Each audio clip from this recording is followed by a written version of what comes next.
In Auckland, where today we have begun a whole series of Champion of Champions events around the country. They'll travel from Auckland to Dunedin. They'll be in Tauranga as well and back to Auckland once more. We're starting with the men's and women's singles Champion of Champions. And our feature match this morning will be this one here between Rebecca Jelfs, who's on the right in the green, against Claire Hendra. So this is our Champion of Champions. Already they've had one match or one round today. In fact, one game is still going on. Hasn't quite finished there. You see the names there. Claire Hendra from the Silverstream Bowling Club, representing Wellington, and Rebecca Jelfs from Belfast, so she's the Canterbury representative. This is undercover here on artificial greens, of course, Tiger Turf venue here, and we're about set to go. The coin is being tossed there and not lost yet. Peter, nice to have you in the commentary box again. Peter Thorne is here, and I'm John Macbeth, and it's a delight to be here.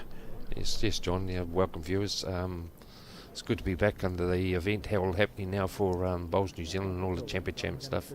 As you'll see here, we've got the women's about to start, and as John said, that we'll be up and down the country from Dunedin up to Tauranga to the middle as well, with the Waikato area there with the champ stuff, and then back up to Auckland. So we're going to have a full, I'd say about 6 odd weeks. Yeah, it's fantastic.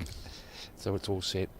So I think we're just about to start the procedure now, John, and yes, indeed. They've had a couple of trial ends, which they probably didn't really need because I think they've both played one round. There was some buys, of course, in the competition. It's going to be Claire Hendra marching the mat out, as she often does that, actually. We notice with Claire when she's playing, she'll sometimes bang the mat out at least halfway. And, of course, it's getting to grips with this green, the speed of the green, how much green it's taking. Playing on an end rink as they are sometimes provides a few little idiosyncrasies, but we'll see how she goes. So from Silverstream, Claire Hendra with the first bowl. I think they'll find in the next take 2 to 3 ends, John, to get things moving along. This particular rink, as a lot of the listeners would know, and I'm a member at the club here, so I have played on this rink numerous times. It's actually got a good draw. We'll call it the bank hand, where over there draws very well. It actually runs very well. It runs about 16, 17 here, so they'll be quite happy the way the surface does roll.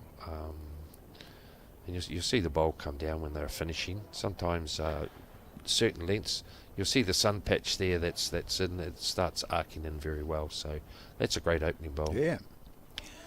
So just into that sunlight coming through those windows. I don't think it'll be consistent sunlight. It's been quite cool in Auckland this morning, and a bit of rain overnight, but you never know what you're going to get. The great thing about it being indoors, I just looking at some of the posters around this Royal Oak Bowls Club, and often they say it won't be cancelled because we're playing indoors.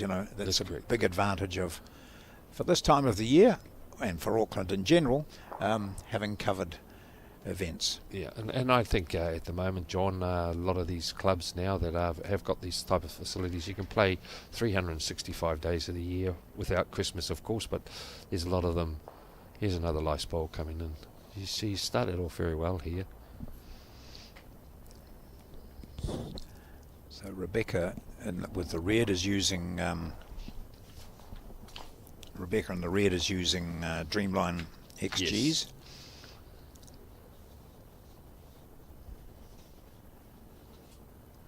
So they've each should jump out got their greens and weight's pretty good for a start. Great bowl. Now you can keep up to date with the scoring, so if you're looking for updates on the first round of matches, it's just a matter of getting into that Bowls New Zealand website. That's the easiest way to go, and then follow any links that you might. I thought she'll change your hand here, I think, John. She'll change your hand here, John, and try and sit Rebecca's last bowl that come down, and Yeah, this was I was saying. It actually draws quite well off the bankhand here, as you'll see, coming home. And she's played a good bowl here if he just sits it. Oh, great effort. Yeah, it's a good home there, but I think now she's got an opportunity of playing a bit the yard to that bowl now. She's got, looks like 2 good seconds there. If she sits it, she'll end up with 3 shots. So, and if she's over, it's going to be a great bowl. So both playing similar shots, but on different hands. She's got a good bowl here, yeah, she's going to get it, and the jack. Yeah, and the jack, yeah. But that last bowl of, I'm not too sure. Claire's bowl went down near the ditch. You can see it there. Claire's playing with the pink one, so out to the left. Yeah. And we just can't see maybe she might have the shot there. Well, maybe her last bowl may have that she did play there, Claire. That it may be the shot, but it was a great weighted bowl there by Rebecca. Because if she sat it, she could have ended up with 3. Very hard to tell there. That's got the mic there in the way where the jack may possibly be. He's put the marker's put Usually an you put indicator a block up there, a block up there. So a bit hard to, you can see the white block to the right of the one, and then the other one indicating, I think that's the shot. So the pink bowl of Claire Hendra. She might clunk her own bowl up. Yeah. Good play. Too far or just enough? No, it should be the shot. Yeah. Should be the shot now. She could actually follow her down if she has got, if she's only the one down.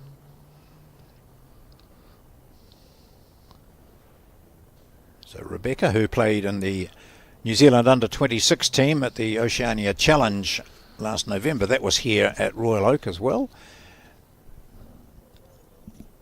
I don't think a weight's going to get her there. Where have we gone? We're not watching our game? No. We're on the other rink, boys. Yeah, here we are.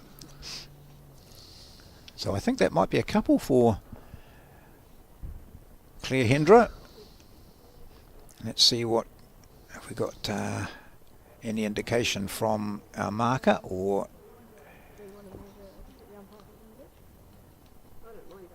we measure. One out.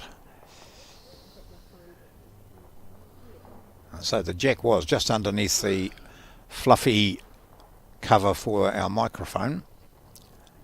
So she kicked that out. Is it just measuring for the one, or? Wow. She's. Who knows? Will we have any lollipops here? Or we'll be working off the board, I think. Yeah. One, the volunteers here have been very good. They've got one either end, John, and they'll be putting up the score. So it's great for the club members here to put their time up. So a single there to Claire Hendra on the first end. Ends don't matter, of course.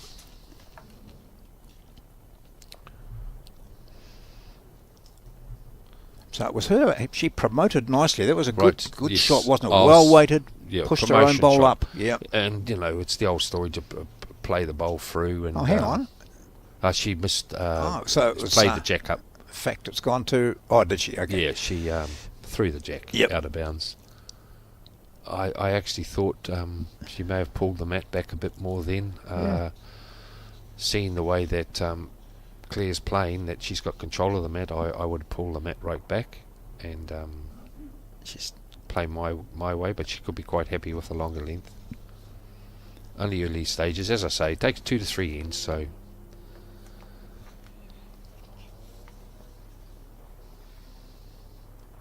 they've got a great following down there in the Christchurch area with Belfast and that. They've got some very very prominent bowlers down there, and none other than Kerry Becks. Yeah, he was the runner-up in the Falls there. So and he's won a couple of other things. He won the Burnside Pairs. So they do things well down there at the moment. Just looking at the see Leanne Polson walking down on the next rink in the red and white top. Caught up with her in Australia when I had a very enjoyable visit with. Well, it sounded like Nige and Togs and the team. Yeah, very good. You handle the pace all right, John.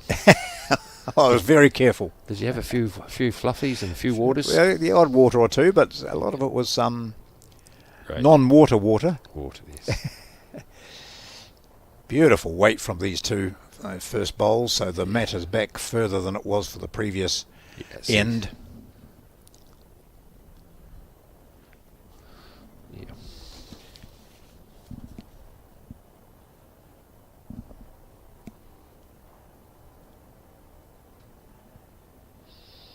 So Rebecca out of the Belfast club.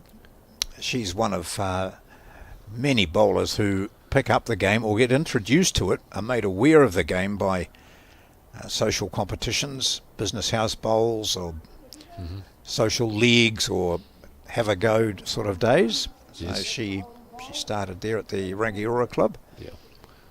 I actually thought maybe Claire might play right down to that bowl of Rebecca's, just to sit it through and touch it through. With this hand that she's playing at the moment, it's basically a dead draw at the moment, unless she's got the shot, which is very hard with camera angles. Yeah. I just find if you're coming out a little bit wide on that particular hand, as I say, it does tend to hang a bit more. You play the bank hand there, we'll say the bank hand leading down.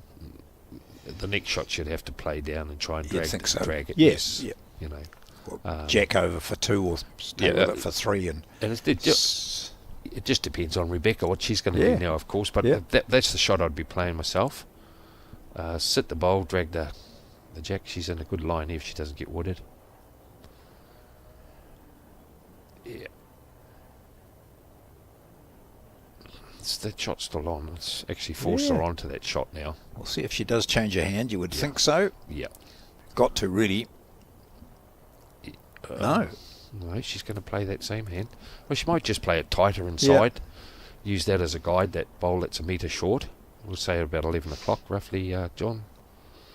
She's got that weight to it. And she can still pull it back. If she pulls that Jack back. Yeah. She's the only trouble with. She's dead drawing it. Yep. Good bowl. She made me look a fool. Yep. Yeah, great bowl. Nothing much more that she can play here, Rebecca. You just got to try and dead draw it off. Maybe the same line as what Claire just played, and if you're a metre over, you're not going to get in too much trouble. You're just going to hang a bit with the weight. Yep. She actually tried to play it a bit too much weight, see. That could have been quite dangerous if she took her own out, but tight. Oh well, they're on the march here, so she'll place the mat down short again, I'd say. And try and keep the Jack in. Yeah, just she as the old story, you get control of the whole. You get control of the head if you got the Jack, of course, and you're dominating the game. So a single to Claire Hendra. She's now up by 2-0. Race to 21.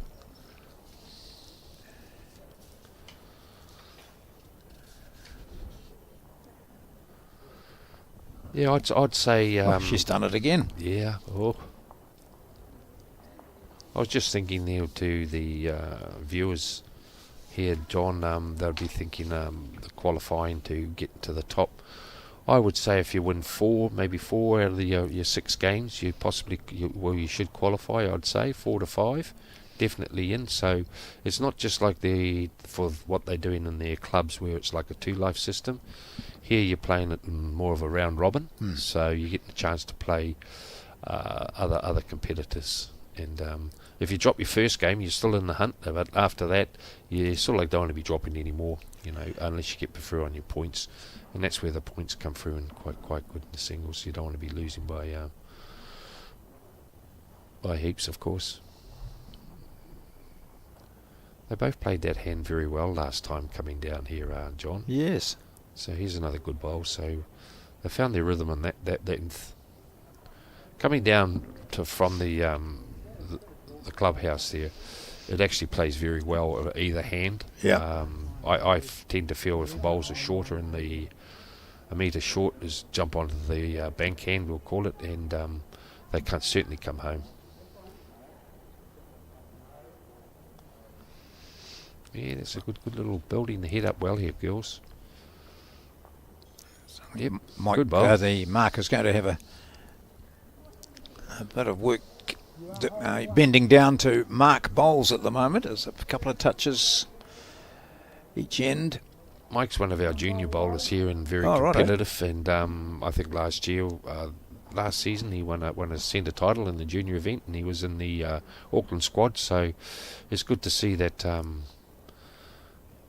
he's got an opportunity to mark some class bowlers, and it'll give him some ideas how to play bowls as well.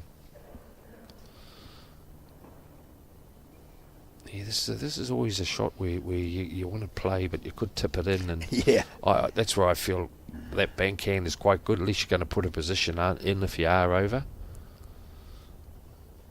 See, that's made it quite a bit of for Rebecca to come inside the pink bowl now and sit Claire's bowl.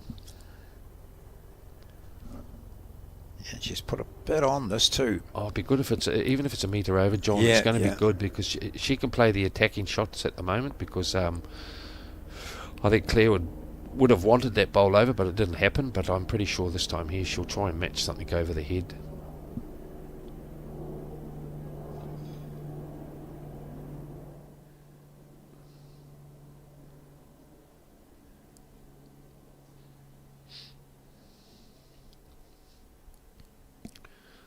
If it gets round her own, that's pretty good. Yeah, that's perfect. That's good position. Yes, perfect. I still feel that shot's on there, but a little bit more weight to it, and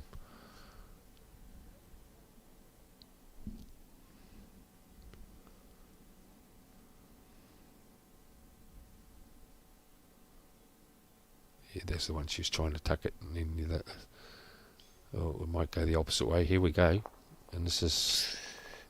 She might have, I'd say one, maybe one and a bit. This will test Mike.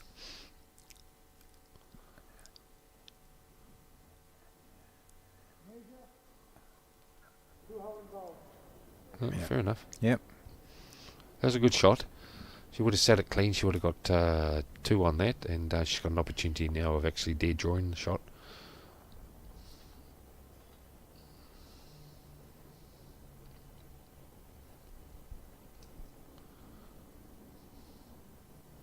You run this out, you got another good one there, Claire. Yeah, nice correction. She had to change the her green a bit, but no change needed for weight because the jack had actually come back almost to be jack level with or level with her previous bowl. And it's like anything, John, if the jack has been moved and you're playing outside the rink, you don't really know if it's going to hold or it's going to duck when the weight comes off. So. Yep.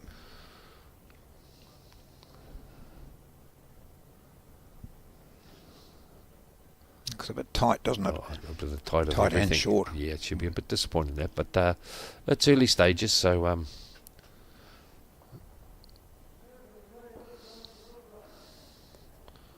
that's a long way up there, Claire. I wonder if you're going to chuck it that short. She's going to, and the marker was accurate too when he said it as a measure, and they agree. Well, no one's going to concede it. It's a measure. We'll see whether it goes to Claire Hendra, who's already got one off this end.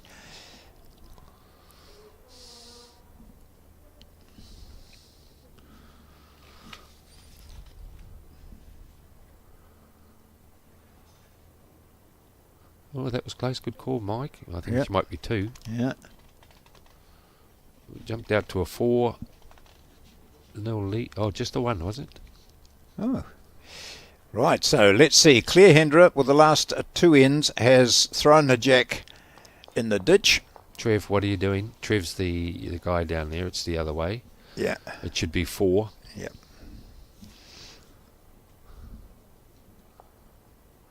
Trevor Goodwin does quite a lot of work around the club with the roses and the gardens out here. He's very, very good club man.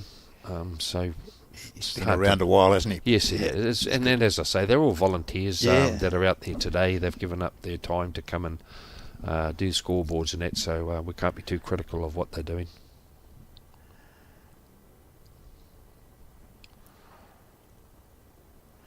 Yeah, she's on another good line here. That will come home. Yeah, nice bowl. So you can see some of the other players in those sort of wide shots who's involved. I mentioned Leanne Paulson. You can see Sue Hodges is up there in the yellow, her Tauranga colours. See Lisa White stuck in the corner. I'll be keeping an eye on her, of course, from the Raumati Bowling Club as the Kapiti singles champion. And looking at some of those results from round one, Leanne Paulson played Sue Hodges. So I think Sue is she the playing through champion? Yes, Sue won it last year down in Dunedin. Yeah. So Leanne beat her by 21-11. Natasha Grimshaw from Taradale beat Ruth Williams of St Clair 21-8. So we watch again. This is Claire Hendra. So the score is in fact 4-0 to Claire Hendra. Yes. That's a mistake on the scoreboard there. So the boys will find that shortly. Yep. So Natasha Grimshaw beat Ruth Williams 21-8. Lisa White from Raumati beat Kristen Stamper. Gosh, she's been around for so long and has so many titles, hasn't she? But 21-8 to White. Tracy McRae from Foxton and Beach against Peter Kiddy of Wanaka. And that went on forever, and it was 21-19 to the Wanaka club member. Oh. Kirsten Edwards of Stoke, big battle against Lisa Prideaux. A lot of people interested in that score. It was 21-18 to Edwards, and 21-18 to Janelle Frew of Martinborough against Julie Logan of Morrinsville. Jessie Mccor, Tairua, 21-14 over Emma Hanley of Gore, and Lisa Waters of Picton beat Joanne Rowe of Wairoa 21-14. So the rest all had byes, including these two players we're seeing now. And then Claire has actually set the head up very well for herself. She actually tried to put one at the back, and I think she's looking at definitely holding two at the moment. She's in a little bit of a dilemma here, I'd say, is if you want to try and beat that last bowl that come in basically there at about on the left there. So she'd want to play something just a tad over the head, just in case Rebecca gets a little bit trigger happy and goes through the head a bit, and she could go 2-3 down. And this is what can happen. You can have three really good bowls. Yeah, and she's got nothing to lose. There's shots to sit here, so she won't be playing that. I was just going to say, if she put one really close, she might have tried to ram it in the ditch. But that bowl that Claire did play is a very good bowl, but sometimes it's a bowl that the opponent can sit on. So wanting to make contact with something here, Rebecca. She might just draw the shot or gets a wee slip off that. That'll do it. That'll do it. Yes, a nice final bowl under pressure, 3 down. She picks up her first shot of this game, I would say, and it is Rebecca on board at 4-1 down, or is it? They're looking. Yeah, she picks up the jack. So Hendra leading by 4-1. That's what I was saying, John. It's a good bowl, but they tend to be the bowls that gives you something to sit, and you can change your mind quite quickly and just say, well, I've got something to sit now, and she played that to perfection. That was a great shot, Rebecca. She didn't get a little bit trigger happy, so that was great. You'll see the sun start coming now down that particular end there. We do get sun in Auckland, so watery sun, I think. It's a bit like a pool table. You'll find if it was, say, another couple of metres over, that particular area does run a metre quicker because the sun's been sitting on it and it's like dried the carpet out a bit. So the viewers that are watching there, it's actually quite a good ploy when you're in a bit of trouble. If you're a local, you'll play to that. You'll see that coming home, see? So that's and that's what I was saying, well. because the sun was actually up there a little bit further before, John, remember? And now it's starting to come around.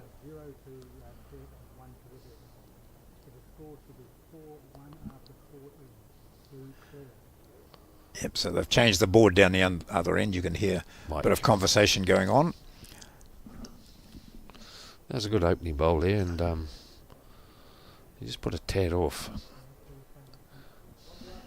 So the men are playing too, not indoors, and this morning Logan Clark of Manarewa Cosmopolitan beat Tony McRae of Jury Hill 21-10.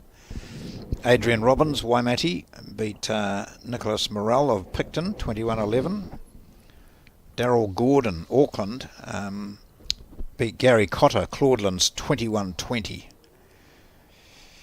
Marty Kreft of St Clair beat Bowles Napier's Merv Brown, 21-19. John Lavelle of Sumner beat Karamia's Stuart Rind, 21-7. Close one between Waihi Beach RSA's Adrian Magoe and Dean McMurchie of Onarahi, 21-20. Yeah, she doesn't want to be short. Sheldon Bagri Howley beat Hamish Kape of Okato, 21-13. And Ray Martin of Victoria beat Murray Scott of Nelson, 21-8. Well, Rebecca's starting to find a bit of a mojo here, and that's what I said. I said sometimes in your singles, you've got your been thinking about it. You're on your TV rink. It takes 3 to 4 ends to get yourself moving along. So you know that's a very difficult head to try and dare draw the shot here. You've got a couple of short bowls, one on the wing. And here's what I'm saying now about the bank hand. It's actually a very good hand, but I know you've got to play it, but you can actually draw around that shorter bowl there that's sitting at 11 o'clock, and she'll come home. Just her weight now, that's all. Yeah. She won't be too happy with that because she's played 3 short bowls, and she's a very good draw bowler too. I tend to would be trying to follow her and just use it as a guide. Yeah, play around that short one again. That's it. The bad luck shot is to hit one of those short bowls and push it up. Yeah. But she's going to avoid those and come in between the pink and the red. Oh no, she's going to collide with her own bowl. But that might help her too. Hits that hard enough, we could get up for another shot. I'd say that's pretty close to another shot. She possibly could be holding 3 here, John. Yeah. And that's what happens, you grab a 3, you're back into the game, and it's 4-all. But I know Claire has got another bowl in her hand, and but it puts a lot of pressure on her after she's played the 3 shorter bowls that she wouldn't have liked. But even if she makes connection on any of those bowls of her, she plays a metre through to them. But she saw the way it draws, so she could possibly draw right around that on that bank end, we'll say. Huge bowl. She's got to be. She needs a metre more. That's about it, isn't it? Or that's it. Enough weight to push up that centre bowl. I don't think she's going to be here again, is she? It doesn't look like it, mate. Oh, it might sneak through the hole here. Oh, she's cut something out. Oh, I don't know. Different angles. Yeah. It could be 2 down. Depends how far back that one at 6 o'clock is. Yes. I think every end they've nearly had a measure, haven't they, John? Yeah. They're not giving nothing away, these girls.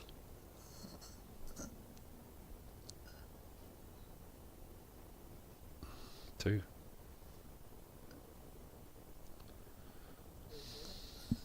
Just watching that marker. Oh, there's the board attendant moving in. Trev. Yep. Just double checking this time because... Yeah, could be a 3, I think. Yeah. Wow. So Hendra starting well with those 4 shots over the first 3 ends. But Jelfs of Belfast has worked her way back into it in these early stages. Keeps the jack on the green. Trev, you've got to put the score up. Yeah. If someone's listening, could they go see Trev? He's now looking at it.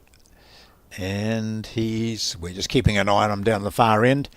That's a good view, isn't it? You can see the other matches in action away to the left of this broadcast rink. Yeah. Oh, crazy.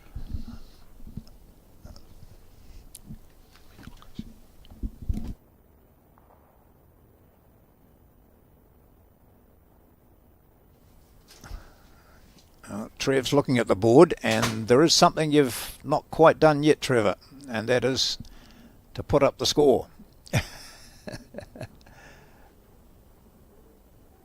So we're just holding back until we get it confirmed.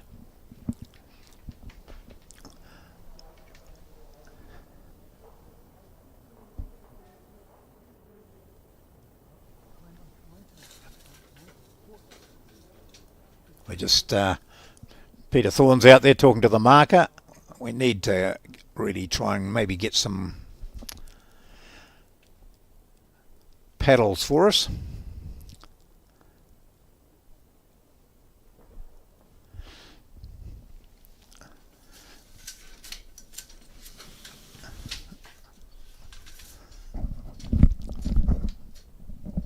How many was it, Peter? Three. Thanks.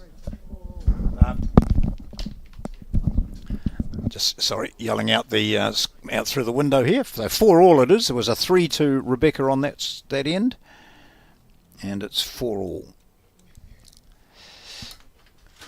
Right. Board's done now. Trevor's awake. Just needed that early morning coffee, I think. But I shouldn't criticise the people who are volunteers. I mean, there's so many of them at every club, eh? You can't run an event without the volunteers. So here we go. 4 all now. Claire Hendra of Silverstream, representing the Wellington Centre.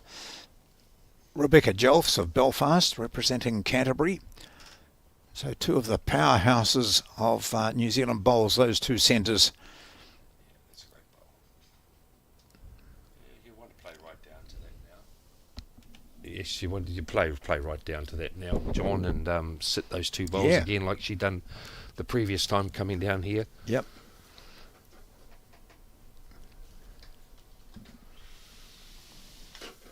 Yeah, she's on a good track here, I think. How's her weight, John? Oh, just died a fraction.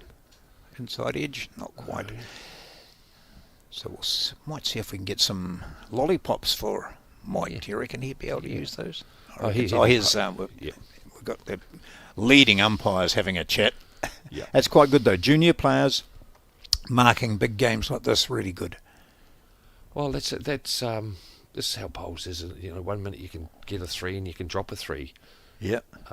No, just going to fall a tad short on this particular one, but they're chatting away to each other, and they're both, I think, frustrated with what they're doing, aren't they? They're getting in there thereabouts, and then I mean that was a last bowl by Claire, was bonus bowl, wasn't it? Yeah, but you play 2 good weighted bowls as Claire's. Yeah.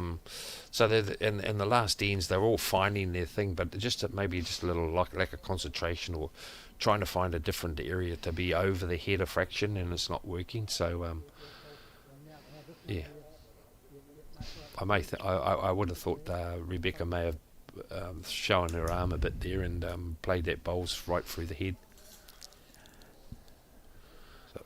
Looked like 2. We see Trevor just changing it. Oh no, 1, 2. Got to be 2, surely. Yeah, it was just a 2. 6-4. 6-4 it is then to Claire Hendra. Yeah. I don't think Claire's put the jack up. She's had a little bit of difficulty at that moment. She's wandered off to talk to her partner and playing coach.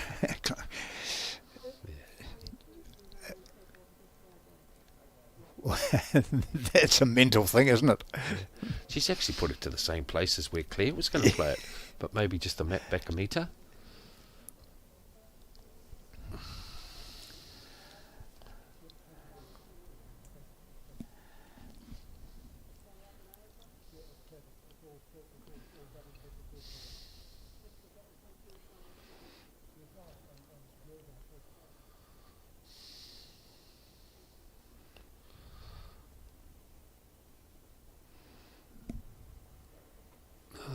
This is what happened the last game with her. She coming down this way. She's just falling that tad short going down to that sunny area. And that's when she dropped that 3 when Rebecca grabbed that nice 3. So hopefully Rebecca looks and just sees that where the bowls are coming home on this bit of carpet here that is a bit quicker there coming down. You'll see you're going to get a little bit of an extra turn here. Yep. So what is it when you stand on the mat, Peter, and you think, right, I know last time I had 3 short bowls, I must be up this time, and you're short again, and then you start to doubt yourself. Well, that's it. You just take a deep breath and anchor yourself on the mat. I try and tell some of the players have played with, and then just think about it a bit more. And then this is going to be a bit unfortunate because she had lovely weight. Just focus a little bit more. And I think she changed her hand for that too, didn't she? She would be No, playing she- that ditch end and Yeah. ditch hand. Yeah, I wasn't too sure on that, but I was just Yeah, thinking I think Rebecca so. might need to change hers. Yeah. Rebecca's just staying on the same hand, so that she must find that more comfortable for herself at the moment. I like the way she stands on the mat and focuses. She's just saying to herself, I've just got to come inside the bowl. And here we go. As long as she's got the weight, she'll be right. No, she's a tad short. That's Getting where into that sunny spot. Yeah, but that's where That I should think be going quicker. Yeah, but that's where I think a little bit. That way there, you only need to turn Claire's bowl one roll. Yep. If you're on the other hand, you're playing there, and it's you're drawing another shot. This way here, you're playing a little bit tentative of what Rebecca just did. So you don't want to turn Claire's bowl over.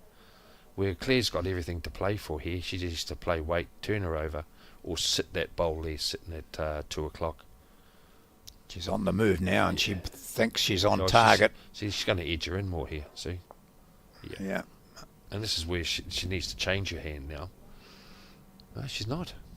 Well.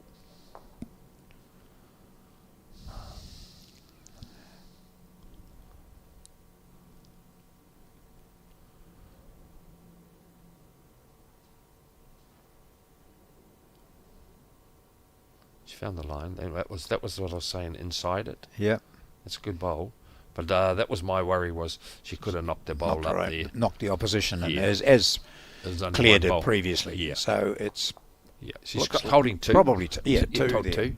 And this is what happened last year there with going down that way where Rebecca grabbed a nice three. But she's playing one hand, and it's the old story, I suppose, in singles. You always stick to one hand, and you're not going to go wrong because you're only drawing. But when you're going to have a close game with Claire like this, it's not going to be a blowout. So every shot's got to count. She might play that same shot just to promote her own bowls, come follow through.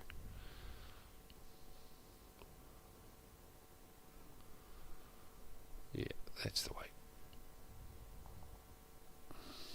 Oh, no, it's getting further and further. Might get lucky out of this. No, she doesn't. So that'll be, I think, 2 shots there with 1 to play. Yes. She looks a bit worried, Claire Hendrick. Things aren't quite going her way, and the main reason for that, I think, is with her jack throwing for a start. 3 times she's given the mat away. Yeah. And now, gosh, there was an opportunity for Rebecca to get in there, but that's. I think that is the prime scenario of too frightened to hit up the short bowl and only having 1 shot. Where the other hand, if she played a metre wide, it's going to count. On the other hand, the bank hand. Yeah. 2. But there again, to me at the game at the moment, they've got their mojo all happening. I'm starting to see now that they're settling into the game, of course. But what's happening is Claire is dominating coming down this way as they're playing.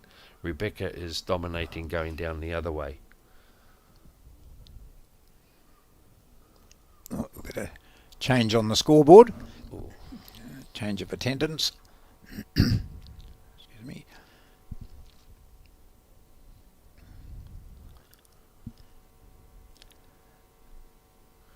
Yeah.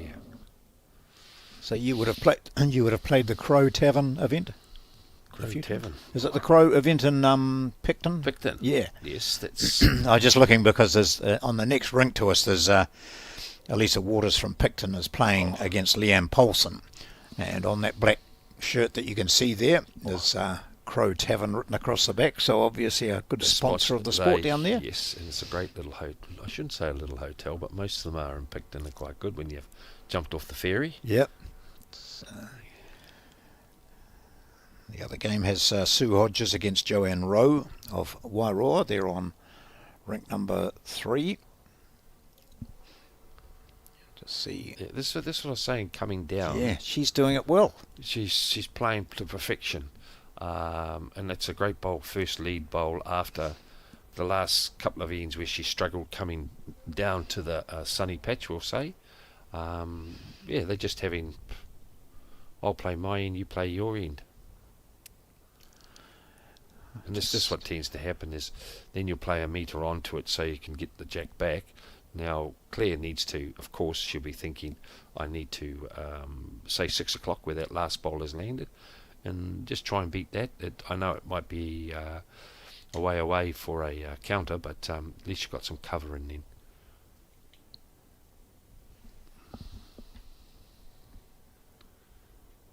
Yeah, that's the story.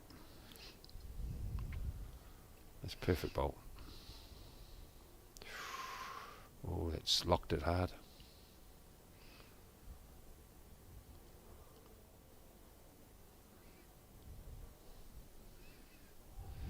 I always see sometimes in games like this where it's so neck and neck. Yeah, she's showing her anger here. Good bowl. Good bowl. Great bowl. It's gone out. Yep. Pulling it back.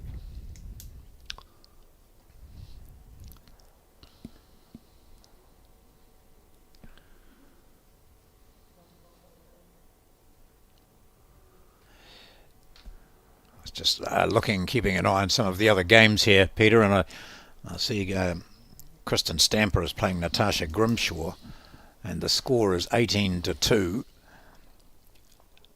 and someone is holding 4 shots down there. I think it's Grimshaw, and Kristen Stamper is just going back to the mat now to play her final bowl, so it's either all there for Natasha Grimshaw to win, or it's, because 4 shots are in fact Grimshaw's. As here comes the last bowl. I'm just shouldn't be doing this, telling you about another game, but I know there's a lot of interest around from people who are watching this as to how other games are going. And here comes Kristen's last bowl, and she might just have snuck in for 3rd shot, so she saves the game. It's 20-2, Grimshaw against Stamper. Lisa White is playing Tracy Mccor, so that's Romati against Foxton and Beach, and it's 7-8, very close there, not sure. Ruth Williams is playing Kirsten Edwards. Lisa Prideaux playing Peter Kiddy. Jill Fraser playing Millie Nathan, and the rest of the women have byes. So this is the 2nd round. Remember, there's 5 rounds of play, but everyone has a bye, so you play 4 games.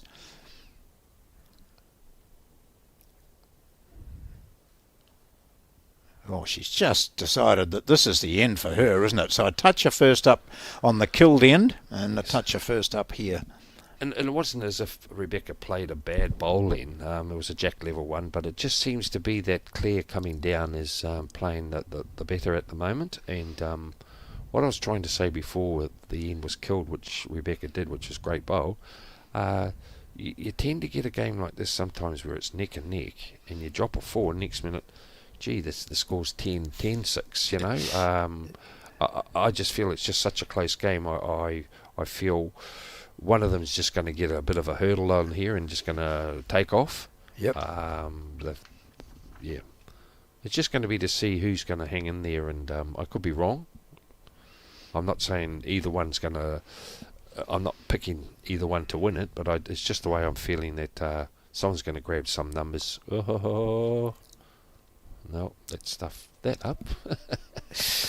Oh, it's so frustrating, isn't it? Oh, it is. Hey.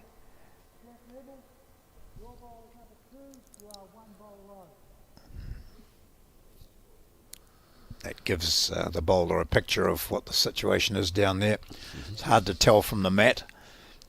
You're saying that the shot bowl is pretty much level, and Rebecca's bowl is a bowl short, as he said. Yeah. And that's fine to use that rather than high or low. If this stays on board, it's going to be a good bowl. That's in the ditch. This is nearly a shot that maybe Claire can play too. Yeah. And just sit the bunch or play the shot before her. Yep, so backhand down the left-hand side as we see it. Yeah. And she's using that too. And just move the jack yourself. Oh, I don't think she's going to be anywhere near it, is she? Oh, he'll run down. Oh, no. It's coming down. Yeah, she would have been all right. Yeah. Oh, she's still got to play the same shot. Kitty in the drink.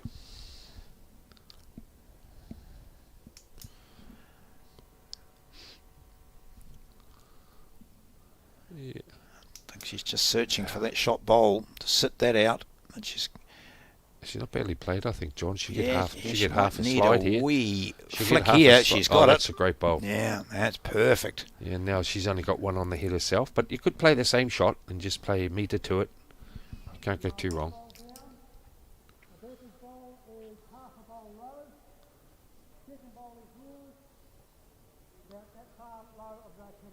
Oh, that's great description, isn't it, John? Good on him.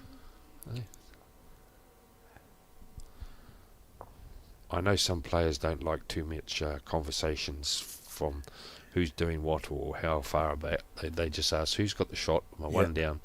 They do not like a 10-page essay of what the head's situated. Just a nice replay. Yep. Thanks, guys, for that. Yep. It was really indicated how good that shot was. And now we might see something. No, she's going to whistle past it. Yeah. Well, actually, I think this is the first time that Rebecca's actually jumped in front and maybe scored coming down that way. Coming down that end, coming that direction, is it? That's good. She'll give her more confidence of that. So they've basically been scoring the same amount of points each time, haven't they, John? You know, like a 2s and a 3 and a 1 and a 1. Yep. So where now she's been dominant going in that direction. Yes. This direction that she's looking at now. She's sent the jack down almost to the 2 metre, I think. So just changing it a bit. See Claire Hendra just... talk to the coach, I suppose. Yeah, chatting away. Am I doing okay? I mean, there's a long way to go in a match to 21.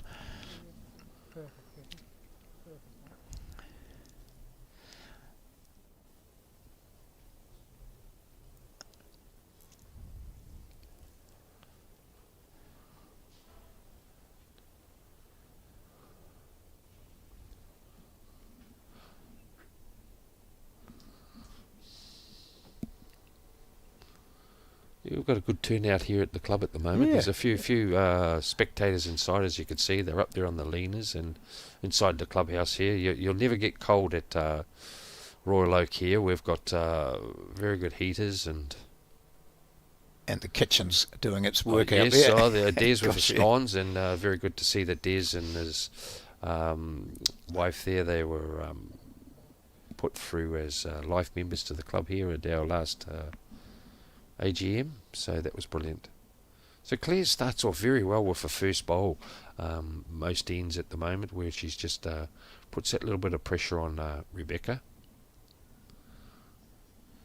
And Rebecca's been dominating coming down this way too, so but she would be a little bit unhappy about that, no doubt, and she'll be working herself and taking a deep breath next time and correcting, of course. This is where you really want to make it hurt, as you add another one to the head. Yeah, she'll come on the stuff now. Here we go. It comes out well.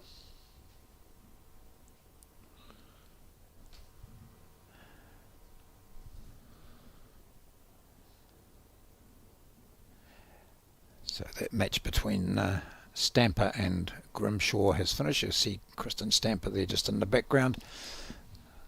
It's 21-3, I think, the final score there.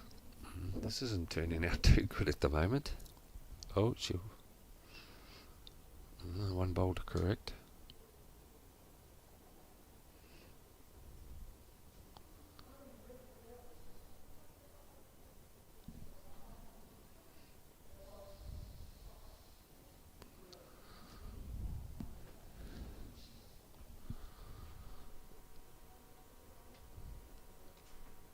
Yeah, she'll come home from there. Yeah. That's where it comes on that drier patch, I say. And maybe that, chatting to the coach, just a bit of reinforcement, isn't it? Yes. Maybe you might have said, slow down. Don't worry too much. You're still in the game. You only dropped one.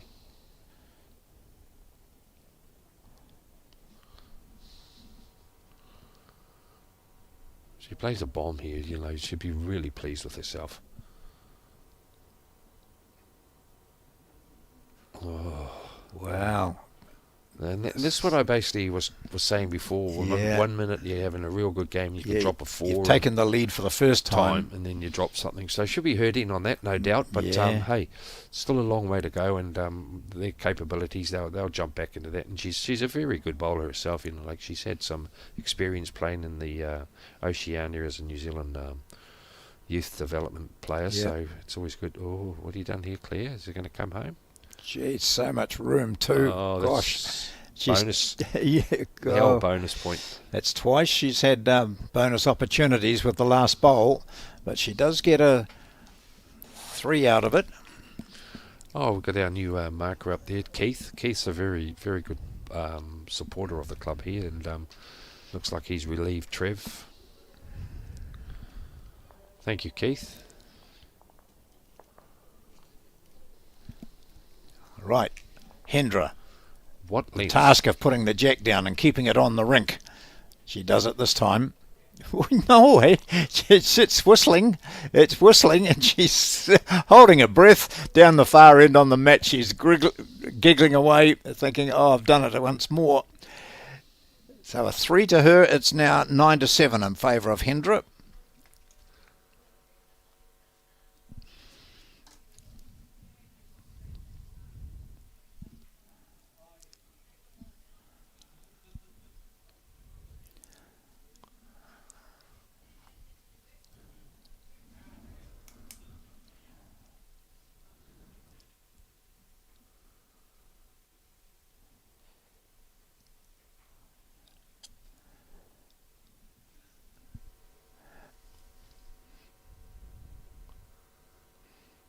We're feeling a little bit cold, but they're certainly not. They're in shorts. Yeah.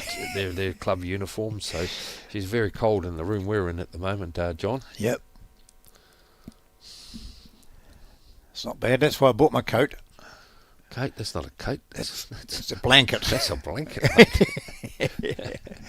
You don't need that in Auckland. Yeah, I've been here before, mate. I know what Auckland weather can be like. So here's... she's rectified. Yeah, this I think so. Just come inside the line here, and a nice weight too, I think. Yeah, she'll come home. We'll be happy with that. That's a good correction after the one where it was a little bit wide. She's cut it in.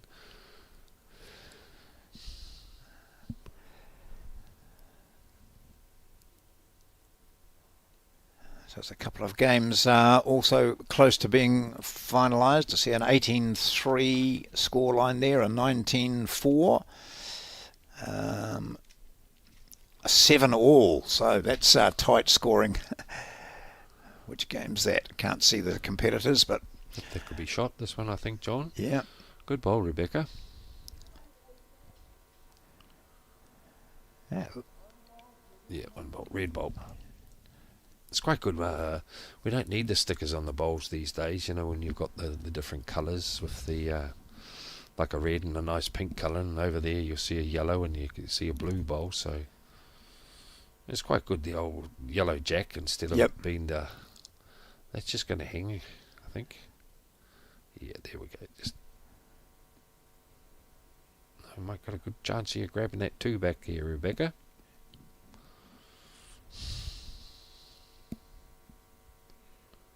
That would be probably the most scattered head we've seen. We've had it's a good pretty heads. tight heads. Yes. Yeah.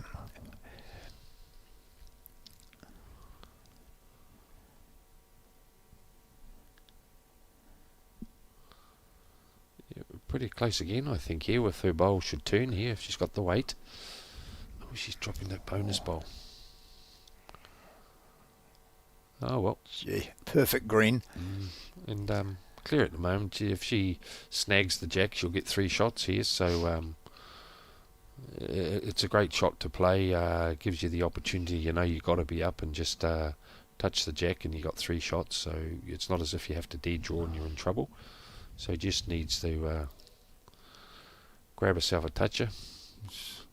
I know in the day some guys might even wanted to have drive that bowl, and they could end up with 3 shots and put the heat on the opponent.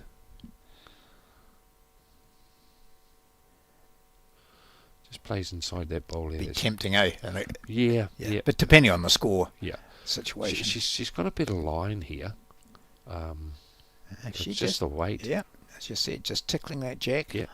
This is She's got to move it back for a couple or three. You don't want to work too much. Oh, she's got it, hasn't she? Oh, gee. That was a perfect try. Yeah. And that's the shot, well, that I would have played. Yeah, you could see. Yeah. I would have tried to play it. Congratulations on your fours Auckland win too, by the way. Oh, yeah. Thank you, John. Not a bad bunch of mugs you were playing with. Yeah, and they said the same about you. Oh, just had the grip. And Alex Reid, who is around. I mean, that's a gold star for him. Well, Alex always underrates himself. Yeah. And, that was the hand to play, because she could have actually played clear shot if she played it. Yeah, no, Alex, he underrates himself at times, but he's a great lawn bowler, very good indoor bowler. Don't try and... Oh, yeah.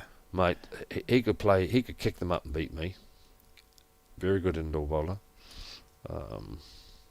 But yeah, no, Alex would be very pleased with that, getting his gold star, and especially in Auckland, getting a gold star is no mean feat. No, and at his age too, that's pretty good. I mean, he's only 17. Yeah. No, not like us dinosaurs.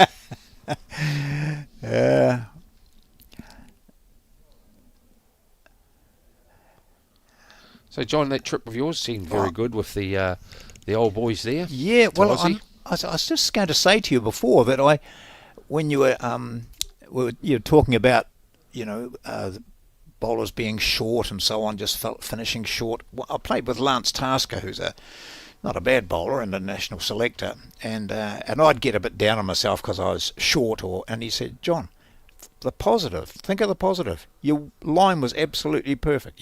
He said, don't go on the mat thinking negatives. Always think, my line was really good. I just need to correct my weight, rather than, oh hell, I was short again. Yes.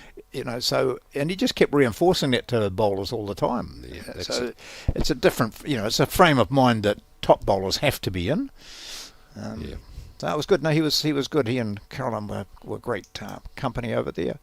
We played at Tweed Heads, Helensvale, and Broadbeach, and Burleigh Heads as well.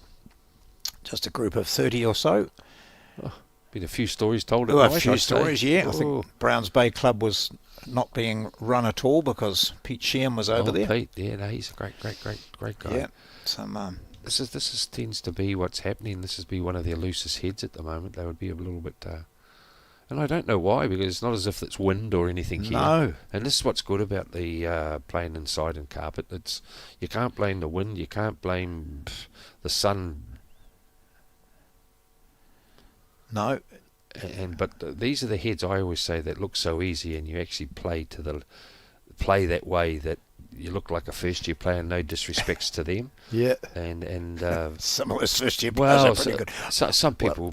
You're exactly right. This looks like a couple of bowlers who haven't been playing long. Yeah, and no but disrespect. They're both national representatives. And they've won centre title to win your champ. The events, is no mean feat. It's huge, yeah.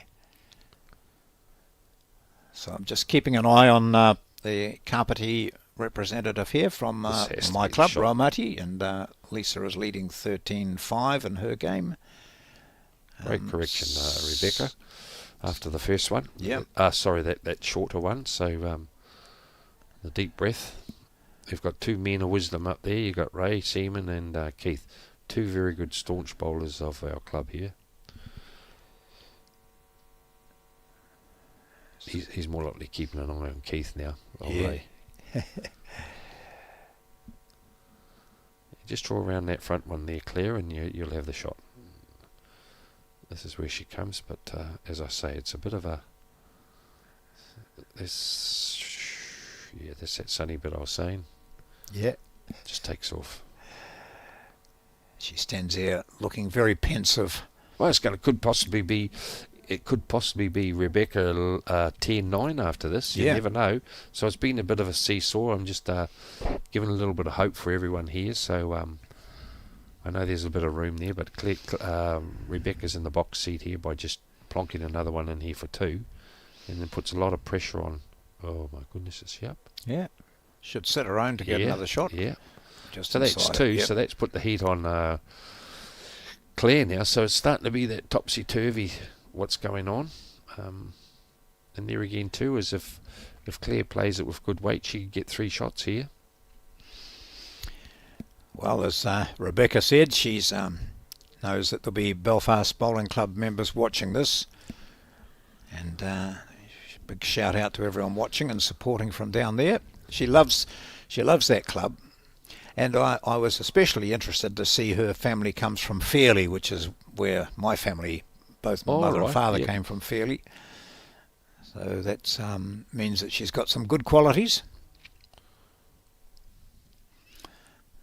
Fairley, for those who don't know, is a gateway to the Mackenzie country and famous for Fairley pies. Oh, Here she goes. She gets full in the meat here. She's going to take her own. No, she get a slide here. Oh, gosh. Still worth a go. Yeah. Couple down. Well, you could have taken one out. Yep. So 2 there to Rebecca Jelf. She now leads by 10-9. Race to 21 in the second round of Champion singles. I just had someone get hold of me, and Hayes, where was that from today? I haven't got my other. Halswell, is it? Halswell. Now, Rodney. And Halswell. And oh, Halswell. I see. Is that she Belfast and Halswell? Yeah, is that correct there, Rodney? That she certainly won the Belfast singles. Yes. We're a little bit lost here. We just get all these texts and that coming through, so we've just we have a lot of people say we say the wrong thing. We don't get too many saying we say the good things.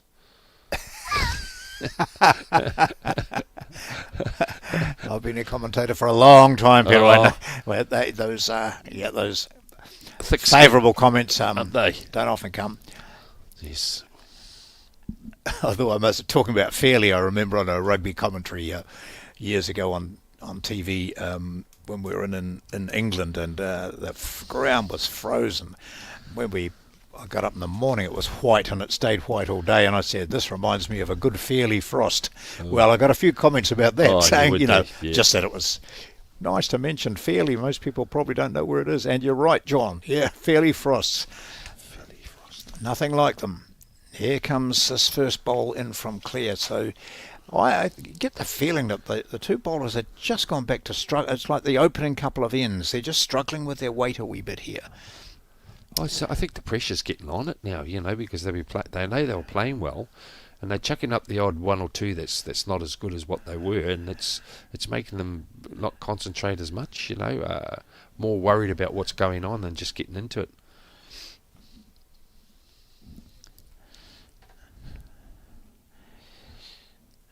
And those big scores, I mentioned some big scores out there where it looked as though players were romping away. They haven't moved much. The top leading scores haven't moved at all. And so, when you're playing this level, it doesn't matter whether you play for the smallest centre in the country or the biggest. You've been good enough to win your club singles and then your centre champion of champions. So you're good enough to be footing it with the best here, and you are. Everyone's doing it well. So a good bowl there from Hendra. Well, I know Fairley is very well known for its pies. Yeah. Salmon and bacon. Yeah. Oh. Terry Scott could vouch for that. Terry. Yeah. He could vouch for that. Look, people, if you drive through Fairley, and I do it often when I'm staying in Geraldine. We'll go over that road between Geraldine and Fairley. Geraldine has some wonderful shops and cafes there as well. And you drop into Fairley, and if you're going up to Tekapo and towards Mccor or up Twizel or heading to Amarama and those sort of places, you turn right when you hit Fairley. So, but most people turn left to call into the Fairley pie shop. Yeah. And honestly, without word of a lie, most times when you go through Fairley, there'll be a queue of people outside the pie shop. Here's a. Yep. I would be here if that doesn't roll. I'd be coming down to that inside bowl there, or no. It's still there, I think, isn't it? If you wanted to. It's actually a very hard one to get. Yeah. Do you want to smack it and just or play forehand and hit the shot bowl, drag the jack at the same time? Yeah. Yeah, and she's asked how far away the jack is from the shot because she couldn't see it from there, and so hitting that shot bowl square would push the jack back to herself. Let's see what she does. Yeah, she's putting a bit on it. Well, any weight, they'll just hang out that way. Yeah. She's just coming around for the draw, I think, John. Okay, let's see. Yeah, she should come home here. No. Yeah, I'll tell you, she'll come home. Gee, that's a She'll come home. Why? What a great lawn bowl. Yeah, well done, Rebecca. Michael, as Marker goes in and admires that one, but she couldn't see the jack from where she was on the mat. And there's nothing much she can do. Now we're on talking about pies. Yeah, well, which is a good topic. It I would is, think. lunchtime. Yeah. We've got a little lull here happening. I've been fortunate enough. I go down to a tournament down to the Charity Pears in Invercargill. Oh yeah, and people have always talked about, and this is the name of the pie, so it's not swearing. It's called the Big Bastard. Yep. And they say it's absolutely stunning. Well, every time I've tried to get one, they're booked out. Sold out. I'm hoping I get some type of invite maybe this year. And I know Lisa White, she's been talking about the Big Bastards, and we're really looking forward to the pies. So I really hope that somebody puts some away for Lisa and myself. When you get down there, yeah, because well, she's a regular competitor there, eh? We ended up going to Countdown down there and ended up with a Big Ben pie. Oh, okay. So there's the advertisement. Back to the bowls. Last word on the pies is that whenever you go to a place to play a bowls tournament, you've got to find out about what people recommend as the pie, and you should try them. Yes. And I know when we play at Browns Bay, there's a great pie shop just down from there. Well, I can't go past it, but all over the country there's places. So I think we should make it a recommendation that every broadcast we do, we recommend a pie where we are. So we'll be recommending them from. That was a great bowl there by Rebecca, and she's actually just jumped one in front now. So they're having a little laugh together. But yes, she's on the mat again with the jack this time. Yeah, I've had pies in Queenstown. I actually bought 3 back. Terry Scott stopped, and my wife wanted them, and it was what was it called? A pork belly pie. Oh, yep. They were actually 1.5 kilos, and they're a big round thing, and they lasted 2-3 days with a meal with some spuds and that. Great. Here we are, back to the bowls. Oh well, we're halfway through basically. John. 11-9. She's got a good opener here. So this game began with Hendra on top, scoring 4 over the first 3 ends. So she was up 4-0, and then it was 4-all, and then she was up 6-4. Then it was 6-all. She was up 9-7, and now she's down 9-11. So the last 3 ends have gone to Rebecca Jelfs.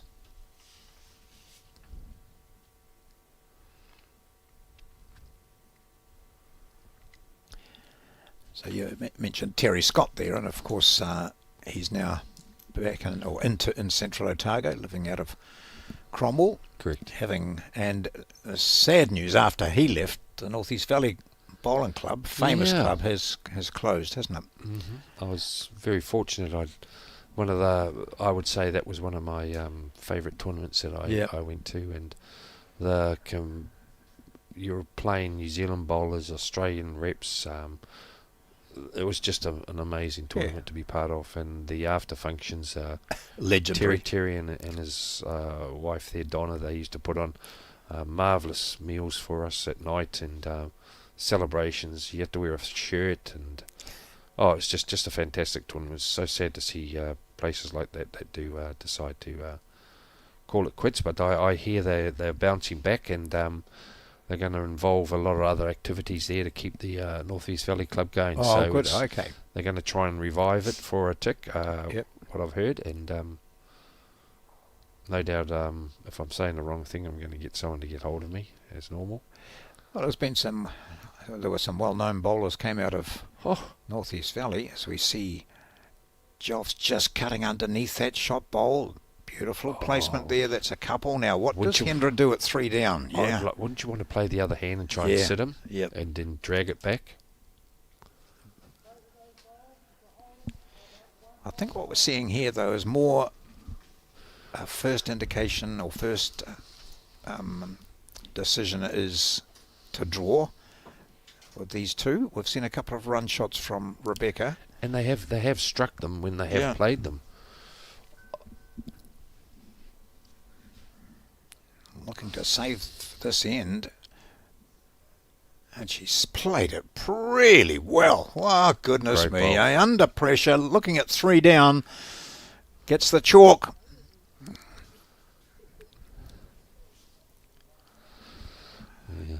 Well, I've just been told to stop talking about pies. I've made people hungry. Oh, that's not bad comment. It's not Yes, as if... No. I know people do get annoyed when you go off topic, but Yes. the thing with television coverage is that people can see what's happening, so it's not as if we're ignoring the bowls. And it's pretty hard. The only shot that she was going to play there was a draw, so we're not trying to indicate. And she had a lovely weight too there that just come across the head there at...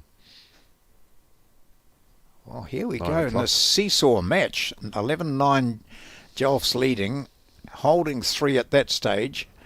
And in came Claire Hendra, drew the shot. Now to try and level up the scores yet again. Playing that backhand, the open hand. They've all seemed to have favoured that hand, John, most of the time. And they've played some lovely bowls on it too.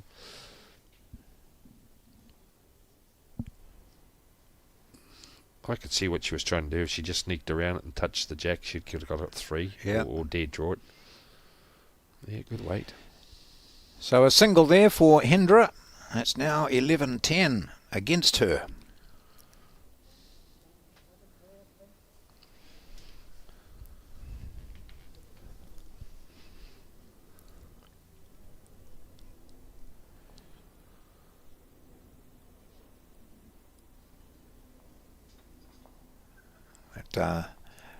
Just look at these, having played across the Tasman there and going to Helensvale and seeing they've got artificial as well as grass there and artificial undercover. Great. I think everywhere now, John, it's just the sign of the times. You'll see some of the dinosaurs, they say, oh, we don't like it, but it's the only way a club's going to survive now. And you could imagine over there, especially in Australia, and I'm not bringing them up, they've got more members, but could you imagine some of their clubs with some of their heat and but just their lifestyle of they've got bar facilities, they've got and caterers. The greens are being used 24/7, aren't they? Really? You know, I know that everyone will say, oh, they've got pokies, but hey, if we're going to survive in New Zealand, we need to apply for funding for more of these surfaces. And funding is just so difficult and these days. It's dried up, isn't it? And then they can't say that their centre's taken over everything, because you can play these events through the year now, you know, or at night, and play your club stuff at night. And if you've got to play centre stuff on weekends, well, so be it. And where the games are shortened so much now, you know, just the way it is. You know, before it used to be 25 ends, 21 ends in pairs, singles 21, or sometimes it was 25. So everything's happening. Just sign of the times. I played. I think it was at Burleigh Heads we were playing, and I was playing with Peter Sheehan in a pairs match, but it was 2x2x2x2. And after about 16 of the scheduled 25 ends, we were both gagging. He was smoking, and we had to have a drink halfway, of course. You know, that's a long game, isn't it? Yeah, but over there, you'll just see there, if you could imagine our scoreboard we've got there, they've got little leaners at the back that they put their beer. Oh, that's right, yeah. And what tends to happen, if the sun is in that direction, they'll twist the scoreboard around so it's not interfering with their beers. Or they got little chillers. Did you see the little chillers on the green? That's right. Yeah. They actually have a fridge. Yeah. So, yeah. And there's always an outdoor supply of water and everything. Yes, you know, it's sun cream. They're different. It's totally different, isn't it? When I chatted to Wayne Turley at where's he at Tweed Heads, and I said, how many staff have you got here? And I'm sure he said 138. You know, full-time and part-time staff and greenkeepers and bar and restaurant. And I said, that's more than most clubs in New Zealand have got members. You know, so it's a different thing. There's Claire just sipping by. That would have been nice if she'd sat on her own, but that's in a very good position. Just going against the trend, on the Kapiti Coast, Paraparamu Bowling Club, which has been one of the most successful ones in the region for a long time, a 3 green club, 2 live greens and one artificial. They've just ripped up the artificial one and they're putting down a third live green, which is great, I think. It's because people do like to play on live greens, and but of course there are the risks, aren't there? If a bad growing season, or it's such a debatable conversation at times, John. You get the greenkeepers, the old story green. Yeah, we can still do a green, but really now with chemicals, to keep a green up and running would cost a club nearly $25,000 to $28,000 a year. That's to keep it up and going with a greenkeeper. As you know, some clubs now have only got, I'm just saying, 60 members. Yep. And if it's $200-300, that's only, I'm just chucking something out there again. Say $5,000 just in subs. Yeah. Well, that's not going to pay it. No. And a lot of the clubs now don't have the pokies, because to keep a pokey machine up and running for a year, it's $8,000 to apply for your things every year. Oh, great bowl from Rebecca. I think she might have sneaked in here. Might have not, or not. They're both going to look closely at this. Maybe the one at 6 o'clock is favoured. Haven't they both come? Yeah. Haven't they come in at times with some great balls when they've had a couple down? Well, we looked at. She's a bit decisive now, indecisive of where to put the jack. Yeah. And I think, go right up now. Because she was just playing to her length, Rebecca's length. And you're looking at the cost for insurance at clubs now. I think there'd be no way that any clubs, the subs won't cover your insurance costs at all. So where does that come from? So therefore, clubs are trying to spread their income, their earning capacity, and so therefore things such as hiring your clubs out and having, business house bowls. Well, that's the thing you need, because you need these type of venues to keep your club survive. Yeah. Because as I've had conversations in the club here, and I've turned around and I said, well, you're going to tell me that if we didn't have this, how are we going to survive? Yeah. We've amalgamated once with Hillsborough. Now you don't want to go under. You've got to, and when you do get a surface like this, you have to make sure it's the best, because these type of facilities are popping up everywhere. My opinion is they're popping up, so you've got to make sure that yours is different and it's the best. And the people that are running it with your good club managers are doing a top job for you. Oh, here we go. Yeah. Look at this. That would have been mainly because of Claire's short bowl there, where Rebecca may have thought, I have to come inside that bowl, and she's not too far off it. So, and she's put the mat up quite a bit.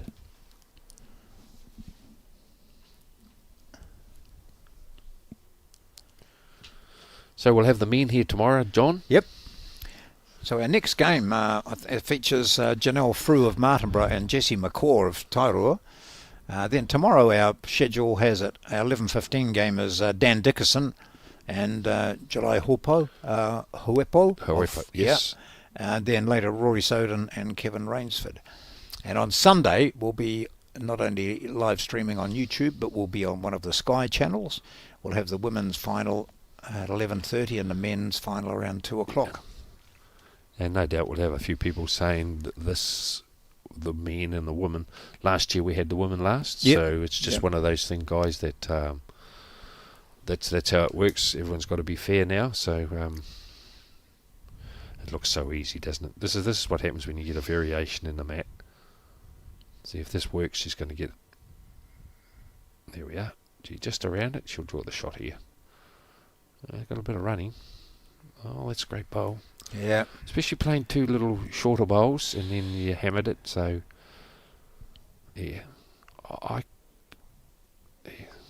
bankhand here. I like the bankhand here, and it's true it comes home, but no one seems to be playing it much. No. Well, I think Claire started playing it. You played that side of the ring both ways. And he'll take it. She'll be saying, why haven't I played this hand? Well, that's what I mean. Yeah. It's actually a very true hand. I think we'll see Claire play that hand now. Oh, no, she's played the other hand to get the shot. So she might just stay with that. No, she'll come the bankhand, mate. She'll come the bankhand. Forehand here, I think. Yeah. She's going forehand there, down that forehand side, yeah. It's a good grass she's got. Yeah. Good grass. Or good carpet, whatever you want to call it. Yeah. And she'll take off now. That's the only thing. Yeah. She's still got the shot, so that's cool.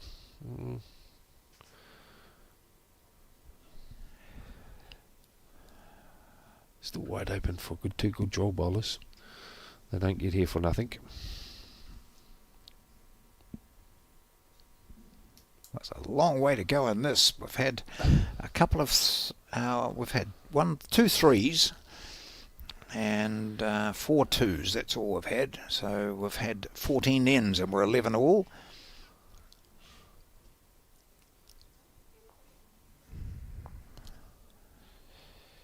Hendra gets another single there. She moves back into the lead at 12-11.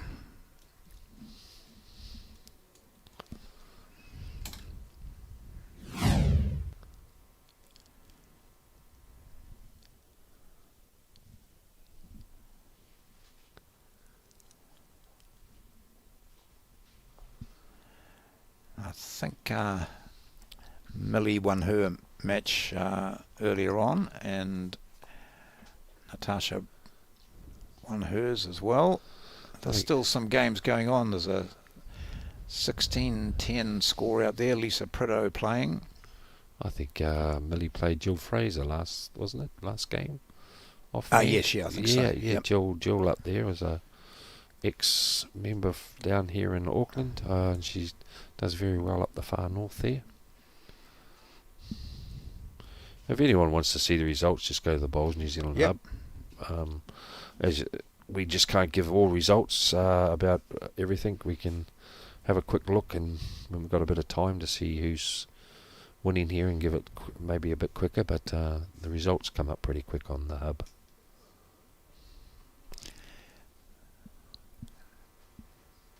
Just see that bowl coming in on the left there. That's Leanne Paulson. She's still playing there. That match against Elisa Waters of Picton. That scoreboard in the background is 18-8 to Paulson.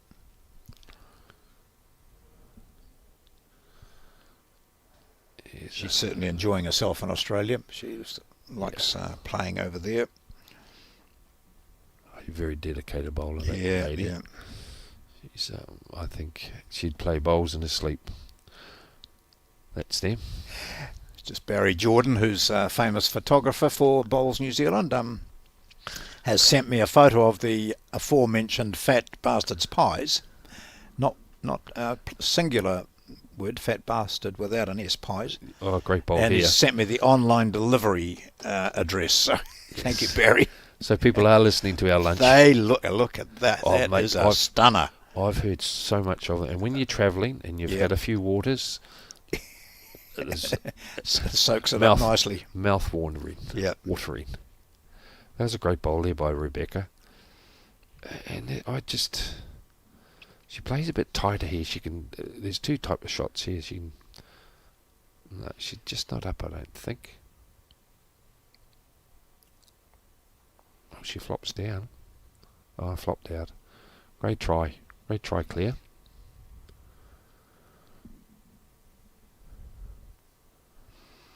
Well, it could be what I may have mentioned, John. It was going to be a very close one, match for match. I don't think it's going to be one of these ones where someone's going to grab that 4-5 and just blow it away. No. And I like this bowl here that Rebecca's playing, is you could nearly play the shot before Claire.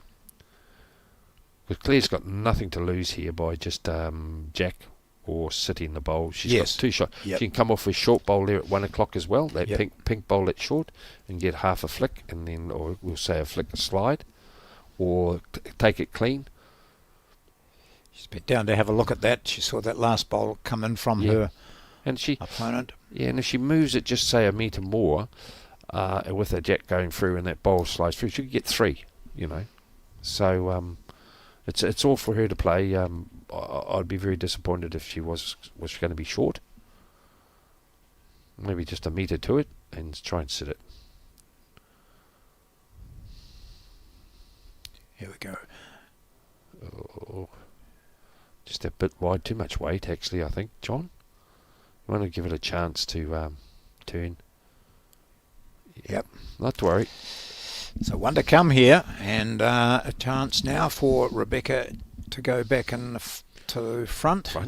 Seesaw. Good to see those Somerset signs up there and our little logo on the screen. And Somerset have continued to be really valuable supporters of bowls in New Zealand, and particularly Bowls New Zealand. And so many of our national events have been supported by them. We've got one of the building companies now on as well, isn't it? My team. No, what was not Placemakers. Sorry. Placemakers. My apologies. I was just thinking then. Yep. We've got some very good sponsors here at the moment helping us out with bowls. Whoa. And as you see at the bottom of the screen is enjoy your exclusive members for your price net placemakers. So all you builders, you should be working, not watching bowls, but it's good on you. Yeah, well, it's for our members who can just pop in there and mention or show the code bowls NZ4 at the checkout. Yes. And you can access over 30,000 products in store nationwide. Yes. And the bowls fraternity or community benefits from that particular newish deal with Placemakers and Bowls New Zealand. There's the details there. And they're very cheap as well. I've gone and got some bits and pieces myself, John, for work here. And as you know, I'm a contractor and we use them quite frequently. So, and they're very competitive with their pricing as well. And a lot better too when you get that little discount. That all helps for all our DIY.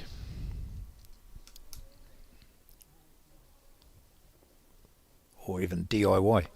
The DIY people that want to do it with the distance informing. Yep.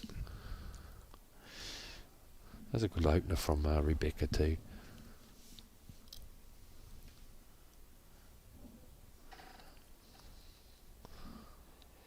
We've seen some good bowls by both of them, really. You know, John. You'd think it was a final the way those two were playing. Been very gritty.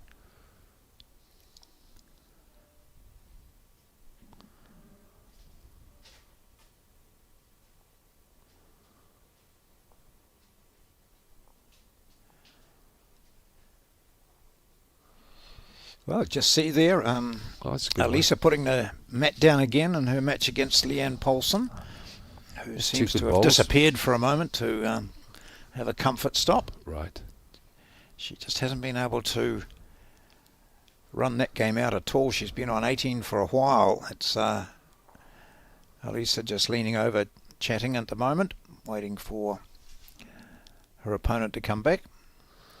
Well, I suppose Rebecca will want to play a metre over now, John, and try and cover that last one of Claire's, because she's showing her armour what she's going to be up to.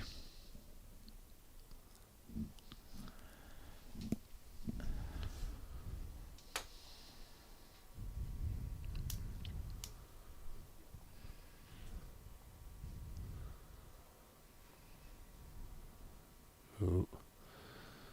Give Claire a bit more confidence now of playing this shot, playing back to her last bowl. That's basically at 6 o'clock that we can't see on the screen at the moment, but it's a little bit over the head, and if she sits anything, she'll end up with shot or hopefully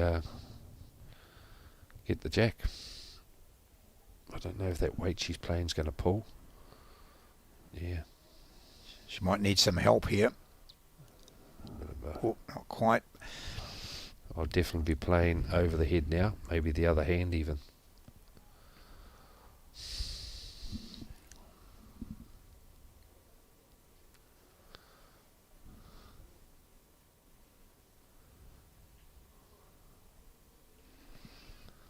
Yeah. Maybe get yourself in a bit of trouble here. That's why I say maybe play the backhand just as long as you're over. Yeah, be looking at the forehand down here, wouldn't it? Down on the right, and just pull a jack, or pull it. Well, as long as she's got to get there. Yeah. You're right. What you're saying, John, about as long as the jack movement, or you're going to sit a shot bowl and the bowl's swinging into the head. All right, she's looking to not be short here. Well, she's going to be close, I tell Shot you. or bowl. Oh, shot or jack. She gets shot. half of it onto it. Oh, Look, this she is what might I mean. get some luck out of this and get the shot. Yeah, and that's it. She does. So it was there for the taking. And that's where I thought Rebecca may have wanted to play that bank hand and just play a metre over. A single then on that end for the final bowl to Claire Hendra. And she moves to a 13-12 lead. How long have we been going now, John? What's that? So 12:37. We started about 10 past 11, wasn't it? 10 past, quarter past. Yep.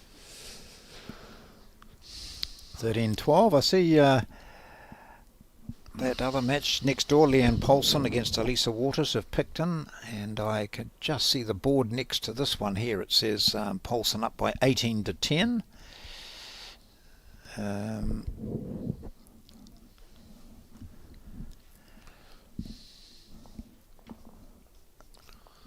Lisa White is up by 15-11 in her match against Tracy McRae, but McRae has been scoring on the more recent ends. And those are two matches. I see too there's another one going between Ruth Williams of St Clair and Kirsten Edwards of Stoke. And that's 20-12. So someone has won away. Somebody. Yeah. Here's a good opener here.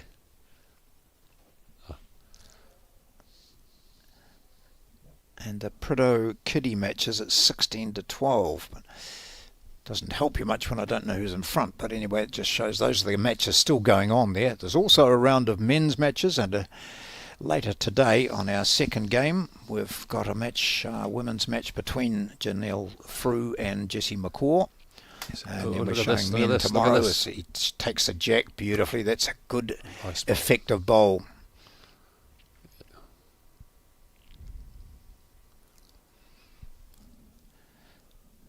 She'll be thinking, what have I got to do to hold a shot? And then next minute, Rebecca's got to say, what have I got to do to hold a shot? They're just playing bowl for bowl here. That might be a bit tight, I think, with weight. Oh, it just held momentarily down that three-quarter way. Yeah, it's just not enough. Maybe a bit of everything on that particular one. She would have liked to have been a metre over, but not to be. And I'm pretty sure Rebecca will follow her down. Yeah, this will like play the shot before her.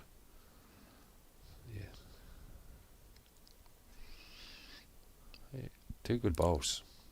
Even though it's not counting, it's a very good bowl back there. Yep. Just a message from Debbie asking if I could see the Kirsten Edwards score. Well, I could see it, but I'm not sure who's in front. So I mentioned to you it's 16-12. 20-12. Is that what I said? Yeah.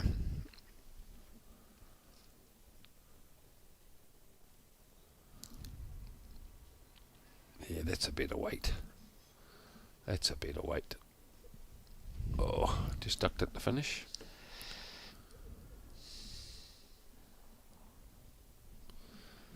There's two things there you could have done, John. You could have just played the other hand there and not fattened it up on that hand, and just use that jack level bowl that's at 9 o'clock.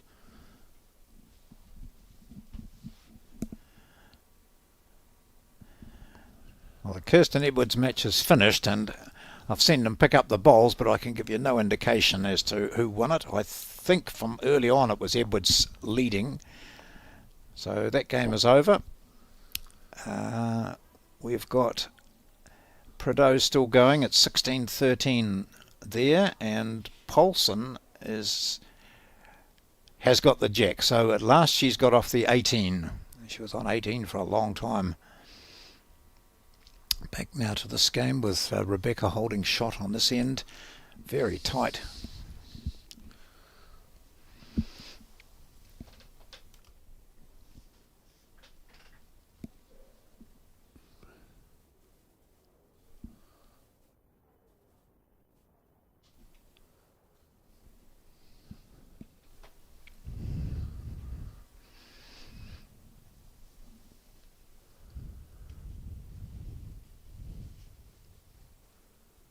Yeah, she shuffled that out a bit far, but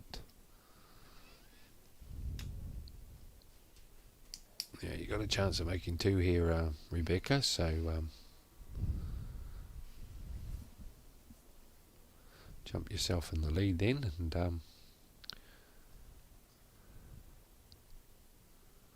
not a good line. Oi.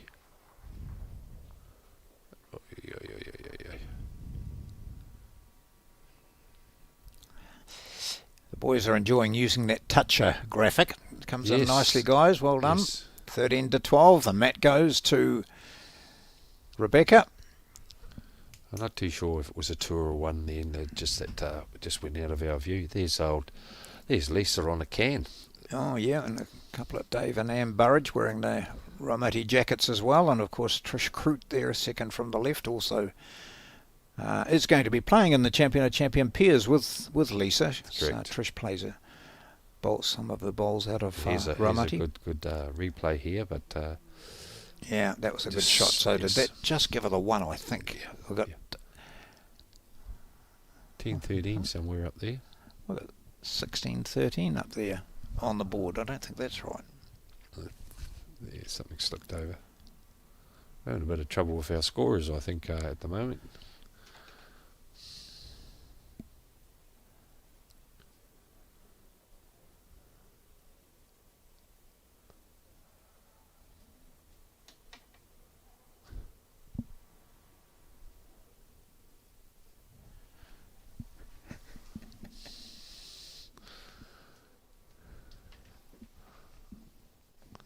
Good bowl there, Claire.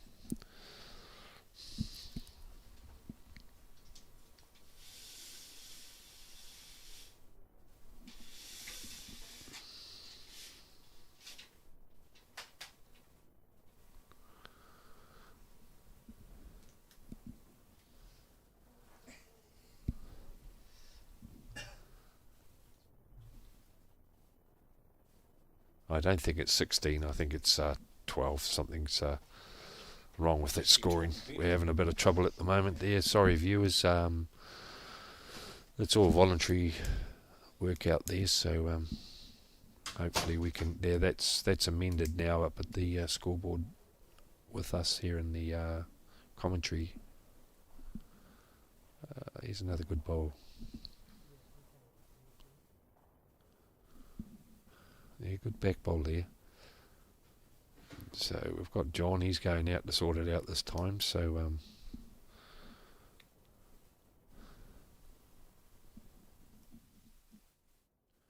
see what happens.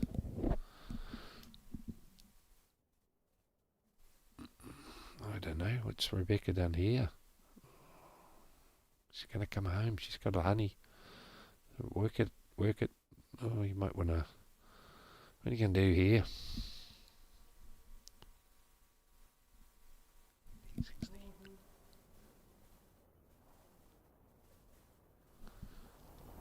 We've just been told the score's 13-16, so somewhere along the line someone has been putting up a score. So we don't hold a...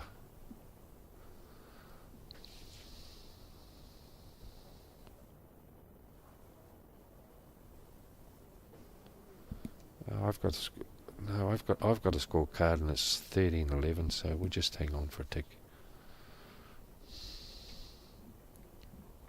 Moments like these, you need minties, maybe something else. What a great head that's been at the moment. So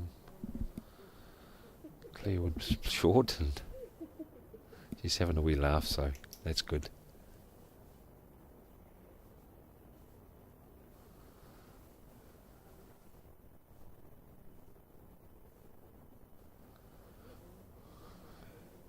Yeah, there's nothing much more that Claire can do there with Rebecca, just drawing around that. She had with the first one there that just fell short, so just put a good one back there, so just in case Claire played the bankhand there, she could just nudge the jack and get a 3 there with some bit of weight, so she's cut an option out there.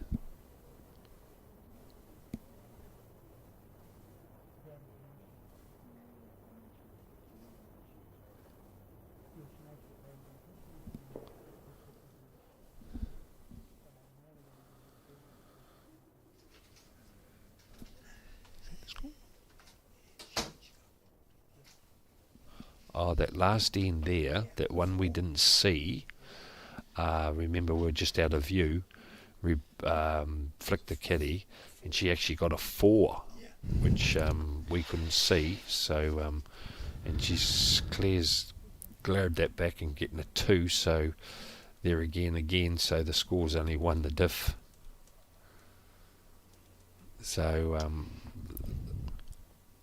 the score is correct now at the moment. So sorry for anything that's happened. That's been out of We've our been control. talking too much.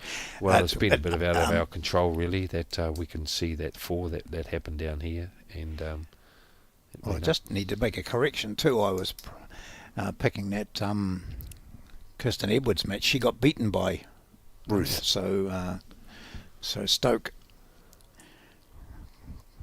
I mentioned that I'd thought that she was leading early on in her match, but I've just checked the scores there, and Ruth Williams of St Clair beat Kirsten Edwards of Stoke. Mm.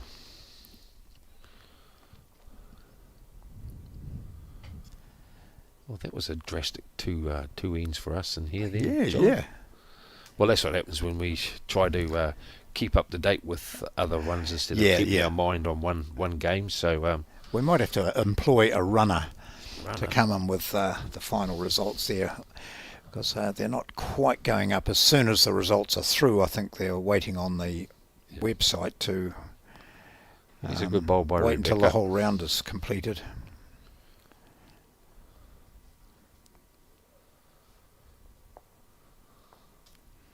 So it's sort of like changed around a bit now. Now Rebecca's finding her way coming down this way. So, after picking that 4 up before that we missed, that we thought it was only 1 or 2. We couldn't see on the screen.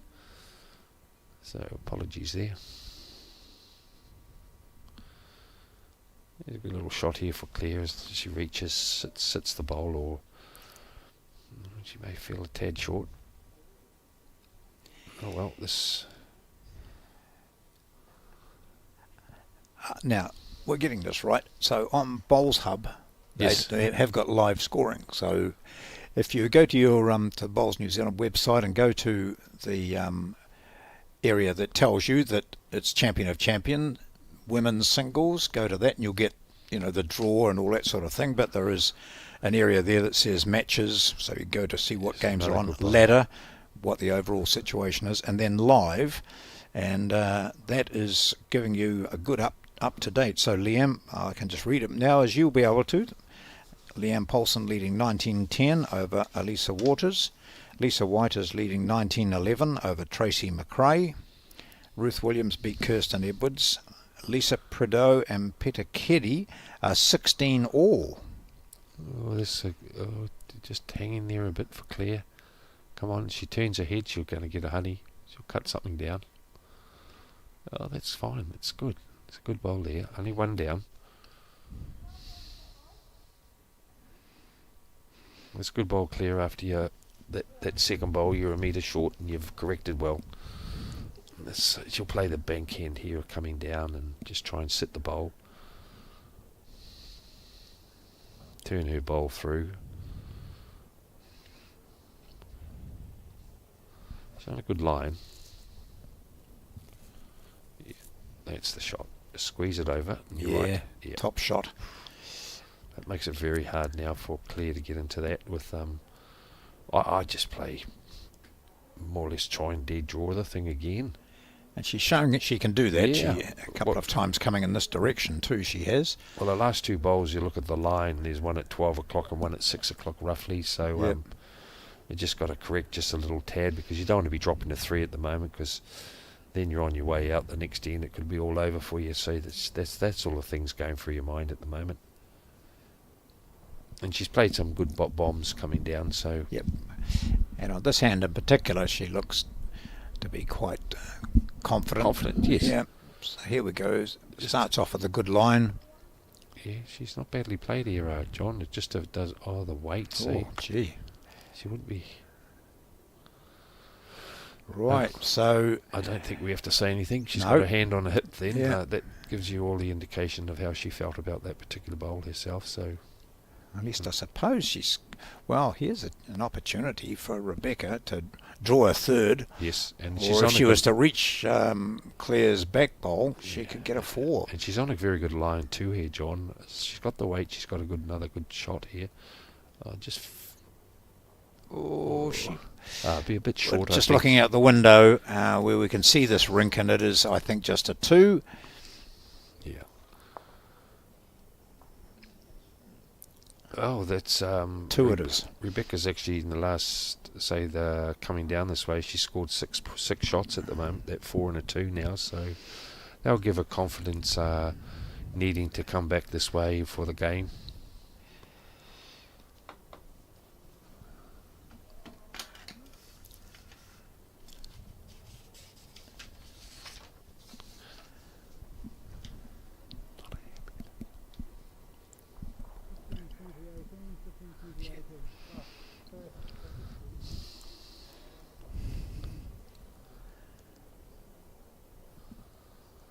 Yeah, on a good line here.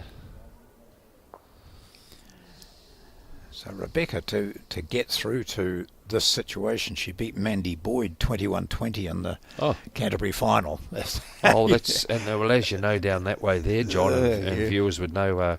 You've got Taylor, you've got Mandy, tons of quality. So there's some good cattle down there. So that's a great and to hold your composure, I suppose.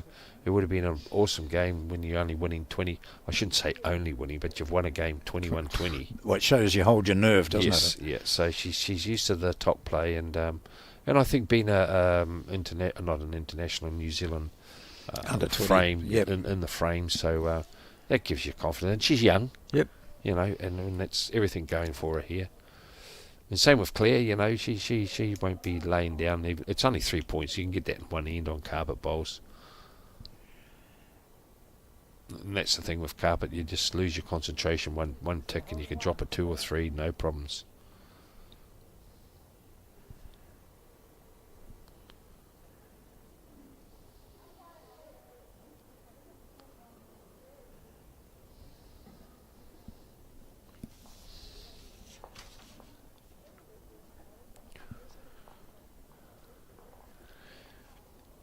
It's good to see, you know, the players, you know, like thanking their club, like Claire. Yeah. Their club, you know, she's thanking them for all the support over the period of time and coming up here. So it's great when the club get behind the player. It gives you a little bit of a kick and thinking that you've got support.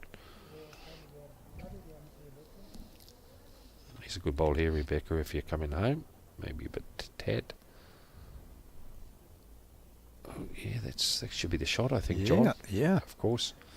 So she played some good bowl. Her other bowl too had good line too. So yeah. I wonder if she play the bankhand now.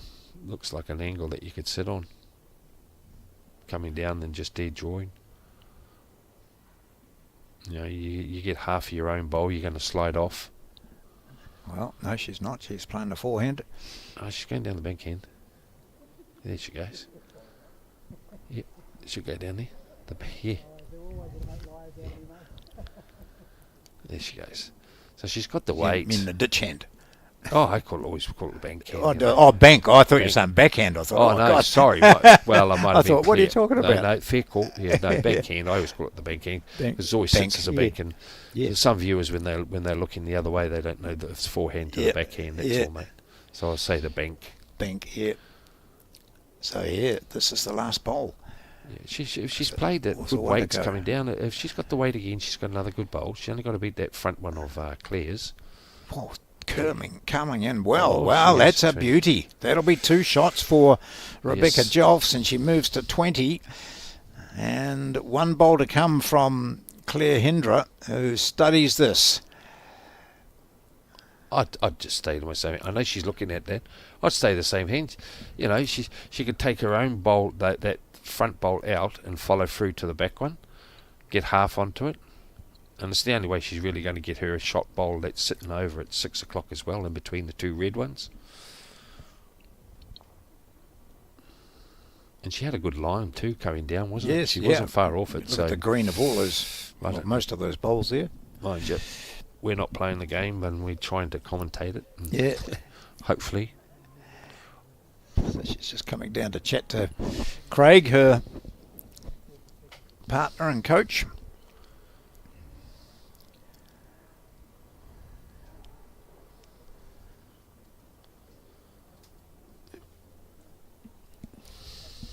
Sometimes it's just getting that reinforcement, isn't it? This is the shot I want to play. Yeah. And the coach says that's the one to play. Pretty much, isn't it? Just do it. You just got to try and say, well, you play what you see. Yeah. I'm backing you. If it misses, well, so be it. Play with confidence. Yeah, and what's the danger here? The danger is that she drops a 3 and the game's over, so she cannot afford to do that, but it's going to have to be a pretty ropey sort of bowl. She's going to try and de-draw it.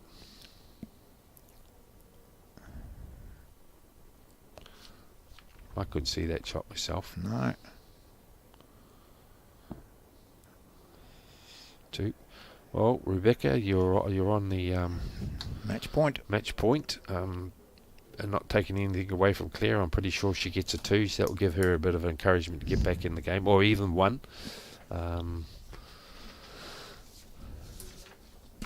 It's been a pretty high quality game, this one here, and well, it's been tense, hasn't it? That's been all over the place, and either player right from the start could looked as though they could win this. It was slight edge for Claire, level, slight edge for Claire, level, then slight edge for Rebecca, they're back to level. But then when it was 13-12, then suddenly it was 16-13, but then 16-15. So I think what's given a bit of a turnaround to the game myself, John, is, as we all know in singles, is dropping big numbers. That 4 that she got, I think, gave Rebecca a little bit of adrenaline buzz, and it's kept her on her soldier way. She's marching through now, and if she gets through with this, she'll be very happy. And if naturally, if Claire gets up and wins it, she'll be stoked. But it all depends. These first opening bowls is the cruncher when you get to this stage, and that's a good side. It's only, well, that wouldn't even be a metre away from the jack, so.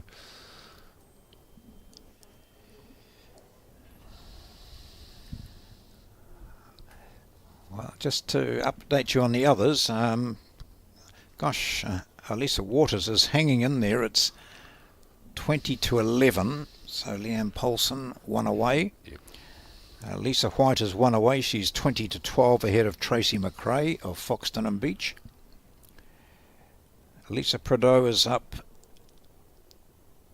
I think it's changed from what the live score says. I think she's up 20-16 now against Peter Keddy of Wanaka. Once this is finished, I'll have a look at the men's for you. But just a reminder that you can pick up that live scoring on the Bowls New Zealand website. Mm-hmm. Just have a bit of a fiddle around, a chase around, and you'll find it.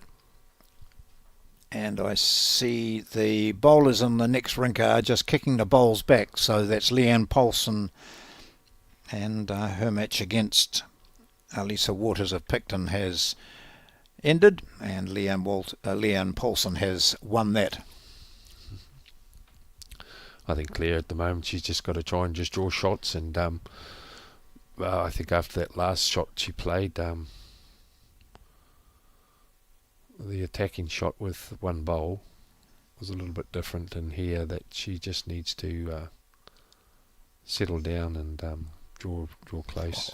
Terrific weight for another shot for her. But this head's just setting up here for Rebecca. Has just played tight, sit it through, bring the jack back. She's nothing to lose here,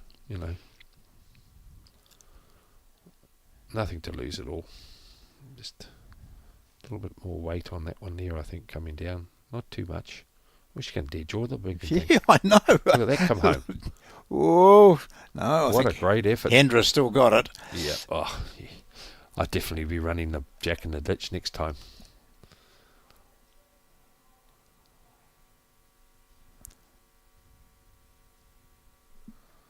I'm very impressed with the marker.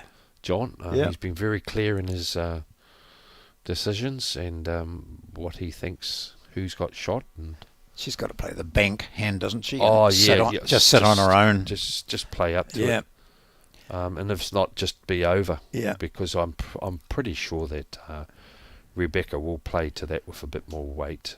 And if she's short, Pretty good line. yes, I'd see. All you've done is basically given a little guide, because Yep. the jack back, there's nothing to Wow. lose here. Nothing to lose. Run it in the drink, or 2 yards over to try and touch it. Yeah, or just Yeah. a little tickle. You move that back Oh. half a metre and you're in with 3, aren't you? He's on a good line here, John. Yeah. And Claire knows that too. She's watching. Or is it going to flick her own? Oh, she's going to no, get she's it. gonna- No. Oh, Whoa. perfect shot. She lives again. Claire Hendra.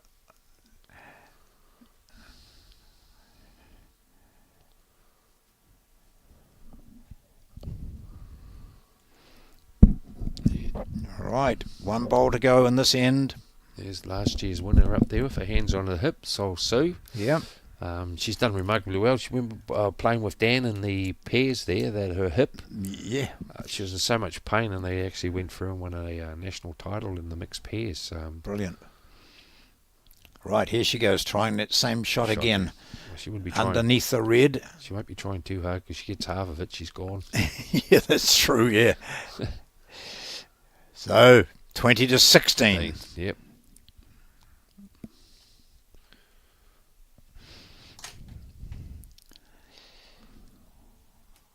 Well, the other games have all finished, I think. Yep. So let's have a look and see if the scores are up yet. Not ready, but certainly Liam Paulson has beaten Elisa Waters. Lisa White over Tracy McRae. And just looking at the Lisa Prideaux, she was up 20 to 16 against Peter Kiddy. Board hasn't changed. Are they playing another end? No. So I'll just refresh this and see if it comes up for us.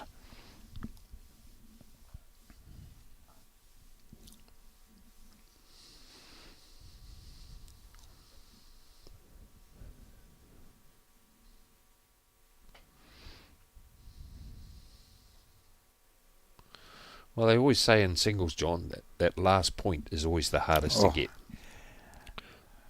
Excuse me, please. Especially when you've got an opener like this. And as I say, I'm sure Claire won't be chucking towel in. There's another toucher.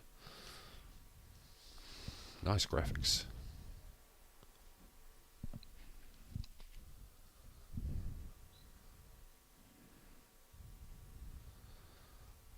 It doesn't matter if you don't get the shot. As long as you're handy and you're over, you've got a great bowl. And if you touch it, it's a bonus. There we go. What a lovely bowl. She plays some beautiful bowls.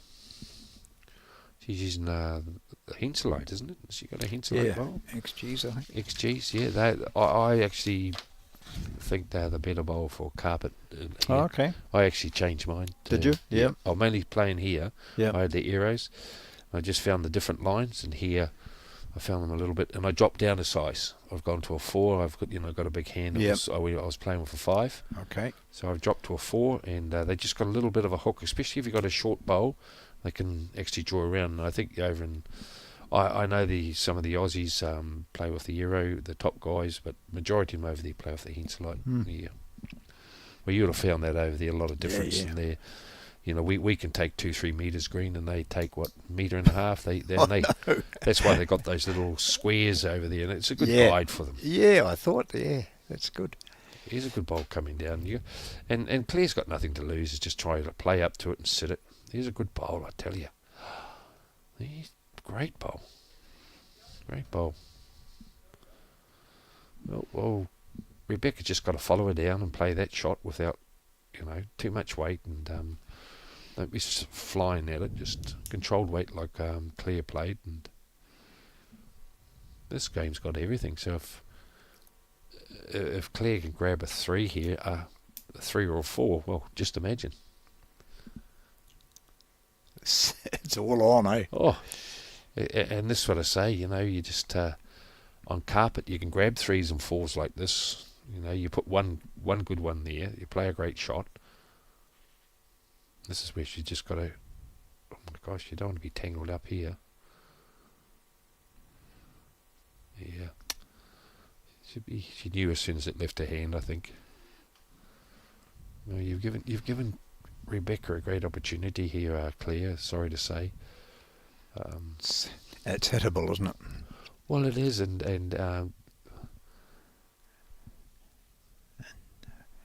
she's got the back bowl too. This could be the that will duck, most telling shot. They'll duck. It's going to duck. Yeah, duck, mate. They'll duck. This is why I'd. It's all going, mate. If she gets another one and coming down, because Claire has been playing good coming down, but Rebecca has improved coming down, winning in the last 3-4 ends coming down. Yeah, Rebecca's that's the first sign of a little bit of pressure, you know, walking down to the head now. She's been pretty calm. So holding two down at the far end is Claire Hendra. She's down by 20-16. She grabs this, she gets a 3. Well, you start thinking totally different. You know, 1 minute there, that end there looked like she had that, you know, the game all so on. This is a good track. Yep. This is a good track, I tell you. She's got a 3 here.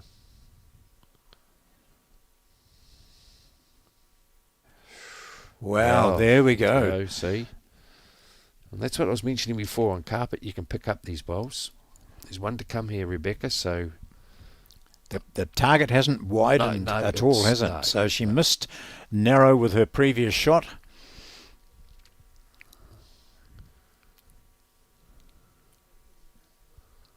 Does she change her shot?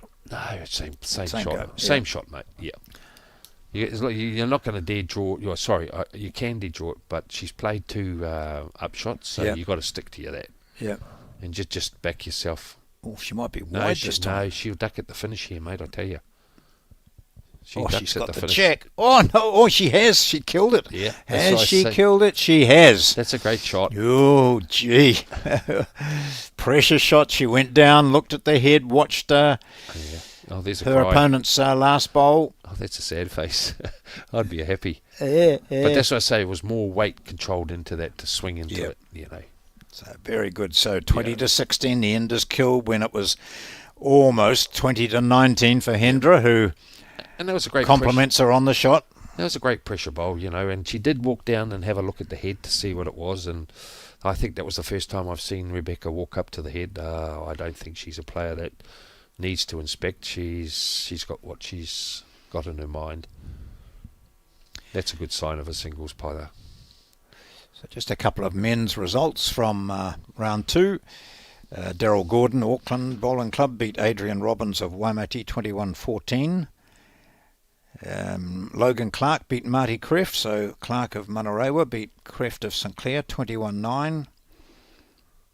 And one other shot, July Hopo of Kahutia beat Kevin Rainsford. We're seeing both those tomorrow on our TV coverage, 21-7. And that's all the results available so far. But remember, you can get live updates on the Bowls New Zealand website.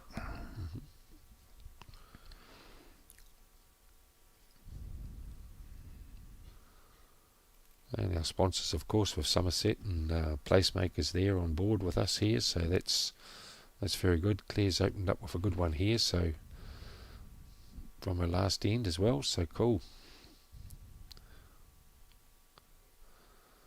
And here we go, it's all coming up now, the Placemakers. Gave a great discount down there, just show your card and you'll be right. Hey, looking Rebecca, you're up. Yep, you got a goodie. No. Green. Good green, yeah. Yes. Well, this is a tense one, but because this is either the last end or it's not. Well, last end if Rebecca gets a single. Yeah. And then Claire's just got to chip away, you know, just get a 2, and she's starting to find her mojo back into it, and. You know, that last end, she had 3 beautiful bowls. That's right. And she's And you Another notice one now. she said, well, we'll play them back this way. Yeah, That's good. yeah. So that's where I was humming along. So she gets one in there.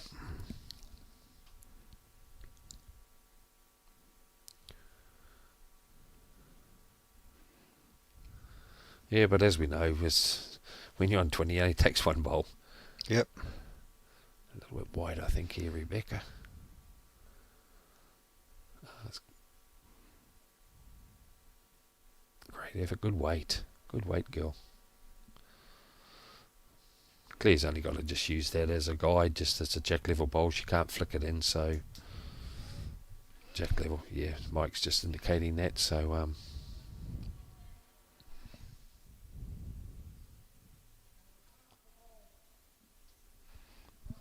she's got all the position now, so she just needs to just draw there. I think, Claire.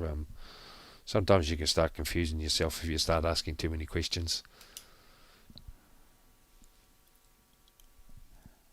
She might go up and have a look at the head now when she was so unsure of her bowl. Absolutely. Yeah, there she goes, following it down now. If she was uncertain, that's the best way. Yeah. That should count. Yeah. Oi. No, you just... Oh, no. So the other games, just all of them completed apart from this. Jill Fraser did beat Millie Nathan, 21-5. 21-5. Kerry against Birkenhead, that is.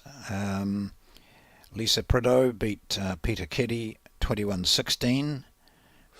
Ruth Williams beat Kirsten Edwards, 21-12. She just flicked her in. Yeah. Interesting situation here. Yep. Lisa White beat Tracy McRae, 21-12. Natasha Grimshaw beat Kristen Stamper. Sue Hodges beat Joanne Rowe of Wairoa. And Leanne Paulson won that long match against Alisa Waters by 21-11. So the only game still going in the second round is this match that you're watching right now.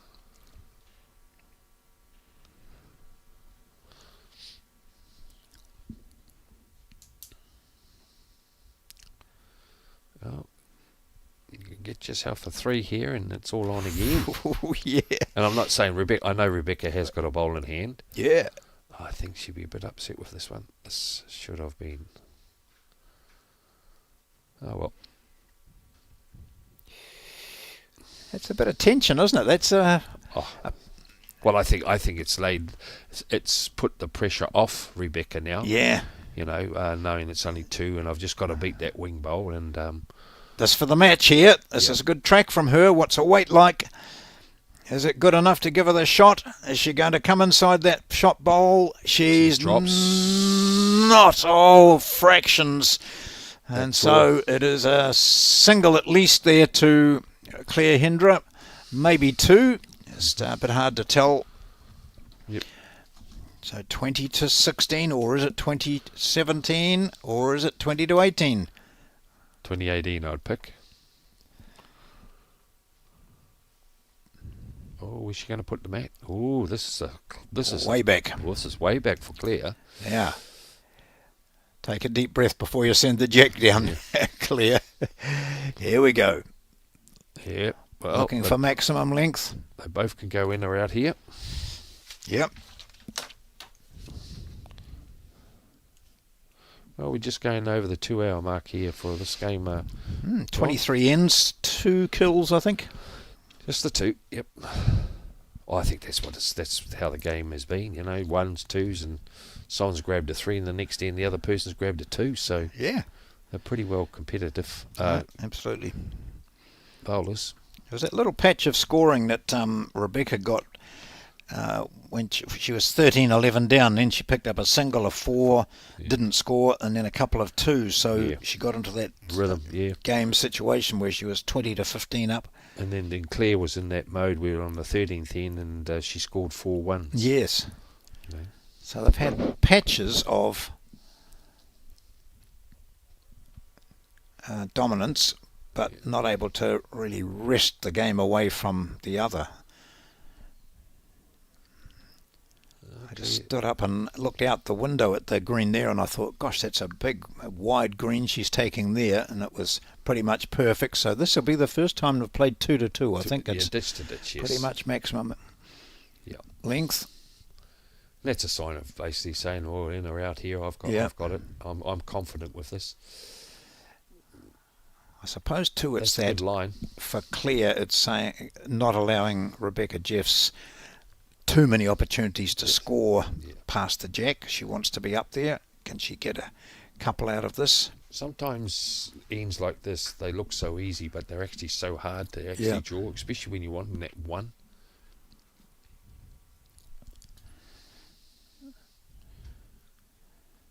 She's on that wide side again, isn't she, John?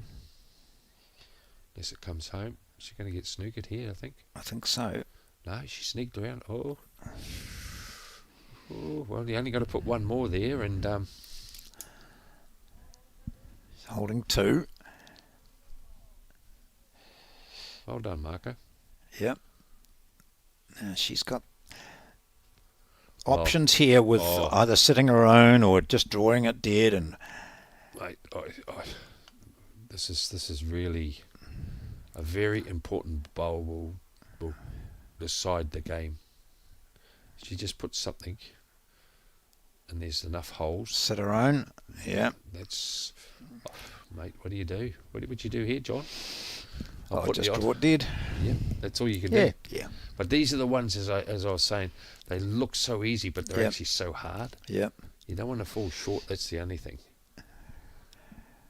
She's on a good line, tell you. She's just got to be under the pink. She was just onto it last time. She's got a good line here, John, I tell you. Oh, she's played a perler. She's got it. That's a game bowl if she can hold that. Great bowl. You just want to run it in the ditch. Run it in the ditch. If you clip it out, it's a bonus. Oh, I don't think she will. I think You she'll might come tuck it round around on the that. corner. She'll just draw onto that. Tuck it around the corner. Duck it around the corner. Give her 3. But she can't afford to be anything other than perfectly weighted. I think that's the difference of aggressive people. And exactly. Yeah, no, I'm talking about what they might do. I know what you'd do. You'd stand up and whack that red. Yeah, I'll play ditch weight to it anyway. Yeah. You know. I don't think Claire's played a shot in anger in this whole game, has she? I thought that first end when they had a kill. Oh, yeah. Yeah, she's got a little bit of angry here, mate. She's tight here. Yeah. If she's got the weight, though, it's pretty good. That's pretty good, mate, because that holds a bit in that length. Yeah. Oh, she's got it. She's got the jack. Where's it going to go? It goes into the ditch, though, and has she stayed with it?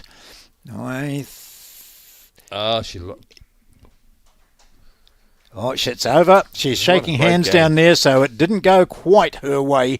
She got the jack okay, but it went to the closest bowl of Rebecca Jeffs, and it is Jelfs from Belfast who wins this game, the last of our round 2 matches against Claire Hendra of Silverstream. The score 21-18. Great. So our next game will be between Janelle Frew of Martinborough and Jessie Mccor of Tairua. That's due to start at about 2 o'clock, so we'll keep you updated on that. Thank you for watching this. Have your pies now. Good, pies now.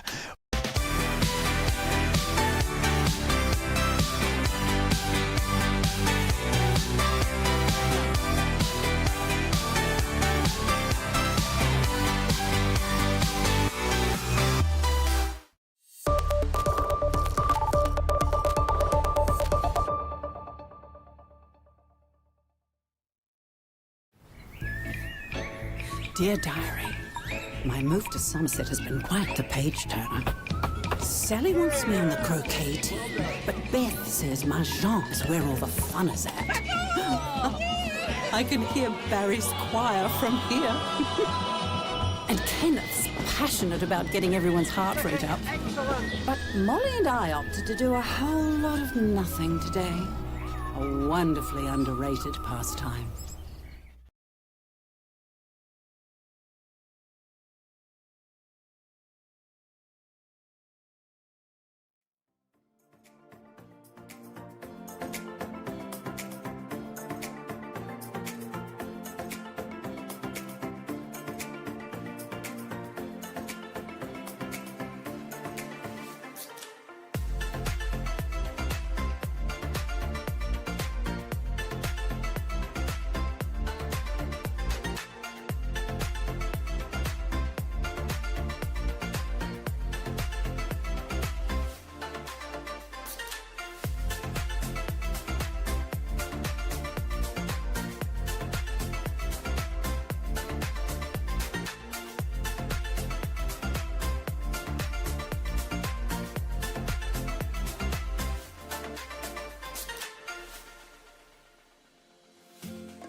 Well, it's a welcome back to the Royal Oak Club in Auckland here, where we're entering now round 3 of the National Champion of Champions singles. The men's are being played in Auckland as well, and we'll see a couple of games from the men tomorrow. But today it's all about the women, and we've already seen Claire Hendra and Rebecca Jolfs, with Jolfs from Belfast winning that match. It went right to the wire and was the last game finished.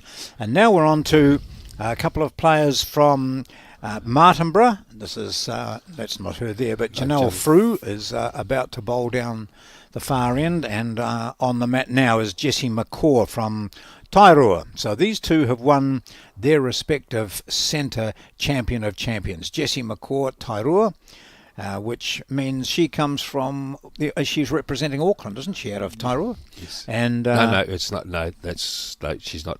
More down the. The Coromandel Way. Yeah. Sorry. Yep. So what centre is that? Like the Thames Valley, Waikato area, but I'd say Thames Valley. Okay. No doubt we'll get corrected. And this is Janelle Frew from Martinborough. Yes. And she is the Wairarapa representative. So, as Janelle said, Martinborough Club's got about 30 full-time men and women, so it's a small club. But I'm not sure how many would be at Tairua, but it wouldn't be a massive club, I wouldn't think. But that you get small clubs playing against the winners of big clubs, and you've just got to have that talent. And these players have all got the talent that has got them through to this national final. Down at Tairua too, there, John, it's a great holiday area. Around the Coromandel, all down there, and she's opened up with a honey there, so that's a good start to give us some encouragement. But yeah, it's a good holiday area, and I have had a bit of time down there in the Tairua area, and it's a marvellous place. But as you say, I'm not too sure on their memberships down there, but no doubt to win the Thames Valley, so she's come up against some great oppositions. Oh, what a great response. Yeah. Nice bowl. And that's that bankhand that I like to favour here. Yep. Sorry, it may sound like the backhand, but I call it the bankhand. Yep. Yes. Sorry, I got confused. This is the backhand. Yeah, this is the backhand coming down. Correct. So Jessie Mccor beat her good friend Kimberly Hemingway in the final of their championship. Oh, he's a good line here too. It turns. Oh, look at this. Just not quite sneaking through. I think at Tyree too. I think it's a artificial they got down there, so they'll be quite used to the surface. Got more of a flick here, this girl. So she's on the good line again here, John. That should just turn at the finish here. She might just drag this. Who's got the back bowl? Yep. And 2 shots. She might have 3. Oh, two, sorry. Yes, that other bowl is Jessie's, isn't it? Yep. So one's the yellow, and what would we call this? A little flicker of a pink, orange? Peach. Peach, yes. Geez, I'm a painter and decorator and I don't know the colour. The shot bowl is 1 bowl low, and the other one is... Oh, we've got a very good marker here, Janine. She's an official umpire as well, so she's given up her time today to...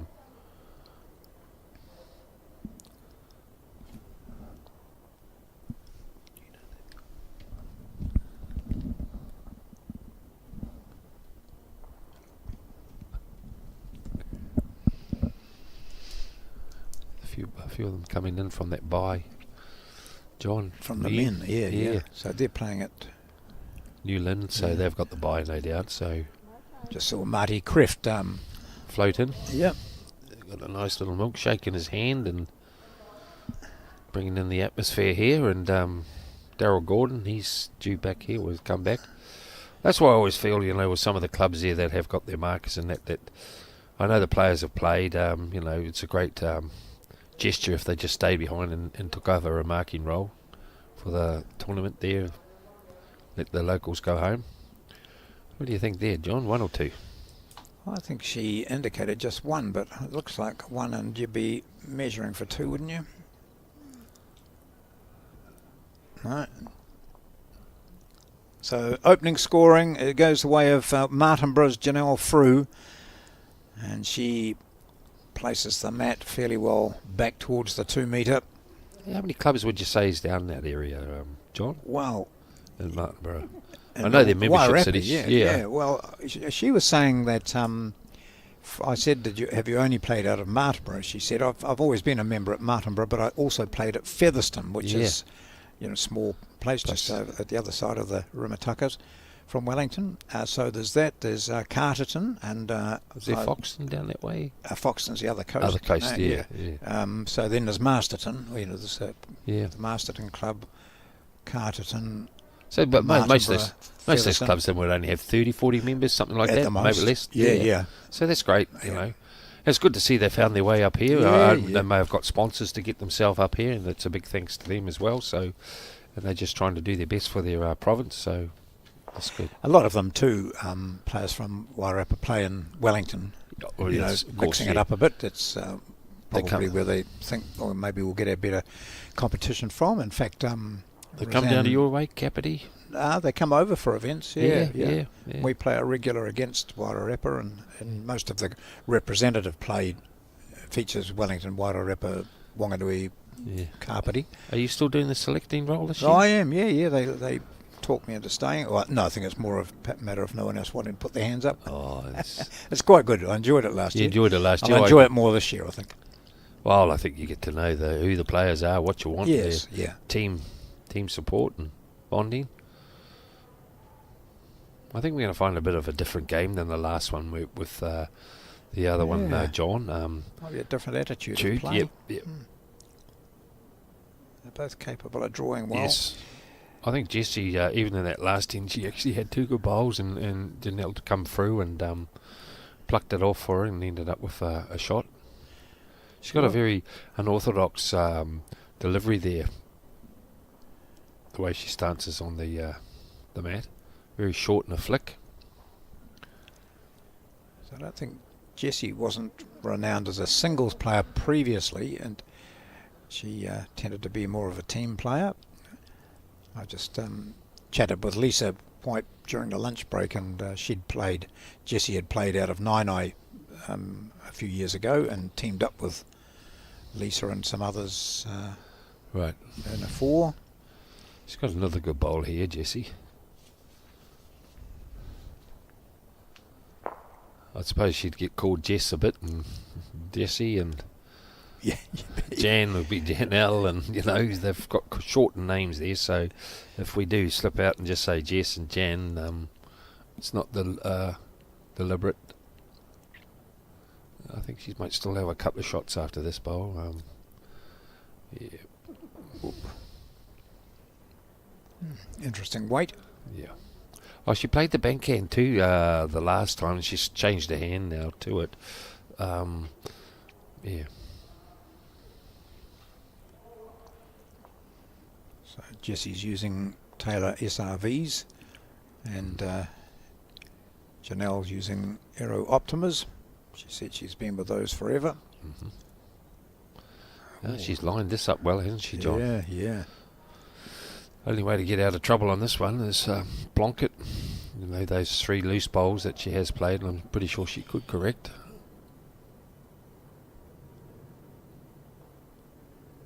She'll be on a good line here, John, I feel. Yeah.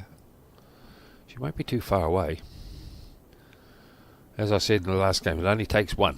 Oh, look at that. Hey. Hey, 3. What? 3 down in a cluster there, Yes. and she'd had 3 overweighted bowls and You've got to plonks one in there. Oh, you just want to play 2 yards to that and sit it for 4, John. Yep. A little bit of weight to it. Bank hand. Bank. B-A-N-K, correct. Money in the bank.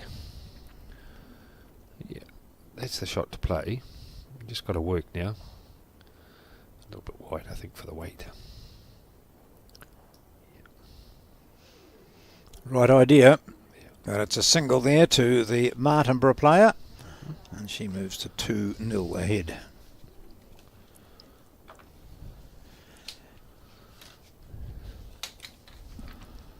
So Jessie, there's been stories on Jessie. There was one written about how, asking her how she started, and she said she was going for a run for a free pre-season football training session, and she saw an open day sign at the Candala in Wellington Bowling Club. Yes, She thought, that looks interesting. And so she tried it and just got hooked immediately. She was a runner-up in the National Open Fours 2017 with Lisa White, Kimberly Hemingway and Natasha Russell. It's good company that she plays with then. And I think she's an artist on the Coromandel or graphic designer, something like that. Yeah. I see there too that she's actually been a winner of the Auckland Premier Singles. So she's flying under the radar a little bit. And I think that's what tends to happen when you come from and no disrespects here from Tairua down there. A lot of guys and ladies will be thinking, oh, it's not really strong, but she seems to have a good track record here, and I think it just goes to show those last couple of ends where she has been holding some big shots, and it's only by a couple of great bowls that she's played that she's ended up with the one where the scores could have been about 6-0 by now, but I'm sure that the tide will turn a little bit, and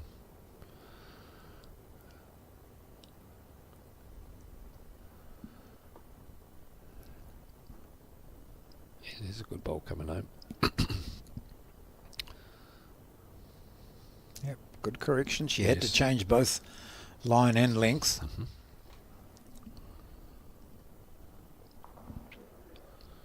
That's what's good about singles. You've got 4 bowls to correct. Yeah. If you do play, and no one to answer to. No, I think no one to tell you what to do. You just, it's up to me. I always find you're a little bit more mentally tough playing that.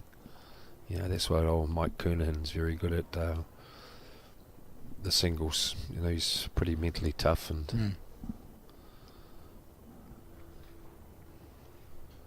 well, most of the guys that do play singles are pretty mentally tough. In the era there, and back in, I always say, the day there, you had the likes of Terry Scotty's won a couple of the singles titles. Michael and that, and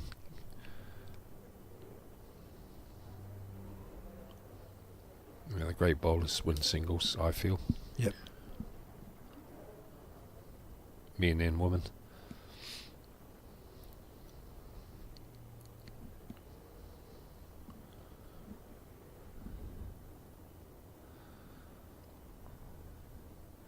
She's got a very good smooth delivery here. Yes, and this has started off well. Do you see? This will be pretty close, John. Yeah. No, that's good camera work there. See, this is where the men would actually be changing hand and try and sit that through for 3. The option what she's playing is just the dead draw, where the shot may be to play the other hand. Play down through it. She's got a bowl back.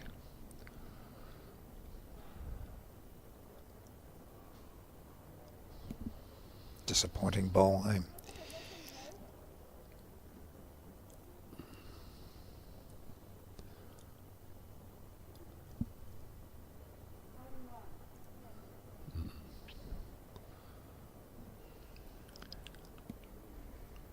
Yeah, maybe Denny could have played that forehand coming down.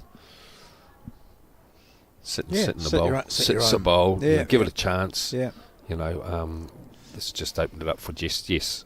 Yeah. Let's just open it up for Jess to just draw one and it'll be all square, as long as she doesn't flick it back like she did the last time.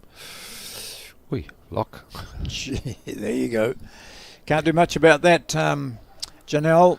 No. So it's all tied up at 2-2. Jessie Mccor and Janelle Frew.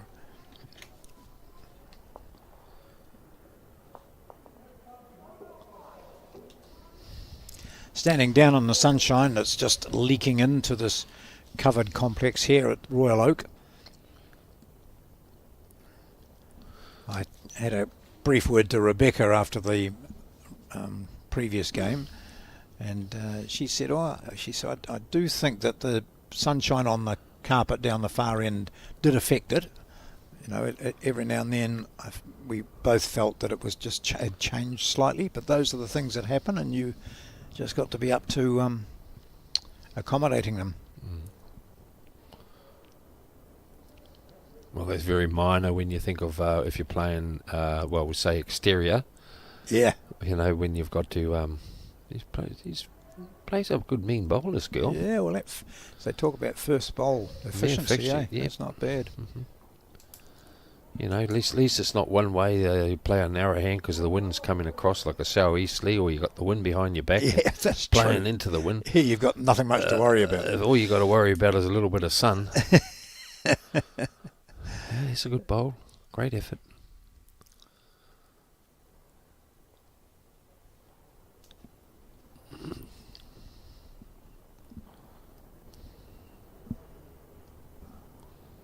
So we had one of the famous scones for afternoon or our lunch, John.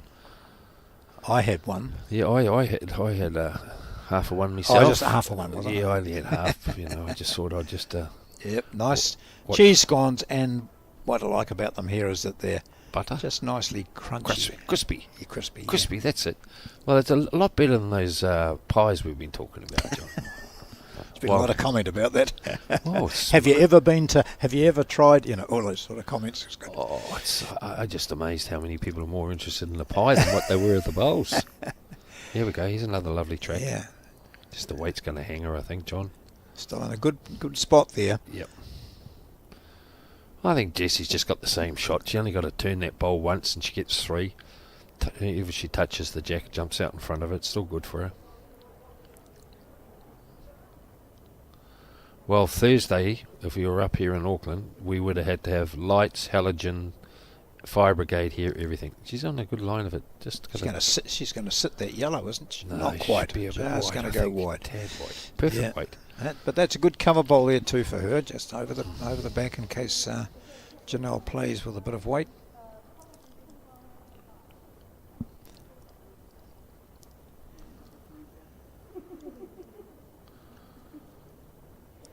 How was your flight in this morning, John, anyway?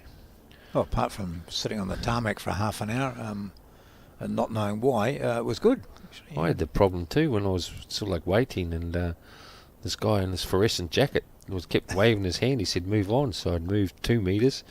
He wanted to move me on. What a great bowl! Gee, I thought she was just going to go narrow on the jack, but no, she touched it back to herself for 2.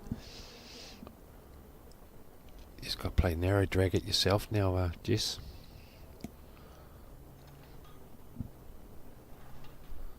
Nice bowl.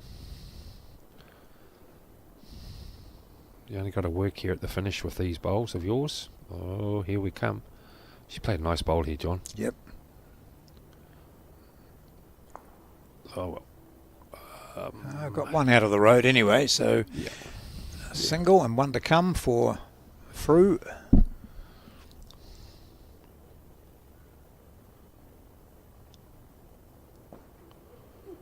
Oh, they're having a good little ding-dong at the moment, aren't they? Yeah.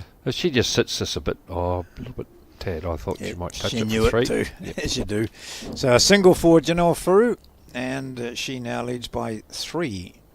Janelle got into bowls through sort of business house stuff. Right. And we talk often about that, and I see that sign down the far end. It says, I think, Twilight Bowls. That's the sort of thing that gets people interested. Gets them into your clubhouse, gets them into the bar, and I think they're the ones that main supporters of the clubs now, because I think most social of the stuff. club members tend to stay a little bit and then shoot off, and the corporate bowls, it's the same thing. Twilight bowls, they make it more of an event. It's like cricket, basically, isn't it? Like the 2020, they get in short game. I'll be home to the wife or the husband, and you're only there at the bowling club for 2 hours or something like that. Have a couple of waters and a couple of fluffies, and you're right.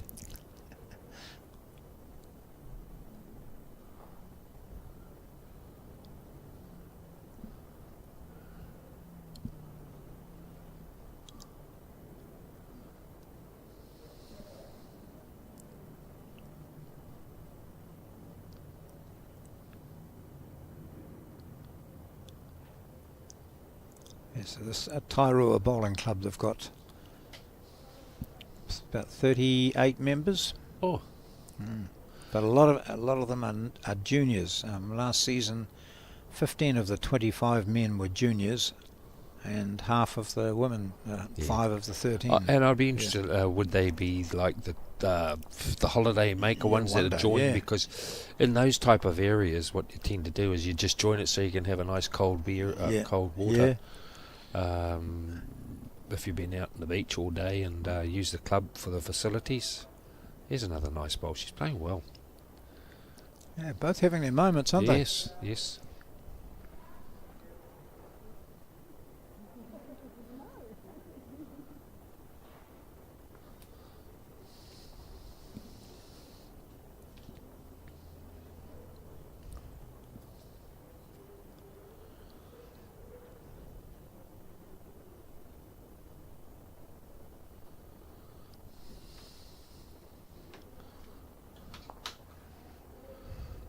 Good response. Just going to sit on that next one and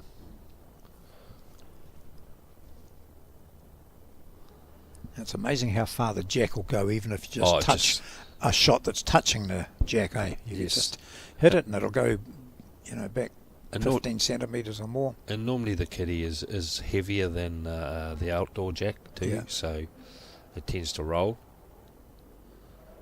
It's good home. It saves a lot of damage.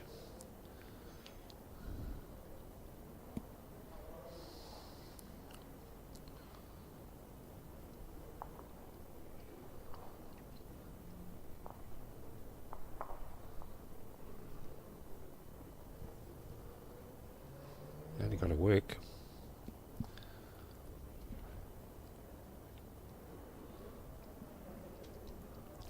You can say that all 4 of those bowls past the jack are really finely positioned. Because there's only one way the jack's going to go if anyone touches it, and that's back there. Correct. There'll be a bit of luck involved in who snares it if it does move. Here's Janelle.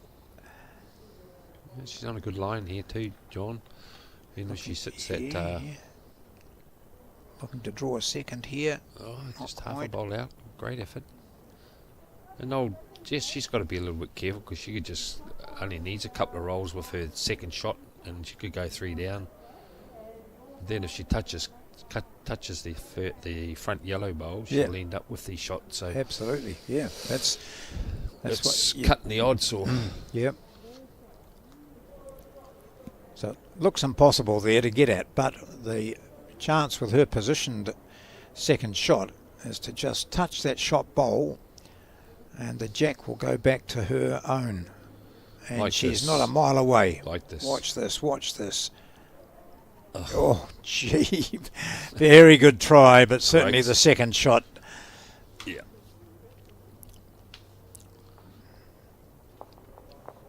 So another 2, Janelle Frew. She now leads by 4-2. Was it 2 or 1, John? I think it was only 1 because she There's come only through. one yet, but she was up 3-2. Yes, So 4-2. Yeah, 4-2. Because she actually drew that one. Yes, correct.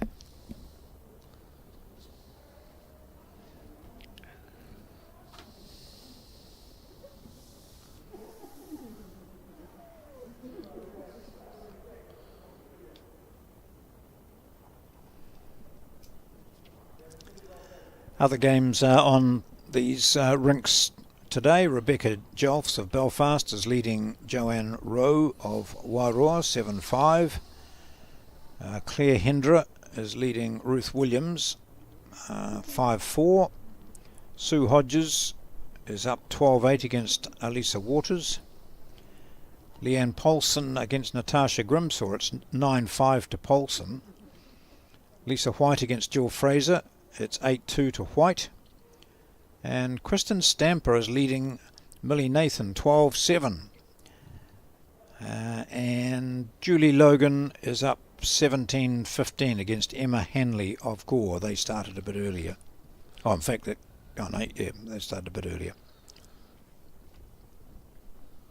Yes, there's a bit of a story there with Millie actually. I know we'd hear the bowls, but Millie's just been sponsored there and being well looked after by Henselites. So she's using the bowls because, as we all know, her vehicle with her bowls got stolen. So Henselite have come on board and decided to look after her there, which is great. So she may be fine, no excuse for Millie, but she's the world championship singles bowler and she's going over later on. So I think it's a great time for her to try out the new bowls and see how she goes. We're back to Jiski and Janelle Hill. So these two players here each won their first round games, with Jessie beating Emma Hanley of Gore 21-14 and Janelle accounting for Julie Logan of Morrinsville by 21-18.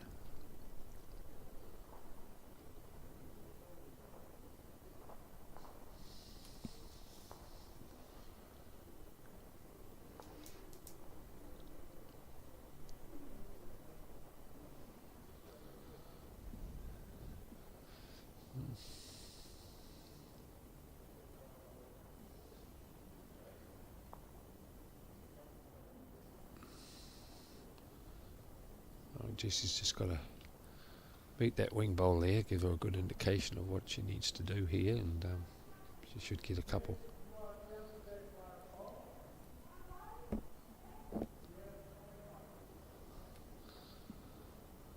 I think she'll be pretty close, I'd say.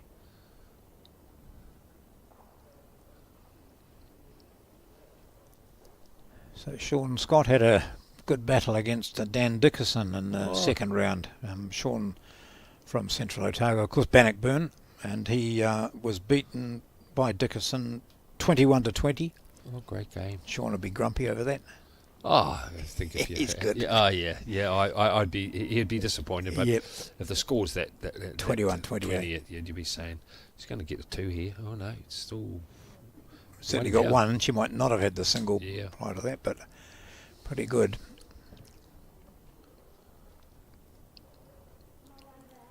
So results from round 2 of the men's. Daryl Gordon, Auckland, beat Adrian Robbins, Waimate, 21-14. Merv Brown of Napier beat Gary Cotter of Claudelands, 21-20. Logan Clark beat Marty Kriff, 21-9. Tony McRae of Jury Hill beat Nicholas Morrell, Picton, 21-20. Gosh, that's 3 21-20s, I think. So Dickerson beating Sean Scott by that score. Rory Soden beat Scott Sinclair Patton of Paikakariki, 21-14. July beat Kevin Rainsford. I think we said we see both them tomorrow, 21-7. Gavin Hamlin, Carrington, that's right, he's from the Carrington Club. That's another Wairarapa club. He beat Warwick Frederickson 21-18. So those were the scores from the second round of men's. As I said, tomorrow we're going to have a couple of men's games. Dan Dickerson playing against July Hoipo of Kahutia, and Rory Soden, who we've just mentioned there. Kaitaia Church against Kevin Rainsford of Manly on the Hibiscus Coast, North Harbour.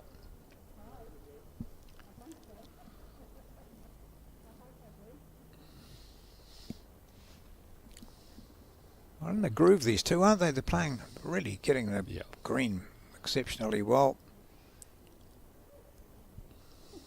What I'm seeing at the moment is they're a couple of erratic ones, and then next minute they've seemed to home right in and put 2 around it pretty close. So they're adjusting every time, and that's good. That they're correcting their bowls. A bit short here, I think, matey. Yep.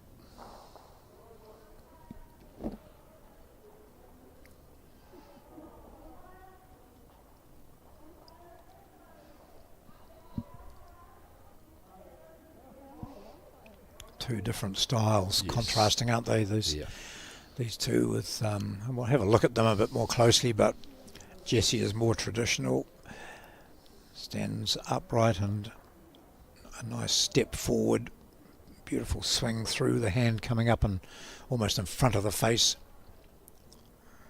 We can have a look at the delivery here, you watch here. So Step forward, left hand resting on the knee, gets it away nicely there. Looking to add that extra 2 metres to her previous one. And she's done that, gosh, almost to perfection. And now we'll look at Janelle on the mat when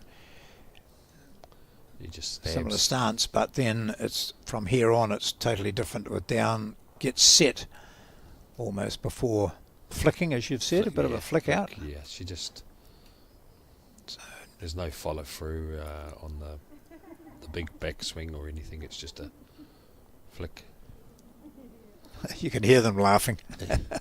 I said to them now, no giggling on the TV screen. You'll have trouble stopping us, they said.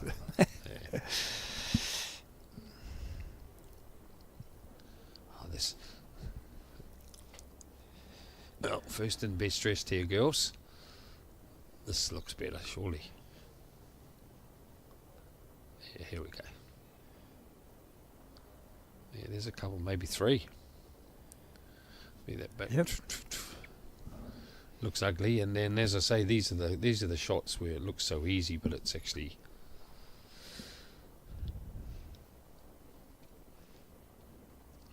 Yeah, sometimes there are ends like this where you blink and you've dropped a 3 or a 4 and you think, how did that happen? And why are my bowls where they are? Yeah. Well, she's cut out 1 anyway. She might still be 2 down, I think, John. Does she want to try and push that in, or just play on that forehand coming down now? I think she'll go down your bank hand. My bankhand forehand. That's it. So I thought I'd better start changing it. The forehand. Yeah. Bankhand's got a nice little swing, and you can play around the bowl. Yep. You know, you just got to look how much further she has delivered that out, and if she runs downhill, it'll count. So it's got a. It's actually got a lovely draw on it. Yeah, And, we saw that in the previous game, yeah, didn't we? and no one hardly played it. No. I should go out and tell them. Yeah. That's a 2 question mark 3 Yeah. for Jessie Mccor. 3 all. 5 all.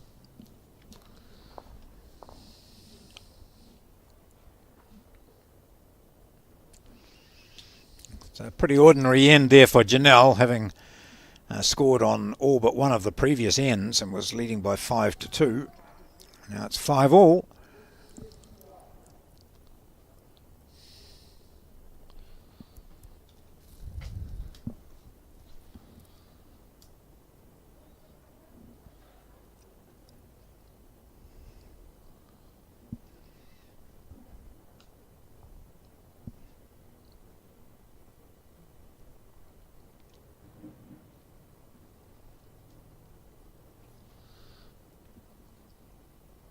Not a bad opener here, John. There we go. It takes it with you, you're right. Oh no, just ducks across.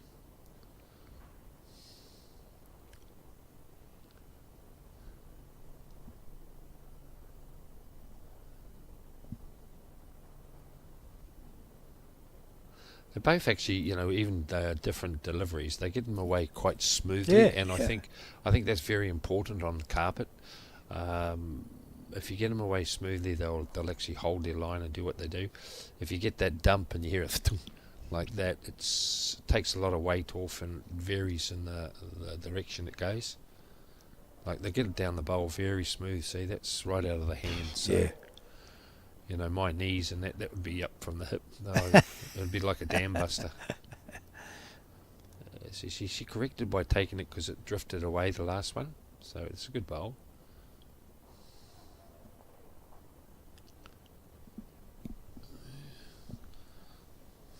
Just one, isn't it? Yeah. Went to the bowl at about 20.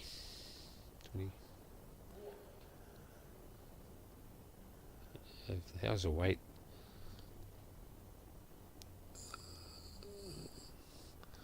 Ooh. Just enough to do the shot, I think, mate. Yeah.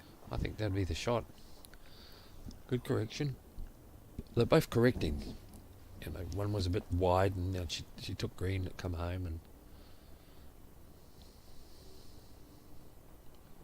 she's got a bit of weight on this one, I think, John. Oh, she might Better just weight. pull it back to herself. Yeah, better weight on Oh. here. Better weight. That's Yeah, the that's shot now. Yeah. They're all ducked across there on that hand, John. They've all taken different Yes, lines. And yeah.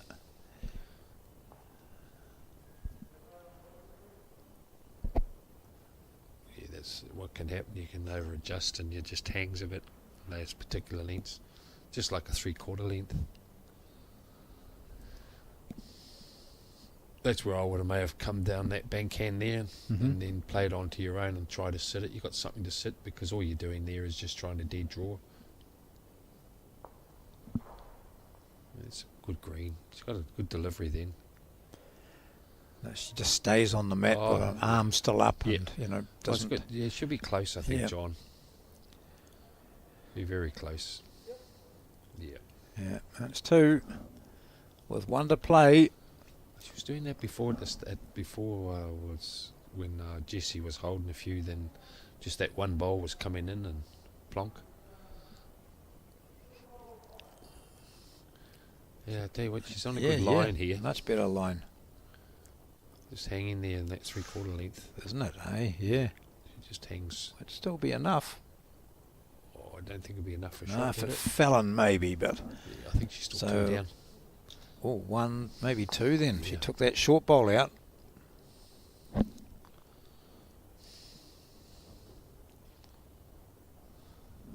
Two. It was 2. So the deadlock is broken, and it's now 7-5 in favour of Jessie Mccor. Jessie Mccor representing Tairua Bowling Club on the Coromandel against Janelle Frew of Martinborough.